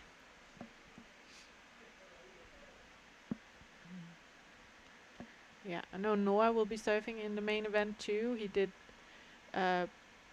really well in the Eurosurf last month and got into the semi-finals. I think he finished 6 or 7. But yeah, this longboarding is definitely also his discipline. He's also competing in regular longboarding, so he definitely knows what he's doing. Also, when it comes to, you know, more classical longboarding, as we talked about, it needs to be a bit of a mix. Yeah, just from these last heaters, he seemed like he was very comfortable on the nose, nose riding, nice turns as well. Quite a tall kid as well. Yeah. Noah, so having a lot of power as well to be able to throw that 9-foot board around. Yeah, Noah is like from this generation, his age, like him, Christian Andersen, and these guys coming out of Klitmøller and Cold Hawaii in Denmark. It's just a lot of great stand-up paddlers coming out of there. It's such a big and growing sport. Yeah, it's kind of like the new surf destination. Yeah. For like, for that region, it's amazing to see. And they obviously held a lot of events there as well. Yeah. For SUP surfing, the ISA titles back there. Yeah, and as we see Noah going straight to the nose. See if he managed to get around this section. Looks like waiting for the wave to stand up. See if he can hit that lip. Nice done. That was a great hit of the lip there with that big board. Yeah, he got that board right up in the lip. Great turn off the top, and then like a little bunny hop. Yeah, but looks like he's not finished with this wave yet. No. These longboards carry so much speed. Yeah. They keep going. But yeah, no, it did very well there to time that turn off the top very nicely. Yeah, I was like, he was waiting so long. I actually thought he would wait too long. Like, let's look at the replay, but he actually read the wave really well. Yeah, he got a nice nose right in to begin with. And surfed this wave right through, and then just waited patiently. I didn't see the wave actually doing much, and then all of a sudden, right in front of him, it stood up. Just waited perfectly, got the board above the lip, Very nice controlled. Bunny hop. Saw the fins. Little hop, and then managed to connect it all the way to the inside and actually doing a nice little cut back here, as I remember, yeah. Yeah, opting to wear the leash on the knee to get the leash out of the way when you're cross-stepping. Nice little cross-step turn there. We'll get the full wave. Maybe even rode that a bit further. So Noah probably going to move up into that first place after that ride.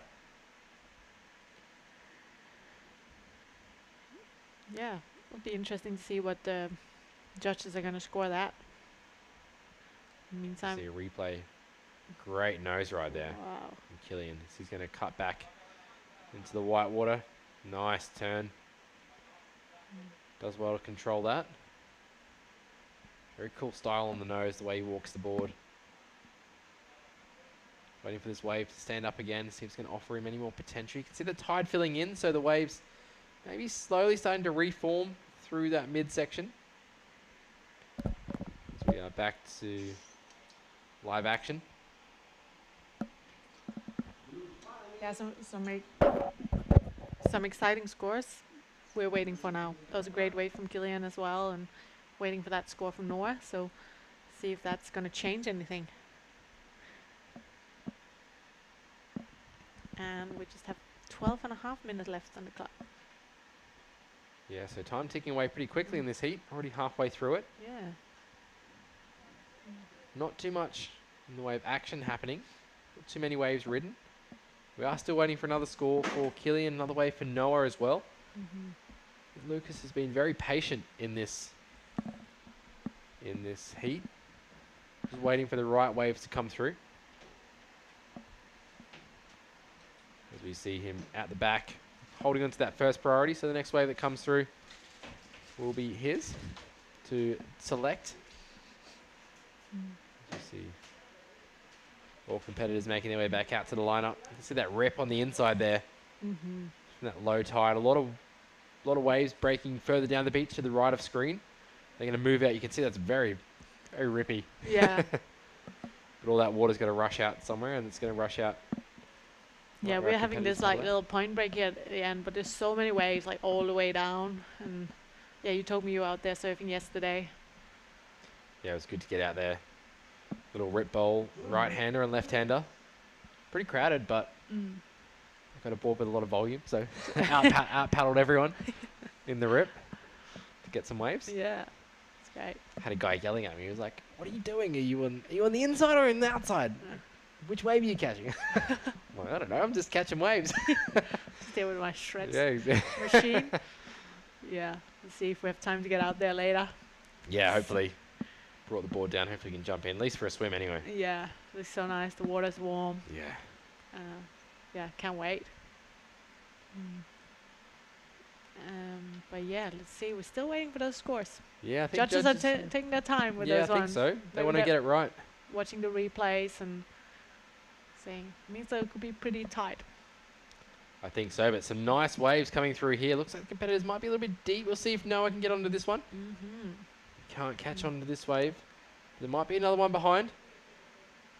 So we will see possibly Lucas using his priority. Yeah. But I don't know if he's going to get onto it. So he's a bit too far out. Yeah. But we are going to see Kilian trying to get on that one. Fortunately not being able to. So leave Noah back with first priority. Yeah, that's right. So he'll be happy with that.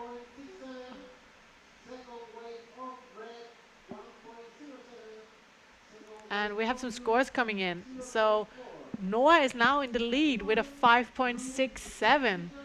And we also have another score from Kilian. That's 1 point. I don't think his third wave's coming yet. No, I don't think so either. But Noah with a great score. Really good score from Noah. So that was that nose ride to that big vertical turn. Yeah. So obviously judges rewarding that critical turn. And Noah is up and riding again, straight out to the nose with a nice hang 5. And now he's looking at that left-hander. You can see it walling up in front of him. Yeah, waiting for that wall to try to hit that again. We know that the judges like to see that. Great carve back to the whitewater there. Yeah, Love that turn from Noah. Just waiting.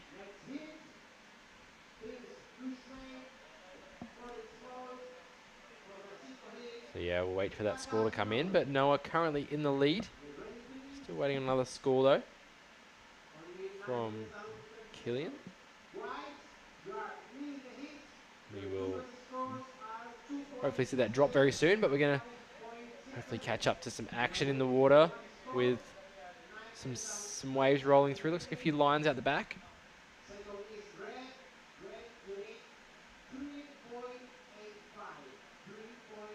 We're going to be running 2 heats of the round number 2 for the longboard.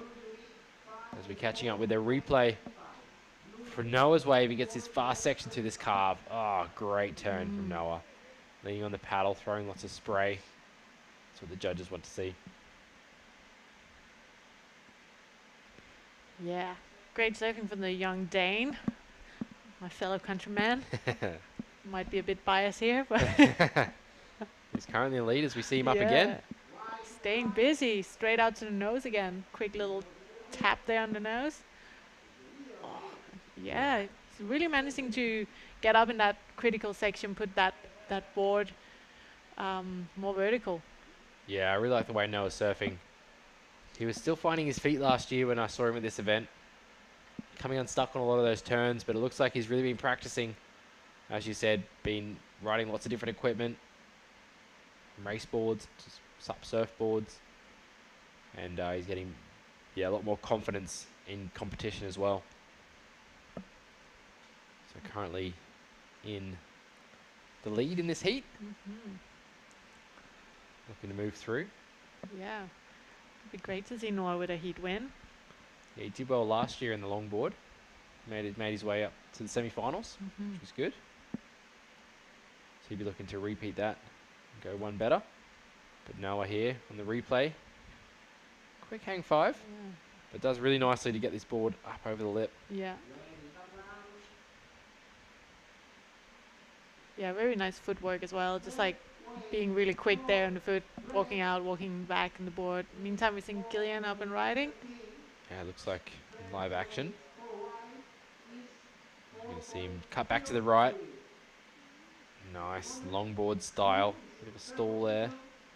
They'll try to get up to the nose, but couldn't manage to quite get right up to the nose on that one. As we do see that score now drop for Killian, increasing his position at the moment.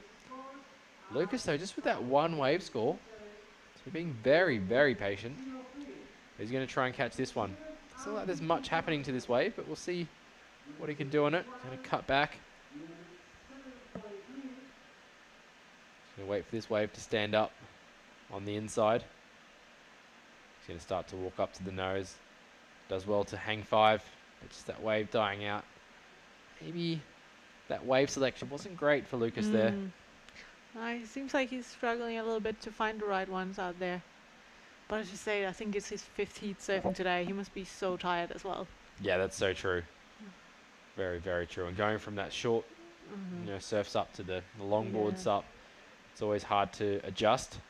And it's probably also for him now about, preserving energy, because he is in the boys semi-finals, and it's also probably for him to see, okay, what is more important for me to get some more energy for that, or... That's very true. Probably conserving energy.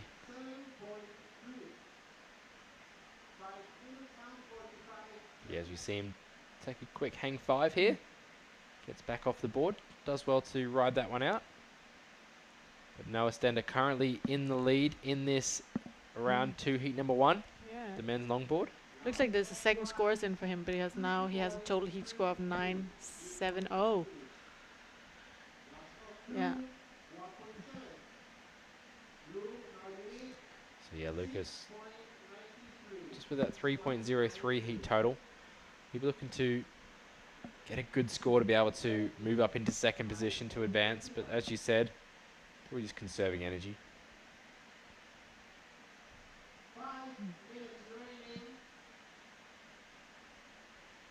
Yeah, there's just 4 minutes left on the clock.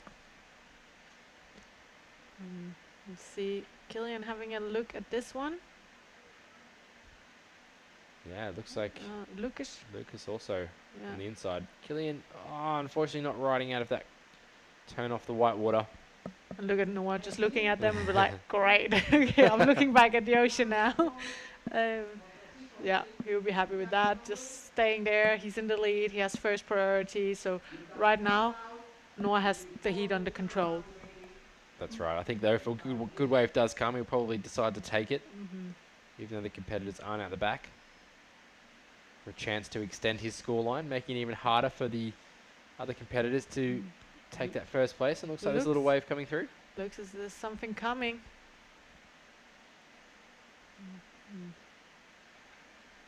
No, and he is up and riding. But no, you see, he's like, I'm going to kick out and I'm going to go back out and get that first priority again before the other guys reach the lineup. And that's always like the thing when you're in the lead and you sit with that priority, you always have to think about, okay, this wave, does it have potential to be better than the waves I already have? Because otherwise it's better to sit with that first priority, right? And wait and put pressure on the other guys and try to, you know, block them or sell a bad wave to them. So this is where, you know, that mental game really plays in. Yeah, totally, exactly right. And that's where that pressure of having priority as well. Understanding if it's going to be a good wave or not and putting that pressure on yourself. But the seasoned competitors will always use that priority to their advantage. As we see a couple of waves being ridden on the inside there. Looks like Lucas is up and riding on the inside. We'll catch up to his wave. Looks like it's just going to slow down there. So not much happening for Lucas in this heat, unfortunately. Probably a good idea to come in and save himself for the upcoming junior boys semi-final. Yeah, he could literally be in the next heat. Yeah, exactly. He'll come in from this, have like 20 minutes rest, and then head back out. Yeah. So, we have one more longboard heat, and then we have the juniors. Yeah, correct. Yeah, that's right. But yeah, even still, he's battling back out. He's not done. No. This goes to show that he's taking it seriously. Yeah. So, yeah, 1.5 minutes. Yeah, the ocean going a bit flat though. Yeah, that swell is dropping throughout the day and into tomorrow as well. But Noah will be happy with that. Yeah, he'll be happy. If there's no more waves that come through, he'll be happy. Yeah, and if there's just one more wave coming through, he's free to take it with that first priority. So that's right. So now you'll probably just see him staying very close to Killian, and you know, this is where that, like, we call a little bit the cat and mouse, right? It comes into play where you see them just following each other, staying really close to each other. And yeah, I think that's one of the really interesting things about competitive surfing is, you know, because when it comes to that, you have to be a very smart competitor. That's so true. You really do. Because sometimes you are also a surfer, and if there's a good wave coming, you just want to go, you know. But or if there's a wave coming, you just want to go. But that's when you really have to, you know, play it smart. But yeah, it looks like Noah is gonna take this one with just. He's gonna let Killian have a look at this one. That's second priority. Killian's gonna manage to get onto it, I think. Yep. The wave still not breaking. Oh, he's going to do a nice nose right here. Oh. Great 4 steps up to the nose. Great longboard style, getting nice and low. Yeah. Cuts it back into the white water. Doing very well to control that board through the bumps there. And then Lucas behind him. Oh, this could be a dangerous one for Noah. Could be. Yeah. It didn't look like the wave had much potential when he paddled into it, but he definitely got all the potential out of it. Oh, he's literally finishing ankle high water. Yeah. So Killian taking it all the way through to the beach. Quite a lot of nose rides and walking up the board there. Yeah. So we'll see how the judges bring that into the consideration. As this is the heat recap from the first heat of round number 2 of the longboard, and this is a great turn from Noah up into the lip. Best turn of the heat. And that little hoop. That's where all the points come from, right? Yeah. And Killian, nice nose ride throughout that section, cutting back into the white water. So he did very well to hang on to second position. Still waiting for that score to come through for Killian. Yeah, be interesting to see if that's going to change anything. I think he was looking at a 5 point something to take over Noah, but pretty small wave. I didn't see too much critical surfing there. But it looks like no matter what, both Noah and Killian are going to move into the next round. That's right, yeah. This was a great carve from Noah as well on this wave, switching the paddle, throwing lots of spray. So the bulk of his score came from those big turns out there. So you can see judges really favouring big turns on the SUP longboard, but also those critical nose rides as well. And Noah, quick nose ride there and managed to get the board above the lip on his backhand. So just showcasing that he has great control, surfing both forehand and backhand. Yeah, like consistently good surfing from Noah in this heat. Yeah, unfortunately Lucas just couldn't find the right waves in this heat. Just a few slow waves, nothing too big on the scoring side, only a couple of 1 point rides. But he'll be coming up again in the junior boys semi-finals very shortly. But Noah here, just a highlight reel of Noah. Yeah. Been great surfing. This was Killian's last ride, so a couple of nose rides. Getting 5 through there. Turn, not too much else happening. Bit of a cut back, and then manages to cut back to the right here, and then do a couple more nose rides throughout the end section. As we are looking at the longboard men round 2, heat 2. Vince Dushnai in red, Moritz Marsh in white, Juan Francisco in the yellow, and Taka Inoue in the blue. I don't know if Taka is here yet. Would be unfortunate if he is not here. That means he won't be moving through. Yeah. Unfortunately. He would love to be in the longboard side of things. But Vince and Moritz, both from Germany, but now residing in the Canary Islands. Vince in Fuerte and Moritz here in Gran Canaria. Juan Francisco, local Gran Canarian surfer. So we'll see Moritz Marsh up and riding. We're already getting this heat started. Great nose ride from Moritz. Just couldn't quite complete it. Really have to ride down the wave face to complete the nose ride. As we see Vince, really nice cutback and trip up to the nose as well, but just couldn't quite hold it. That wave dropped out underneath him. Very steep section. Hard to do that on a SUP longboard. Got a 9-foot board. We saw Vince earlier in the day in the juniors. He's going to try to make it through the longboard division. Moving through to round number 3. So, same score for Vince and Moritz. 1.33 on the board. I can't see Juan Francisco or Taka out there in the water. So, interesting, might just be the two surfers out there. Just a German matchup. Yes, exactly. Yeah, it's talking about Germany. It's crazy to see how many good surfers there's actually coming out of Germany. Amazing, right? It's so cool to see them. But it's also amazing to see how much effort they're putting in to really, build the national team. And I've been following a guy like Leon Gletscher, where you see after he comes into the Olympics how much, investment they put into the team. That's right. Yeah, definitely. And river surfing is such a big thing in Germany as well. Yeah. The Eisbach in Munich being kind of the center hub of river surfing. Yeah. So cool. Have you tried it? No, I haven't. No.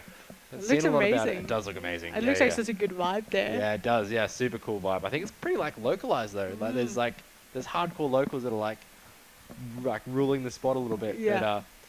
But I know there is a SUP longboarder, Andy from Germany. He was at the Bali event earlier this year. He rides river waves in Germany, and so it was exciting to talk to him about it. And he goes down to the Eisbach, and there's apparently a couple of little waves around there as well. It's not just the main one in town. So managing to get out on the rivers. His SUP longboard. Yeah. Yeah, it's something I would like to try. But yeah, just coming back to Germany and having, also these two guys here, and their national team also in the Eurosurf was just looking incredibly strong, and yeah, so Yeah, amazing to know that surfers are from Germany now. yeah. They do have like that small coastline. Not sure if it gets great waves. Yeah, it's like it's just south of Denmark. Yeah. There's a place called Sylt, which where they have some waves, Okay. but actually a lot of Germans also come up to Denmark actually to surf. So it's when you go to Denmark to Klitmøller and stuff, you'll see a lot of Germans up there surfing and kite surfing and windsurfing and doing all the water sports on the coast of Denmark, because it's a short, like if you live in Hamburg or one of the bigger cities, it's like a 3-4 hour drive for them. So it's quite a easy drive. Yeah, you say exactly. like for them it's easier than going down to France or something. That's like right, that. exactly. We did a trip to Norway last year from the UK in the van. We drove across mainland Europe and right up through, and it was amazing to see how many Germans were in Norway, taking their holidays through the summer there. Yeah. Pretty close for them, get the ferry across up into Norway, and especially also in Denmark. We didn't manage to stop in Manila, but we'll catch up with Tatiana and Noah Stender. Talk about Klitmøller. Let's get down to Noah. Noah, congratulations. You made it through the repechage rounds, and you've got another opportunity to take home the title. How are you feeling? I'm just stoked. It was so fun to just have the spot by ourselves, and it was just nice, yeah. So tell me, what did you change? How did your strategy change from this heat to the last heat? I think I just tried to surf more high performance. I don't think the nose rides give that good scores, so I tried to do turns instead, and that worked out, yeah. Okay, well that's good information for the upcoming competitors. They're looking more towards the turns, the more difficult manoeuvres rather than just the nose rides. Well, congratulations. We'll see you later on for the semis. Quarters, I think. Quarters, sorry. We've got a few competitors for the events, but lovely talking to you, and we'll see you then. Thank you so much, thanks. Thanks, Tatiana. Catching up with Noah Stender, the winner of the last heat for the longboard. Yeah, Noah from Denmark, representing his country here.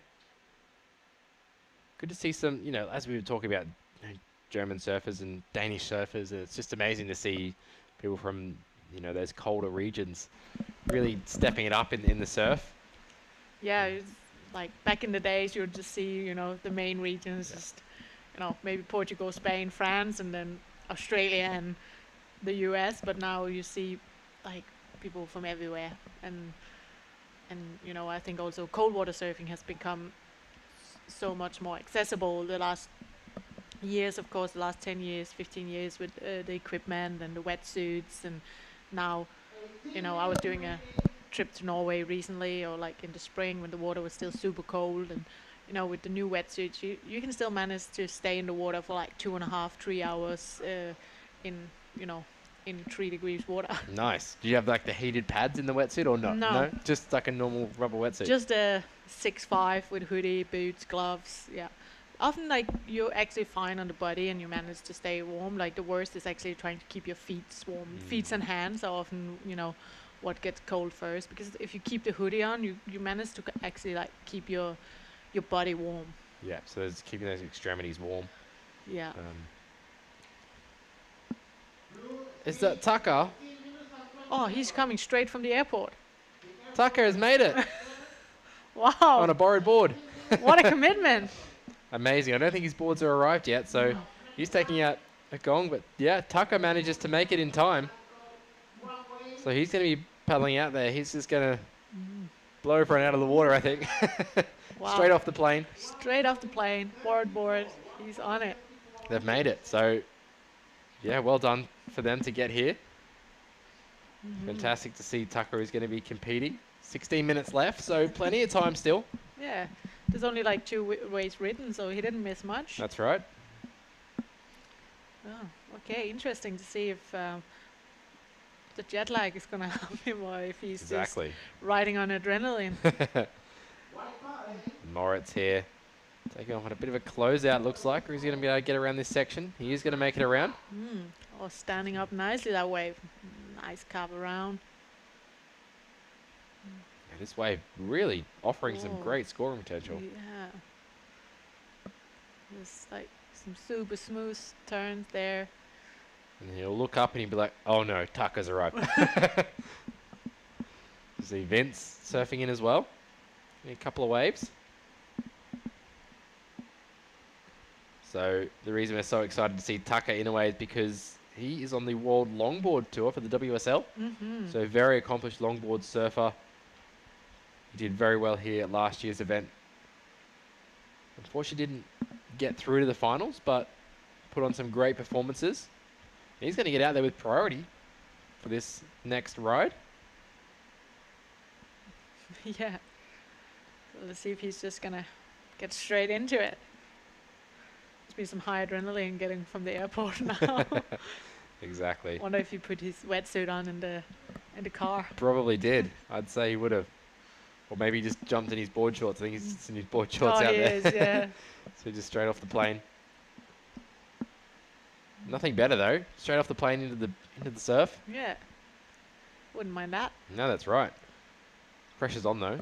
Yeah. Got to get through this heat. Yeah. First priority. Yep. So yeah, waiting for those scores of Moritz and Vince to come through. Moritz going to get that second priority because he's second out in the lineup.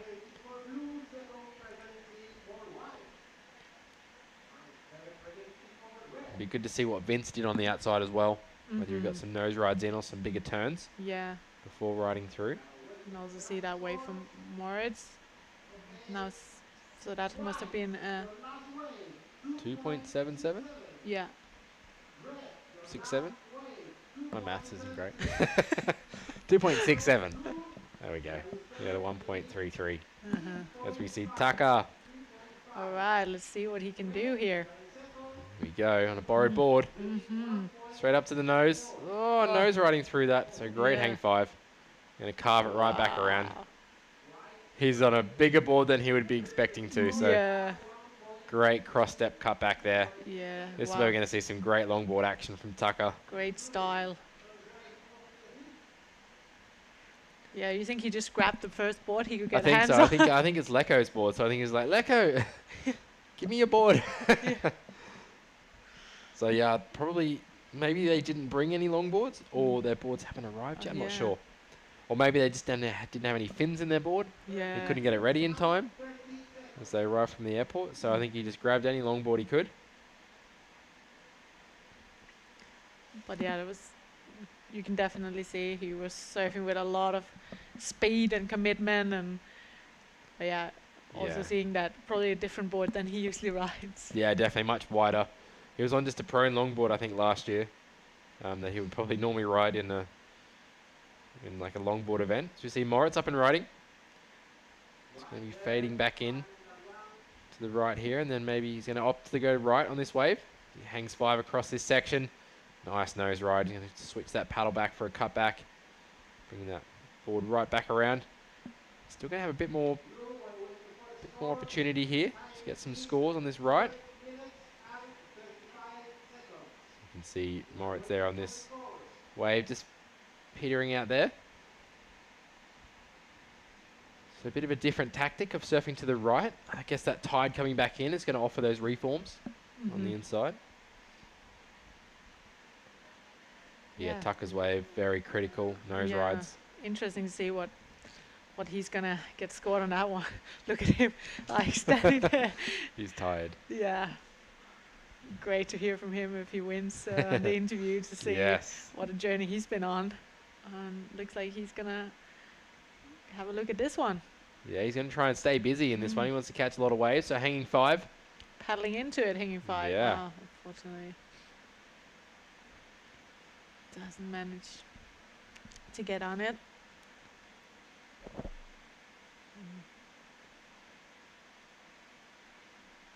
Yeah, he must be happy that he made it in time to be able to get into this heat. Let's say even just with that first wave, it put him in a good position in the scoring. Yeah, still waiting for that score to drop.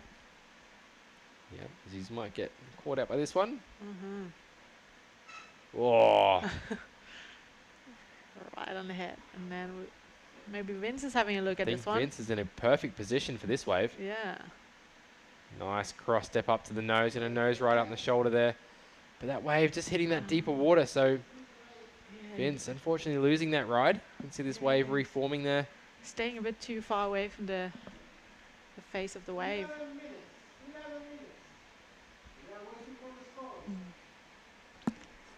So yeah, 10 minutes left. Yeah, waiting for that first score of Tucker. Yeah, very interested to see what the judges are scoring that. As you see a little set coming through at the back. Moritz at the back. With that, he will have that priority. That priority hasn't switched on the screen just yet. Looks like Moritz might be a little bit too deep. We're going to try this one. He's going to try. So great wave here from Moritz. Yeah. Gets around this section.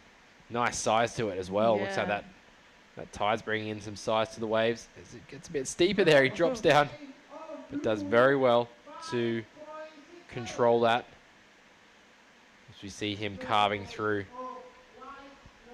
Getting on the nose. So really do a lot of variety of maneuvers here. Yeah. Moritz. Great surfing.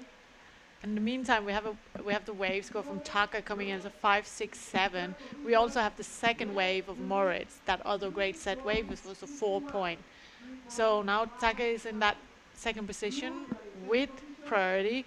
Well, we need a score for this last wave of Moritz as well, which probably gonna like improve his position in the front at the moment. Yeah, it's a great wave for Moritz here. Controlled it really well through that drop.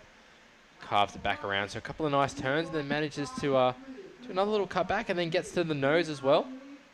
So showing that variety, but just had to shuffle up to the nose there. No cross steps. Maybe judges taking that into consideration.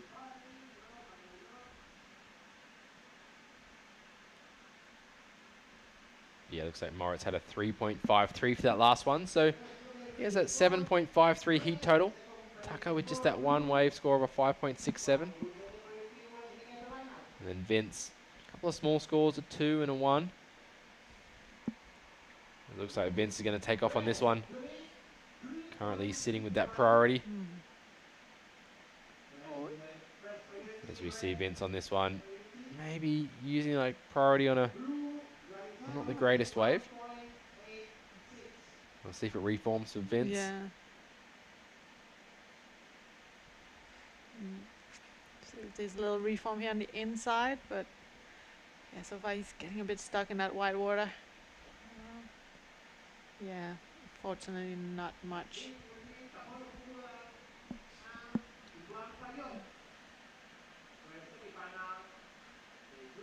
And see, there's a set coming here. Maybe Tucker having a look at this one. See if he managed to get on it. He is definitely paddling for it. So Tucker is on this one. He's going to try and get to the nose. Nice critical nose ride. Hang 5. Oh. You can ride anything. He gets up into the lip. You can see just that big board. Yeah. Unable to control it. But what a great nose ride he performed there in the beginning. Yeah, held it very well. So we see a lot of flair in Tucker's surfing. Yeah. He's got a great style. You'll see some soul arches and some hair flicks. And you'll see some cool stuff from Tucker as he progresses throughout this event on the longboard. He's a bit more serious when it comes to the shortboard stop surfing though. Okay, yeah. It's interesting. He rides a little bit of a longer board, and when he gets it really vertical, it just goes to show as he late takeoff here. Tucker, he's going to cut this one back, getting up to the nose again for a hang 10. Nice, holding this nose ride for an extended amount of time. Wow, see, and then carving back. That so you is can really see great wave from Tucker here, just really using the whole potential of the wave. And managed to get to the inside here. See if he's going to stand up again for a finishing maneuver. Yeah, he might be able to get through and get another little nose ride in. There he is on the nose. Little hang 10. And Tucker, this is going to be a great score for him. Hitting the lip here in the end, maybe? I just couldn't quite get that big board up into it. Yeah. But he'd be happy with that. Another great. Looks like that wave is probably going to put him in the lead.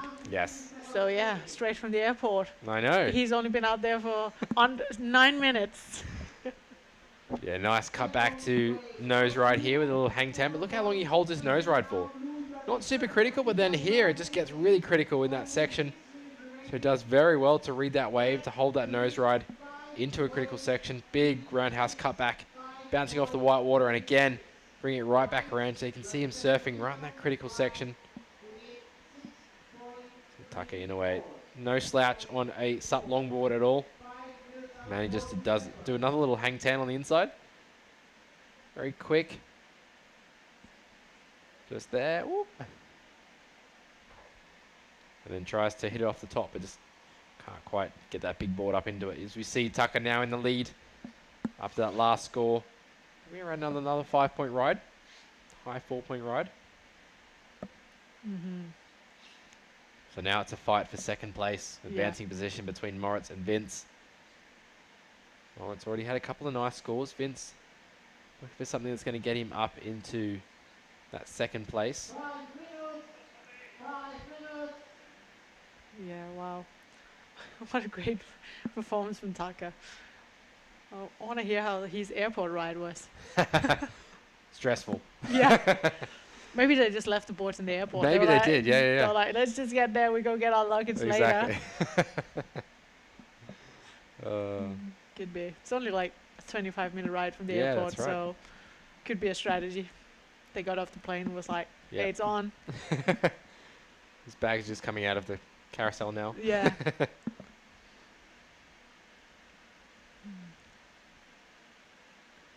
So yeah, just 3.5 minutes remaining. So it looks like Tucker is gonna go straight into the next round. Yeah, he's put on 2 solid waves. He's only caught 2 waves. That's all he needs. That's all you need.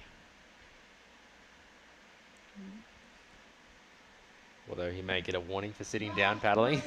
Oh. As we just see a score come through for Tucker. 8.33. So that is the second highest score of the day. After Benoit's 8.5. Yeah. Ben got an 8.5 and now Tucker with an 8.33. Yeah, Tucker putting on a great performance there of SUP longboarding, nose riding, carving back. See that progression coming into the judging criteria. And carving into the white water. He's going to spin on the inside here of everyone and just catch this little one as well. He is going again. Straight up to the nose. Wow. Hanging 5. He's going to do a little hang heels and try to spin around it. He is going to make it. This is what I mean from Tucker. He's just showman on the board. He's trying to get up into the lip, but not quite. So Tucker there doing a little bit of a hang heels as we see Moritz trying to solidify his second place position in the heat. He's had some nice carves on that wave. We'll catch up to Moritz soon again. Looks like a really nice wave that he has caught. So Vince in a pretty tricky position now, looking for a good score to get into second position to advance through to the round 3 of the quarterfinals, the longboard.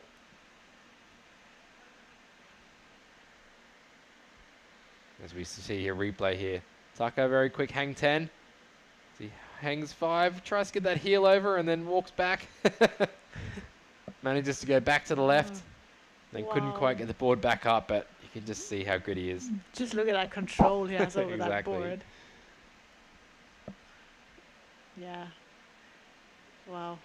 8.33.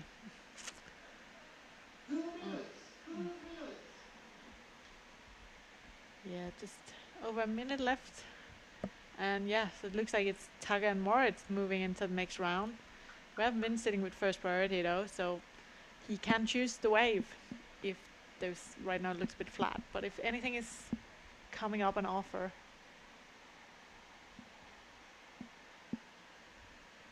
Yeah, Vince looking for a pretty good score. I think he's only sitting with really a 2-point ride and a 1 point something, so he really needs to get a bit of a higher score to be able to progress.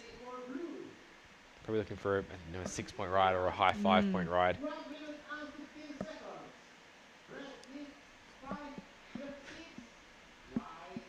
So it looks like the ocean is pretty flat toward the end of this heat.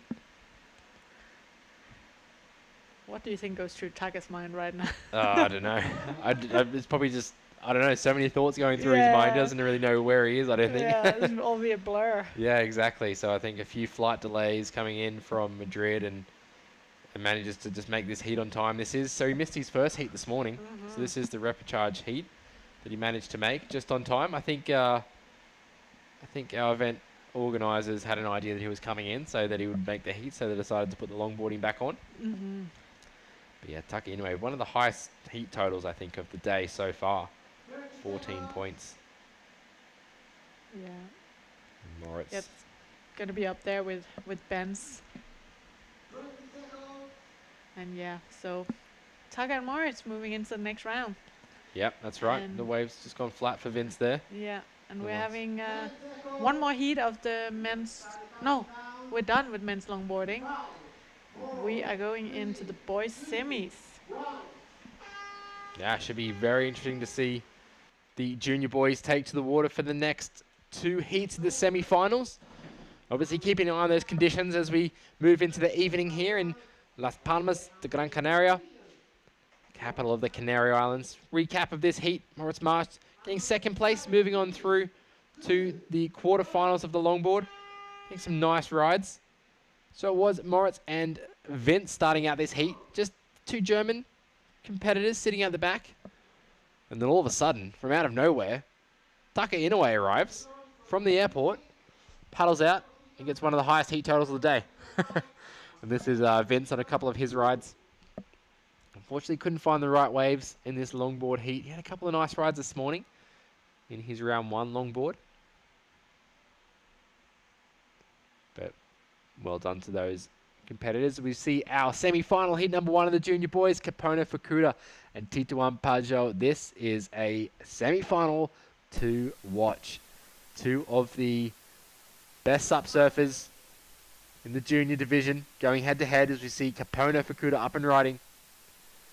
First turn, cutting back on the second turn here into the white water. Really fast surfing from Kapono. Wave standing up, he's managed to slash it off the top and just missed times that last turn, so goes down. He did a lot of good work on the outside, though, as we see Tituan Pajot taking off. He's going to do a nice slash off the top there. He's going to wait for this wave to stand up. Just being patient. He's going to be able to get up into the lip again. Fantastic surfing from Tituan. This is going to be such a spectacular heat to watch as he gets another opportunity. Oh, unfortunately comes unstuck as well, so both surfers unfortunately cannot finish off those rides.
And yeah, welcome to everybody tuning in. We are here with the junior boys semi-finals, and I am Emily Utrup, and I'm just joined in the studio by Ben Carpentier. How do I say it?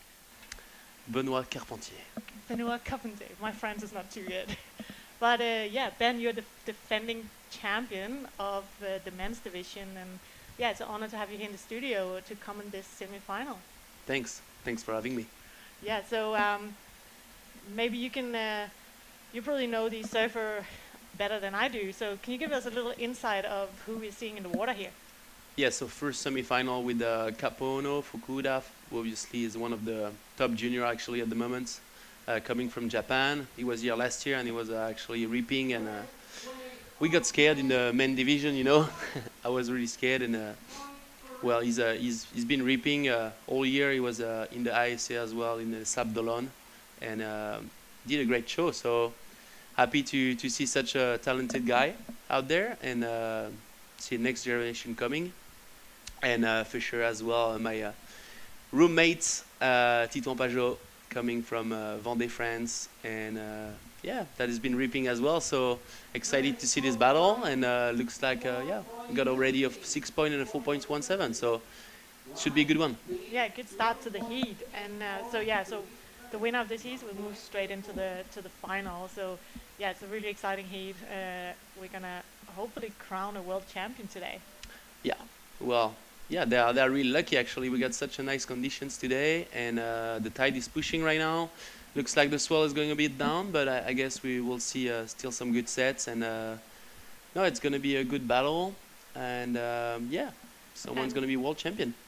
And you've been out there, you're in the men's division, but you also served the men's longboard division today. You had actually the highest wave score of the day, and 8.5. Can you just tell us a little bit about the condition, the spot, what the judges are looking for out there?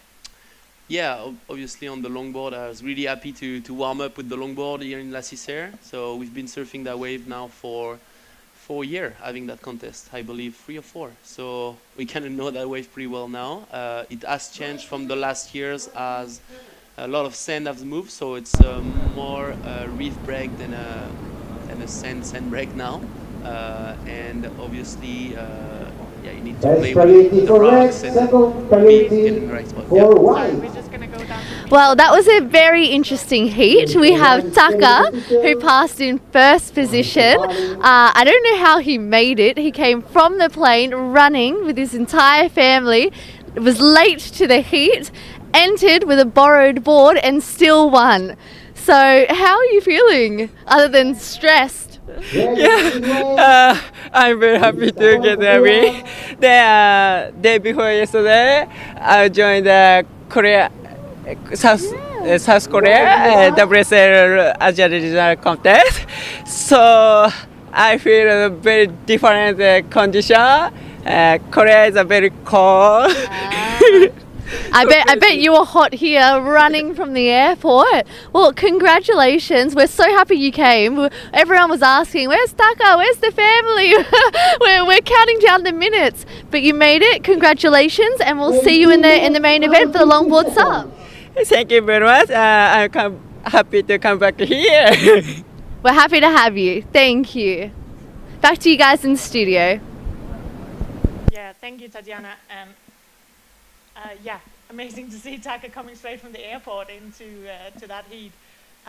He also got 8.33 on one of his waves, so almost taking your wave score there. Yeah, I know. No, yeah, he was obviously like doing a contest in a wave pool 2 days ago, like yesterday even. So no, happy he makes it. He's for sure one of the top guy out there on the longboard. He's been doing the WSL for quite a long time now, and been reaping, so he's going to be the biggest rival to me, I guess, in the next few heats.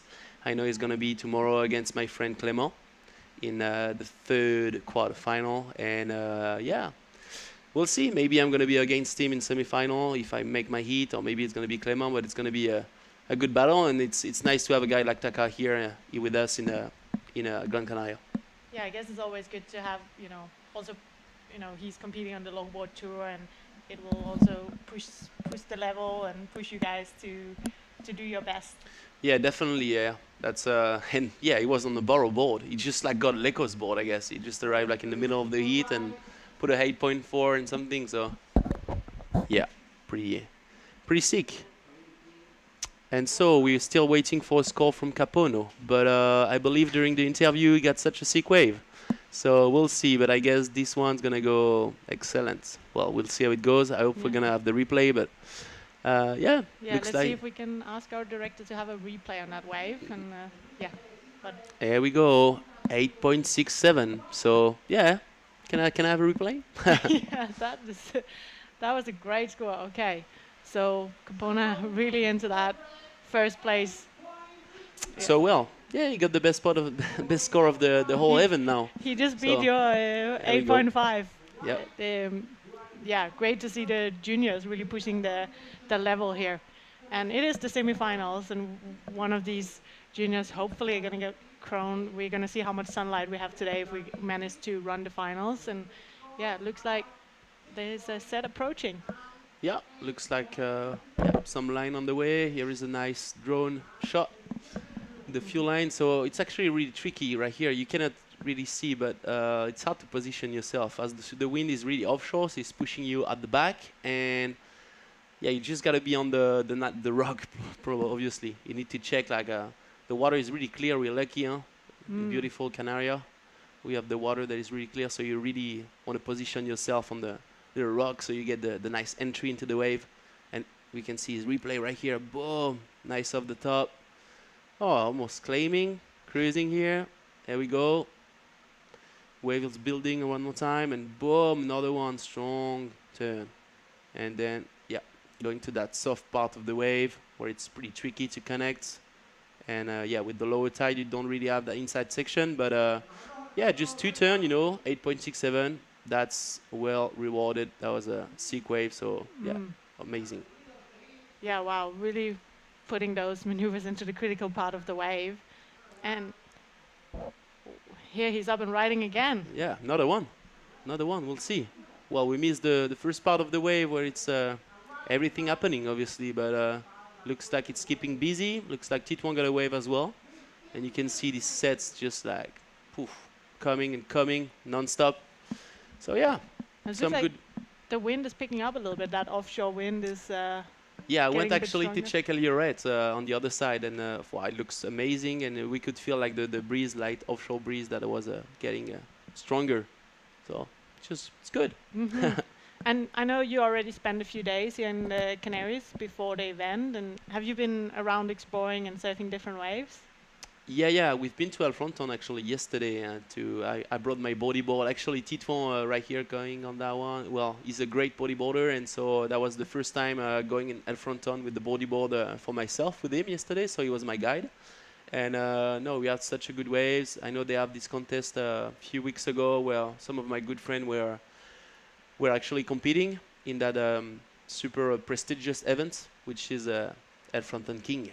So that's such an amazing event here, and you can see here the vibe, and it's all about bodyboarding on these islands of Canaries. There is a good spirit around bodyboarding, so yeah, I didn't have the choice to just bring my bodyboard and try to get a few barrels over there. Great, and we've been talking about that a little bit earlier. I come from a surf background, and coming into this sub-community, it seems like everybody is just enjoying whatever activity they can do in the ocean. If it's, I know you're also into the foiling and windsurfing and all this. And so it seems like you guys are all watermen and waterwomen. So do you just do any activities in the ocean? Yes, pretty much. We are adapting ourselves to the condition. We're lucky enough to have a different craft. And I believe as long as we're in the ocean, we're enjoying a lot. And no, that's true that most of the people here are not just coming from SUP. They're coming from different background, and that's what makes it nice as well. You meet some people coming from everywhere, as Taka is coming from shortboarding, longboarding, and more coming from longboarding. Then you have many different people coming from different country, part of the world, but have the same mentality and happy to jump on any craft, which is cool. Yeah. So bodyboarding, is that something you got into recently, or? Obviously, where I'm living, the strongest community is bodyboarding, obviously. Close to Brest in Brittany, France, and all my friends are great bodyboarders. So I've always been a little bit like bodyboarding on my home slab called La Sainte. We called it. That's I won't tell you what it is. Secret. But yeah, that's the boogie wave I have in front of my home, and I just love to spend time on my boogie. Just get better. It's so much easier, And yeah, you gotta adapt yourself, and so yeah, I'm happy to be able to jump on my boogie here in between few subs competitions. Yeah, And I know that so far you also like had a pretty great year. Like we met in the Eurosurf a month ago, where you was crowned European champion. Can you tell us a little bit about that and how, does that give you a bit of confidence going into this event? Yeah, sure. It was great. We have a good run of SUP event these last few months, which is great. First part of the year was more focused on wing foiling, where I got a second place in Cabo Verde, and then after a fifth place in Brazil, and last place finish in Morocco, but coming overall seventh in the world. So for the first one, it's pretty amazing. And then after on the second part of the year, we got a bunch of SUP competition with so the French Championship where I won, the European Championship where I won, and the ISA where I got third. So not a bad year for me.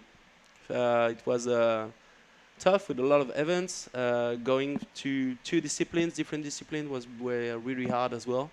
But yeah, obviously really happy and put me in confidence as well, like with this European Championship title that I was chasing, because I regained it from 4 years ago. I got it, and then after last year in Denmark, got second. So I was really happy to came on top one more time. Wow, great busy year for you. Yeah. So on a day when the waves are on, the wind are on, how do you decide which sport you're going to go for? It's depend of the mood as well. Yeah, depend of the mood, but been a lot into foiling lately. Okay.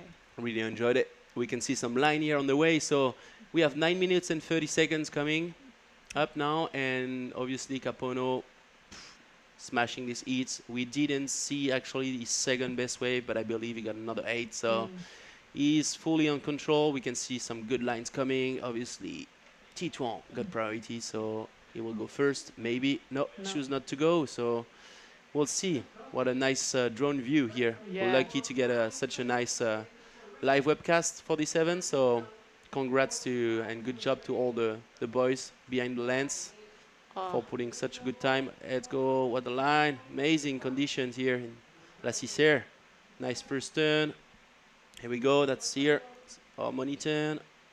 Boom, another turn. All right. Yeah, Titouan is really waiting, doing long bottom turn. We can see that wave a bit soft, so, and here it's yeah, going down. So let's see if Capono is going on another one. Yeah, looks like he's cruising at the back. Yeah, see, it's going to be interesting to see that replay. Because sometimes from the drone shot, it's a bit hard to see how, if they put it really up in that critical section. Boom, nice first turn. That was nice, huh? How's that shot? And you, oh, another one. Okay, yeah, obviously it was a, that's what it's hard, You don't really know where to sit down, and you really want to be going deep and get that first solid turn, as Capono did on this 8-point ride. He was really smashing the lip on the first section, and that's something that, yeah, you need to look for that first turn if you want to get rewarded and get the big score. So, yeah, bit on the shoulder on that one for Titouan. So it's still going to be a nice score, but I don't think it's going to go excellent, as he needs now 2 scores to be able to come on first. Yeah, it looks like he's put in a combo situation, and yeah, just talking a little bit about like the judging criteria here. It's like what we've seen throughout the day is the judges really, as you say, rewarding that, putting that critical turn in the first part of the wave, even if it's just one big turn. It's like they will definitely score that higher than than just carving, yeah, just carving the wave down the line. Oh, you can see the rocks actually on that one. You see a little bit. You can see he's standing straight on the rocks. So obviously, let's see that wave. Should be breaking. Where is he? Pretty much.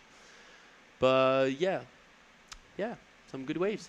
Good waves coming up. Still 6 minutes, 7 minutes coming. So yeah, still some time on the clock. Exactly. And how are you going to prepare yourself for tomorrow and the coming days? I know you're still in the longboarding. You're still in the men's open.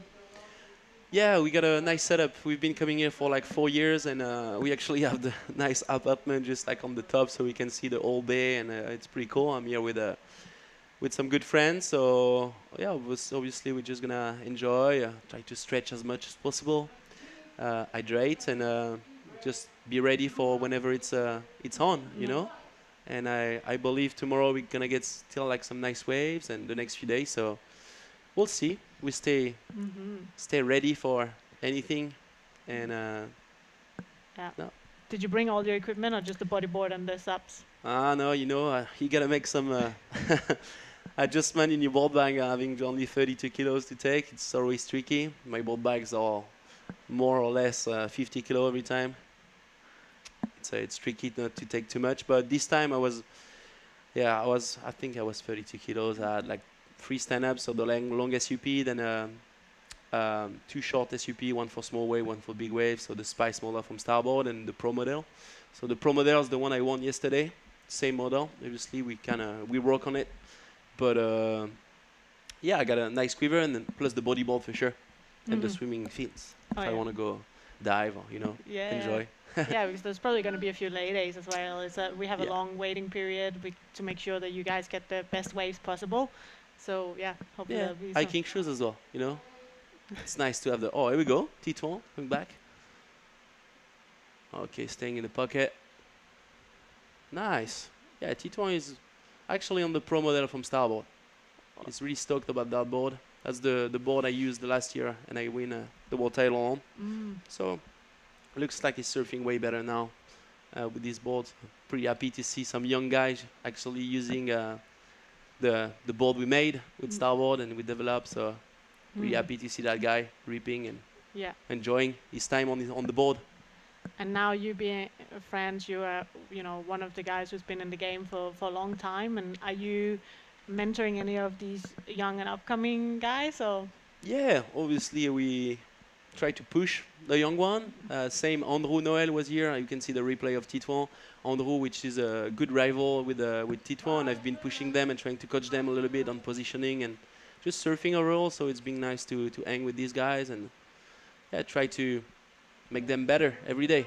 But they're really cool kids, so it's nice to hang out with them. Okay, no critical section on that way one more time, so it's going to be a keeper. But staying busy, so it's cool. He's enjoying his time out there. That's all about it. And we will also see, so there will be a final, but there will also be a consolation final. That means that they will also have a chance to fight for bronze. Exactly. Yeah. So he's not done for the day. And we're just seeing whatever happened. Kapuna up and riding here. Okay. All right. Just waiting for turns. Just waiting for that. Yeah. Waiting section for that to wave stand. to build, drifting a bit. Looks like it's standing Boom, up. there we go. Nice turn. Oh, wow. This guy is smooth, huh? Very smooth. He's going to be one of the guys to look for as well in the men open, huh? I hope I'm not going to be against him, actually. Oh, you're getting nervous now. We'll see, huh? But looks like everything is well set up. His board looks nice under his feet. He knows the wave very well, so it's good to see a lot of people coming from Japan, actually, and looking really strong, so... Yeah, wow. Oh, nice. All the way in. All right, claiming. Yeah. That was, full potential out of that wave. Nice. You give it all, huh? Yeah. Nice. Now you got a nice paddle back out now. Yeah, but he just have under 3 minutes left. So still plenty of time. Yeah. He looks hungry. He's like a showman now. Yeah. He's like, well, I got 2-8 now. I can just enjoy. Maybe you can just take us through this wave. Yeah, nice bottom turn here. First soft section, so you try to carve under. Then after that is more like doing some replacement turn. Do nice off the top here, and here we go here. I love that turn. Boom, the extension, and here again, bam. No, he's surfing great. Everything is on point. He's well using the paddle, strong on his feet. So yeah, it looks like the board is flying under his feet, huh? Yeah. I don't know who's that shaper, but good job to him. Yeah. Looks nice.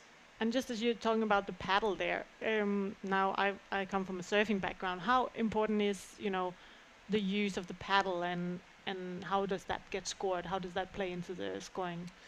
Yeah, obviously we're surfing a bigger board, so it's really nice to use the paddle as much as you can on the wave to manage to do turns, huh?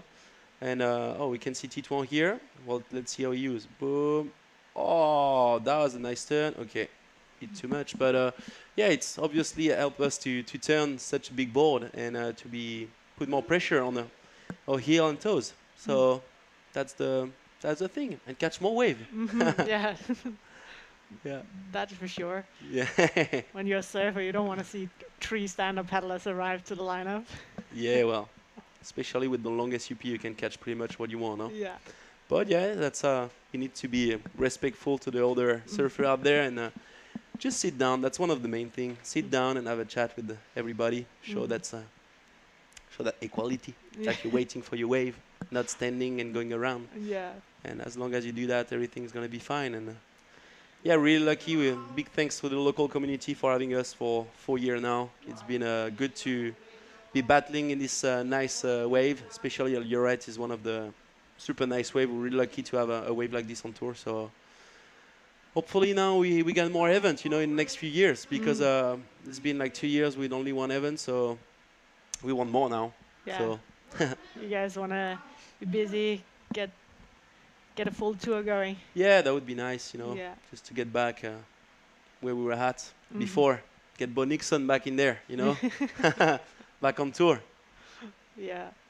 But yeah, I really love this format to have also the longest UP coming up as well. I know a lot of people online are really excited about this, and many people are actually riding longest UP. Yeah.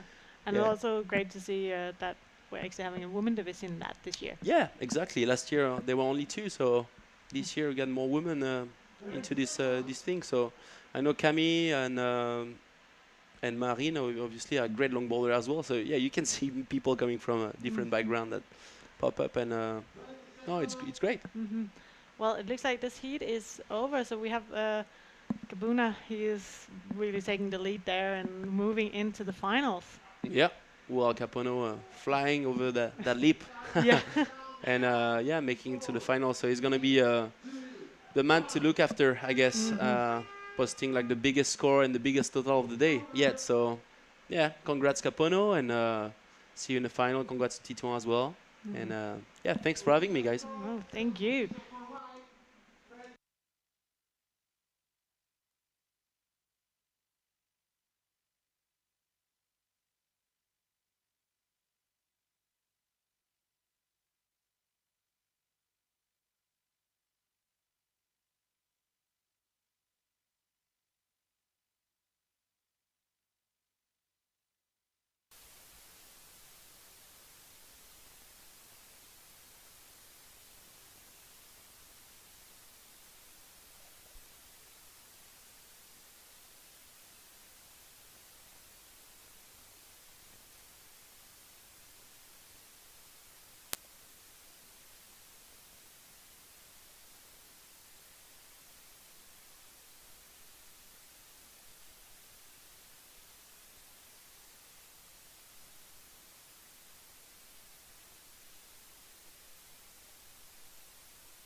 Welcome back to the 2023 Gran Canaria Pro-Am, part of the APP World Tour, moving into semi-final heat number 2 of the junior boys.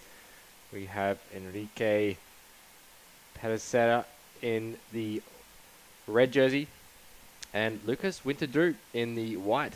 Your fellow countryman, Benoit? Lucas? Yes, Lucas is coming from Martinique, actually, one of the French island, down in the Caribbean, so Caribbean. Caribbean. And we got also the Brazilian that have been putting a lot of effort and work these last few years and days. He's been spending his all day in the water on this wave and El Lloret, so he's looking really strong as well. So it's going to be a great one. Lucas is actually the Europeans. He got second in the European and first in the French Championship. So that's right. Yeah. Yeah, he's been doing very well this year. Yeah. And he's been putting together some good heats today. He's been, saw in the longboard, he unfortunately fell out. Didn't manage to get quite the good waves, but I think he was saving his energy for this heat. Exactly. Now he's full power for this heat, so yeah, it's going to be a good one. Waves are pumping, so look at that. Poof. That's nice out there. Yeah, it's good. Yeah, perfect for SUP longboard out there. Exactly. It's been nice to watch the longboarding out there, and then obviously good conditions here. We're going to be finishing off with this heat for today. So it's going to be the final heat of the day. All right. Semi-finals of the junior boys. I might jump in the water after that. Yeah, I'm going to join you. Let's do this. Let's do it. It'd be nice. Yeah. But, amazing. All right. So Last heat of the day. Last heat of the day, yeah. But it's been a fantastic day of action. We thought we'd be crowning champions today for the junior boys, but the conditions aren't really going to, and the timing as well isn't going to allow us to finish that. So we will be saving that for possibly tomorrow, but we'll have to check the conditions in the morning. Yeah, I guess tomorrow is going to be pretty similar to today. Maybe a bit smaller, so but we're going to start with the high tide in the morning, so not much wind. So I think it's going to be a good day, and well, I guess we're going to crown world champion tomorrow. Let's see what's the call, but yeah, what a day of action. It's been a long day. I guess you got pretty warm in there commentating. Been a long day. Good day, though. Good day, yeah, good action. You know, good condition, good action, so... Yeah, it's good that the waves have been great. It's always good to show up to a surf event and have good waves. Exactly, yeah. Makes the show even more excited after, so... Yeah, that's right. Yeah, for sure. You were saying the European SUP surf event had very good waves. Yeah, it was amazing, actually. Yeah. We were in Peniche, and we got some amazing wave, some south wind, and we surfed that reef break, a left reef break, and it was pretty amazing. Like long left with some nice wall and offshore conditions similar to here. So it was really nice and good battle. I was here battling a lot with my friend Clément Rosero, and obviously also Guillermo Caracero from Spain, and Juan de los Reyes, who's been putting such a great performance over there. Yeah, they'll all be competing here as well. Yeah, they are going to be here as well. So yeah, it's going to be pretty exciting. I'm happy they came. And they are looking strong. Clément just got it yesterday. I went to pick him up at midnight yesterday in the airport. Oh, that was a short night, but yeah, I'm happy he's here, and it's always fun to hang out with him, be around. And that was his first time this morning on the longest UP, and he's in quarterfinals. So, all these guys so talented. He did very well. He did well. So, was he on your board, on the starboard? Yeah, he was on Camille's board. Okay. So obviously, right. I got Camille on starboard last year. So yeah, she's really happy about the product, and so yeah. I was super impressed with Camille's longboard SUP surfing. Yeah, actually, Camille is a great longboarder. She got second in the French Championship, like prone longboarding. So she's really good at longboarding and really fit her style. So yeah, I'm happy she's enjoying time on that board we designed with Starboard 2 years ago. So. No, it's a board that's been great, working well, and it's nice to have a backup as well for me. Exactly. Because you never know, huh? That's right. You never know. Never know. We saw a wave there as we were talking from Enrique. Really nice left-hand wave. A couple of turns off the top. We get a replay of that. Yeah. But that's a good way to open his account for the semi-final. Yeah, pretty slow heat for now. Let's see how it goes, huh? Looks like the boys are sitting a bit to the shoulder.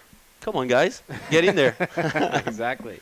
We've seen like the kind of positioning really come into play today, especially with the tide changing. It just looks so different out there during different heats. Yeah, as I was explaining, there's a few rocks out there, and you really need to be sitting like on these rocks. And obviously, the direction of the wave coming every time, and it's quite tricky. So you got to pick the right one and really look for that first big section to be on the high score, high scoring range. So yeah, we can see there's really like a flat section in between both sections, and you really need to position yourself in the right spot. Otherwise, even if you have a 9 foot or 10 foot, you're not gonna go into the wave. So yeah, it's you need to open your eyes and be always in movement. As you can see, Lucas, try to find the right place, and we're gonna go straight to the interview with Capono, winner of the last heat. Capono Fukuda, you are officially through to the finals of the under-18 SUP Surf Boys event. How does it feel? Yeah, I'm feeling so good. Yeah, and I want to keep it up to the next final. Well, you actually just achieved the highest scoring heat total for the event so far. One of the waves scoring 8.60. Tell me, what did you do to achieve that score? Yeah, I just catch the good wave. So yeah, I could the best sliding. Yeah, that's it. So wave choice. That's what it comes down to. Choosing the right wave, being patient. Is that right? Yeah, Yes. Well, congratulations. We're so happy for you, and I cannot wait to see you in the final. It's going to be an epic heat. Thank you so much. Thank you. Back to you guys in the studio. Thanks, Tatiana, there with Kapono Fukuda moving into the junior boys final. And I was talking to Emily earlier, Benoit, that I thought Kapono was on some different equipment rather than Sonova, but it looks like he's still riding Sonova, just a custom board. Yeah, I don't know if it's coming from Sonova actually, but there's a nice Sonova sticker on there. Exactly. But yeah, I may give it a try to his board actually. I might. Yeah. Get a feel. Yeah, for sure. Looks nice. It does look nice. Yeah, definitely. And yeah, looks like it's haven't been too many waves with a nice 5-point ride for Enrique Perez. So that's a great way to start the heats. Now, waiting for some sets, see how it goes. Looks pretty flat up there. Yeah, it's a really long time between the sets, we've noticed, coming in, especially from that low tide this afternoon. Even that tide pushing back in, it's kind of really dropped off a little bit with the consistency of the sets. Yeah. Haven't seen as many good waves come through, but when they do come through, they're still really nice. Yeah, it's still a few waves actually coming, so you gotta, if you're good, for sure you can pick 2 waves in one set. Exactly. Because there's like 10, sometimes more, so. Yes. Did you see Taka arrive for his heat? I was actually checking Allurets. Well, yeah, okay, and I thought he was not gonna come, and then like I was just walking like down the alley, and I heard like, okay, blue 8-point ride, and I was like, oh, okay, well, I think he's here. Definitely here. Yeah, he had like 3 really good waves, just back to back on the longboard sup. So yeah, no, Taka is ripping. Yeah. Any craft is just ridiculous. You know, it's a bit like Clément. True. Oh. Yeah, and yourself as well. Oh, thank you very much. Yeah, definitely. I mean, but yeah, tell us a bit more about your foiling kind of progression as well, because you're really getting into winging, but also sup foiling and prone foiling too. Yeah, I tried to do downwind actually. Oh, nice. Yeah. I tried to do downwind foiling as we got like the Open de France de downwind. Yeah. A few weeks ago. That was close to my town in Crozon. They were like maybe like 90 guys, so it was amazing. Some guy coming from Hawaii, some guy coming from Australia, some guy coming from all around the world. So unfortunately, I got a bit injured before the race, so I couldn't do it. But I did a run like a few days after, and I couldn't get up, obviously. But I'm pretty excited about getting into downwind subfoiling as well. It was really excited to see that event back home. But yeah, on the other side, I've been doing like a lot of surf foiling and wing foiling this year, and it's been it's been good. I've been enjoying a lot doing foiling. You know, we don't have such a good wave back home, so it's really something that makes me enjoy it a lot. I know some old guy back home would have left the place for a long time now, but they fell in love with foiling now, and they obviously like finding some new places to enjoy being in the water and.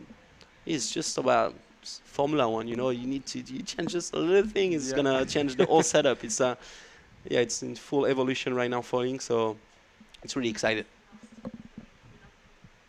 Yeah, it's amazing to see. And that downwind event, were you riding the Ace downwind board?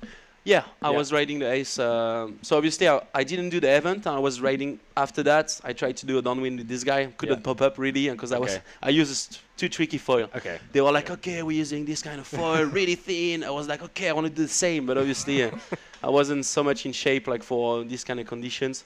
But yeah, next year hopefully I can do it. I was riding the Ace 6.9 by starboard.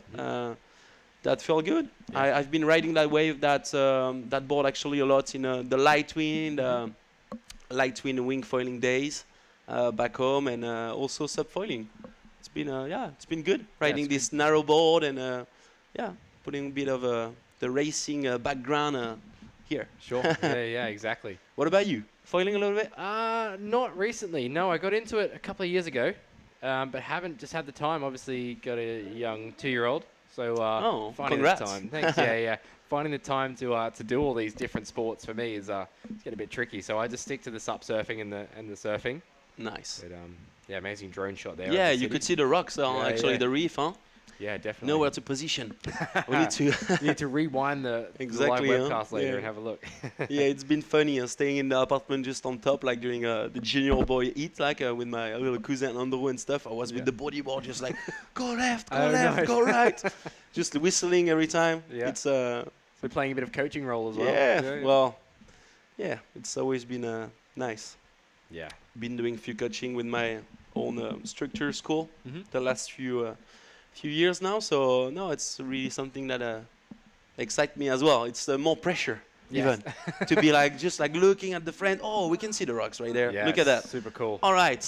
So which rock? Lucas, you're standing in the right position right here. Okay, go a bit more to the right. Yeah, you can really see. Yeah, it's a cool drone shot. Cool drone shot. Huh? Yeah, we had JV tuning in earlier today. I know he's taken a couple of lessons with you, foiling and also long board sup. Julian. Oh, Julien. Yeah, Julien. Yeah, JV, yeah. Yeah. So he said to say hello. Yeah, on the he YouTube texts me comments. actually. He's one of the guys like always texting me like, oh man, okay. Nice. That's nice. Yeah. Few guys really following up my journey, so it's been nice. So. Still have 10 minutes remaining and only one wave ridden. So in this heat. So looks like the ocean is going a bit quiet now, but we'll see. We'll see how it goes. Crossing figure for a few more sets before the end of this heat. Yeah, been a very, very slow heat, as you said, Ben. It's only one wave ridden. So Enrique, pretty happy that he's at least got one wave under his belt. Yeah, tricky one right here. Yeah, it really is. So that's pretty cool that the APP now put this rule as well, that you can actually sit down on the lineup and just to relax, so you can get good performance whenever you're back on your foot riding such small board. So it allows us as well to go on a bit lower volume these days, so we can actually perform a bit more. That's interesting. So you would opt for a lower volume board, you think? That's the having thing. This rule, I might get a call with Starboard actually, and just try to because we are trying to work on the boards, and I might get lower volume. Every time I'm hearing what the Brazilians are riding, I'm like, oh, okay. Yeah, right. I'm like a tiny board. Yeah. I know Luis is riding 58. Leo is riding 62, and Wellington is riding 63. So 63. And wow, they are like crazy. 70 kilos or something. So yeah. Well. And what board are you on at the moment? What literage? I'm on 74. Okay. And I'm pretty much 74 kilo. So that's I just like to be cruising around, and it's still working really well. Yeah. Obviously, and no, I'm really happy about my equipment right now. That's and good. Yeah. So it's you bought good. a couple of boards. You got Starboard Pro and then obviously Spice as well. Do you travel with? Yeah, exactly. I have the Spice that I've been doing all the contests this year with. That's really my magic board at the moment. The Spice that we made this year back in Thailand. And that one is 6'9" by 24.5. Okay. And I use it as a quad. Just works in any metal condition. As long as it's not too big, works great. So maybe for Lorette, I might choose more the Pro. Yep. And we'll see how it goes. But I haven't rode the Pro in the all year, pretty much. Right, because we had good, small average waves during the whole year. So I haven't really got the chance to surf too much of the Pro. But that's really a board that works great in a bigger surf. So of course, yeah. That's good. Nice. See how Yeah, I it saw goes. you switch up your equipment at the ISA Championship as well. You switched to the Spice. Yeah, exactly. Yeah. So we'll see how it goes. But yeah, I'm pretty stoked about the equipment and the way we've been working the last few years. Yeah, I really love the new longboard subs from Starboard. I think they're fantastic. They're fantastic. And even the new size, the 9.5 by 30, I think it is. The longboard? The longboard, yeah. Yeah. I really enjoyed riding that. That was fun. Yeah. But good to see a board between the 9 feet and 10 feet. Yeah, exactly. Yeah. No, it's been nice. Here we go. Come on, Lucas. A bit of action. All right, 7 minutes. Here we go. First wave for Lucas. Nice looking wave. Good bottom turn off the top. That was a nice first maneuver. Another one. All right, so we can see Lucas. He went all the way to the inside. Really Get a few waves. We can good wave though. Yeah, yeah. We can see that the tide is pushing as well, and that's why the waves are getting better on the inside as well. It's good to know for a free surf. It is after. exactly. But yeah, it was actually nice. This first turn was really nice. You just waited patiently. Yeah. To get up into the lip. Yeah. So nice first turn. I really liked it. He saved his energy for this heat as well because he had a bit of a shocker in the longboard.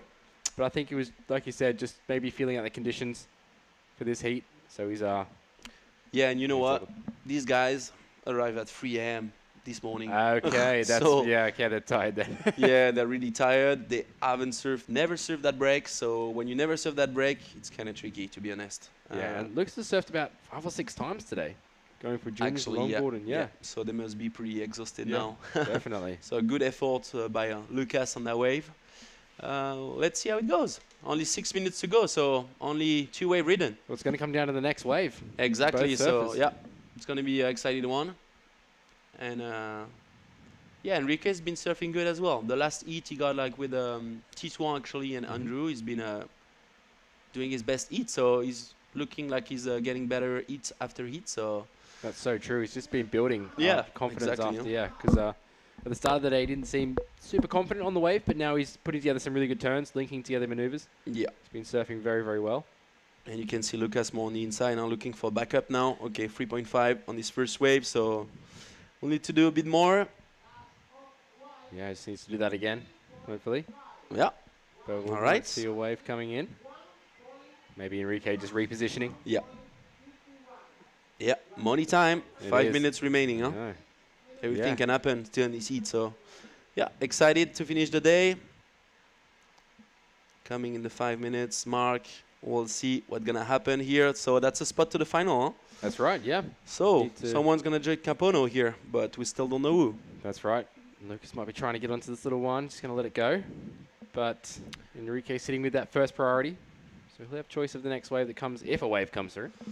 Yeah. Been very slow. Only 2 waves ridden in this heat. Only 2-wave ridden.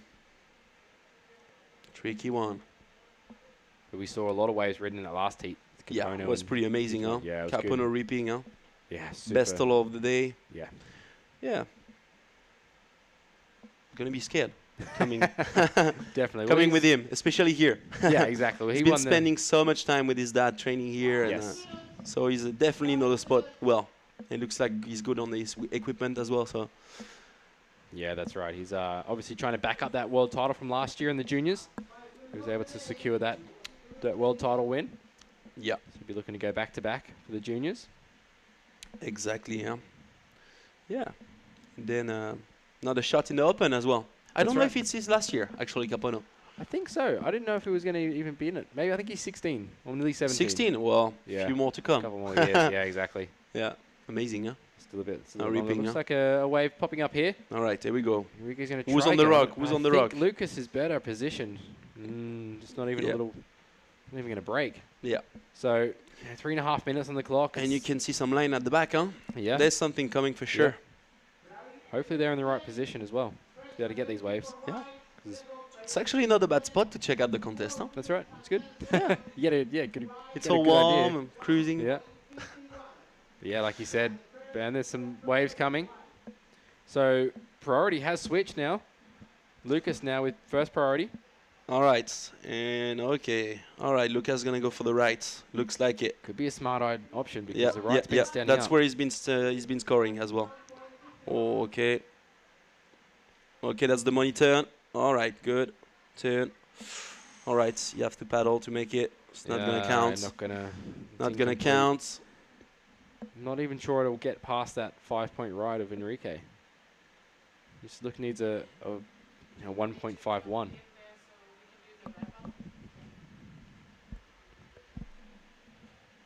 So yeah, thanks Benoit for joining us in the booth. Been a pleasure to talk to you, and thanks for sharing your insights. Yeah, anytime, you guys. Pleasure. Good luck for the rest of the event. Yeah, I see you out there. Yeah, exactly. All right, see you in a bit.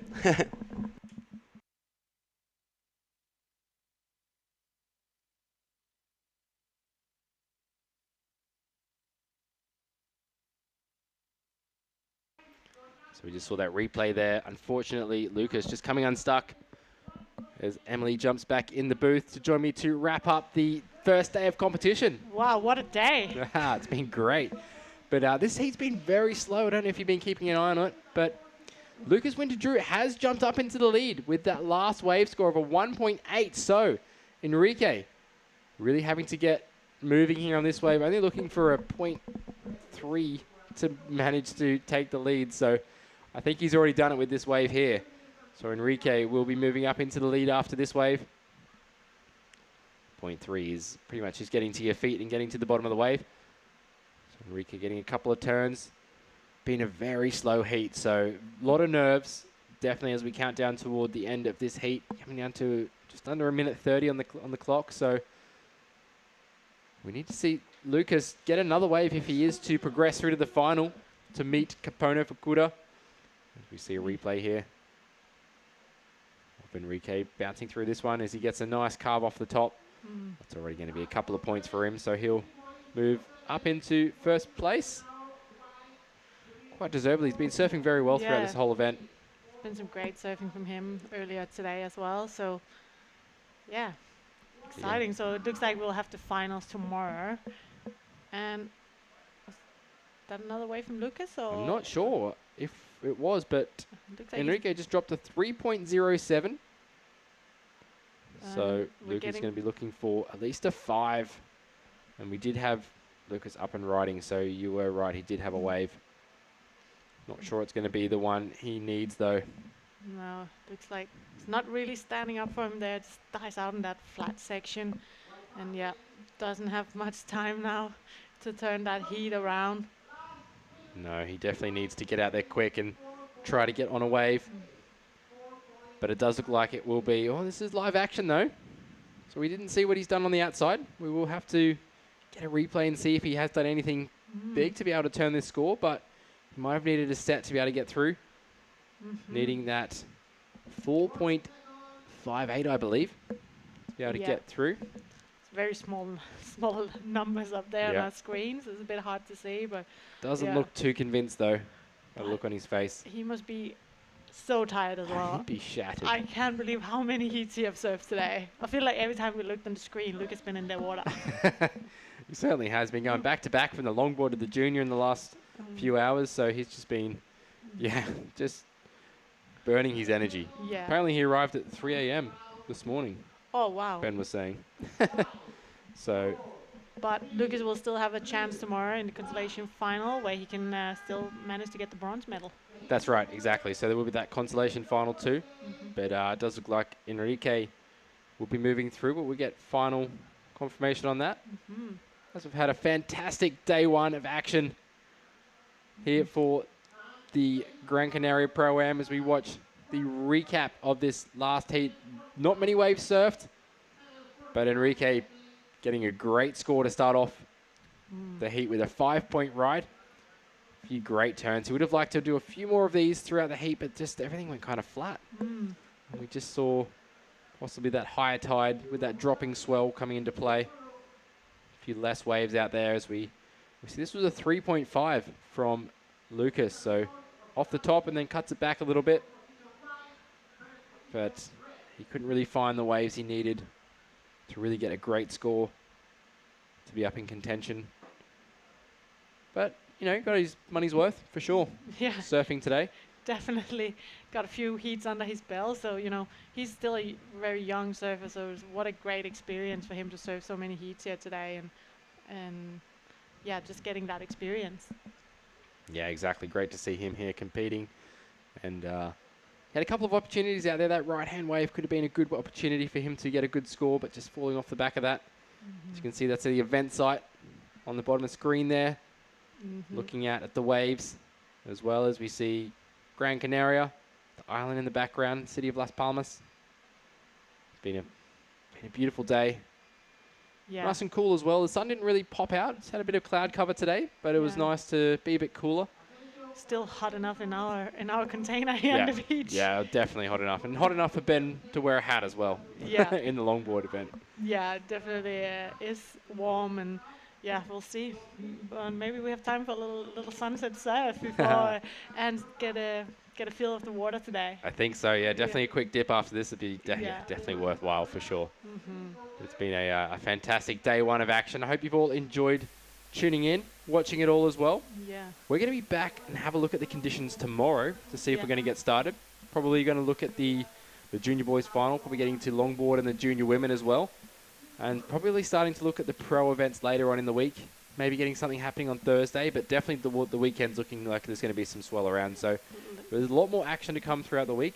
Yeah, it looks like very exciting swell coming towards the weekend, and could be a few big days. So you have some inside knowledge there. That's cool. So I heard Tristan talking about earlier, like out on the right-hand point break could be a really good day. So yeah, I think we're just waiting for the last interview, and then we're gonna finish this day. Been such a pleasure commentating this day with you. Oh, it's been so fun to be able to be in the booth with you, Emily, and chat all things SUP surfing. It's been a great day of action. We had the junior boys kick off the day, and then the longboard as well for the men and women. So we saw round 1 and round 2 for the men getting underway. Great to see longboard SUP surfing back here being represented on a world stage. People travelling from far and wide to enter the events, and obviously the women having their own dedicated division for the longboarding as well. Saw some great performances.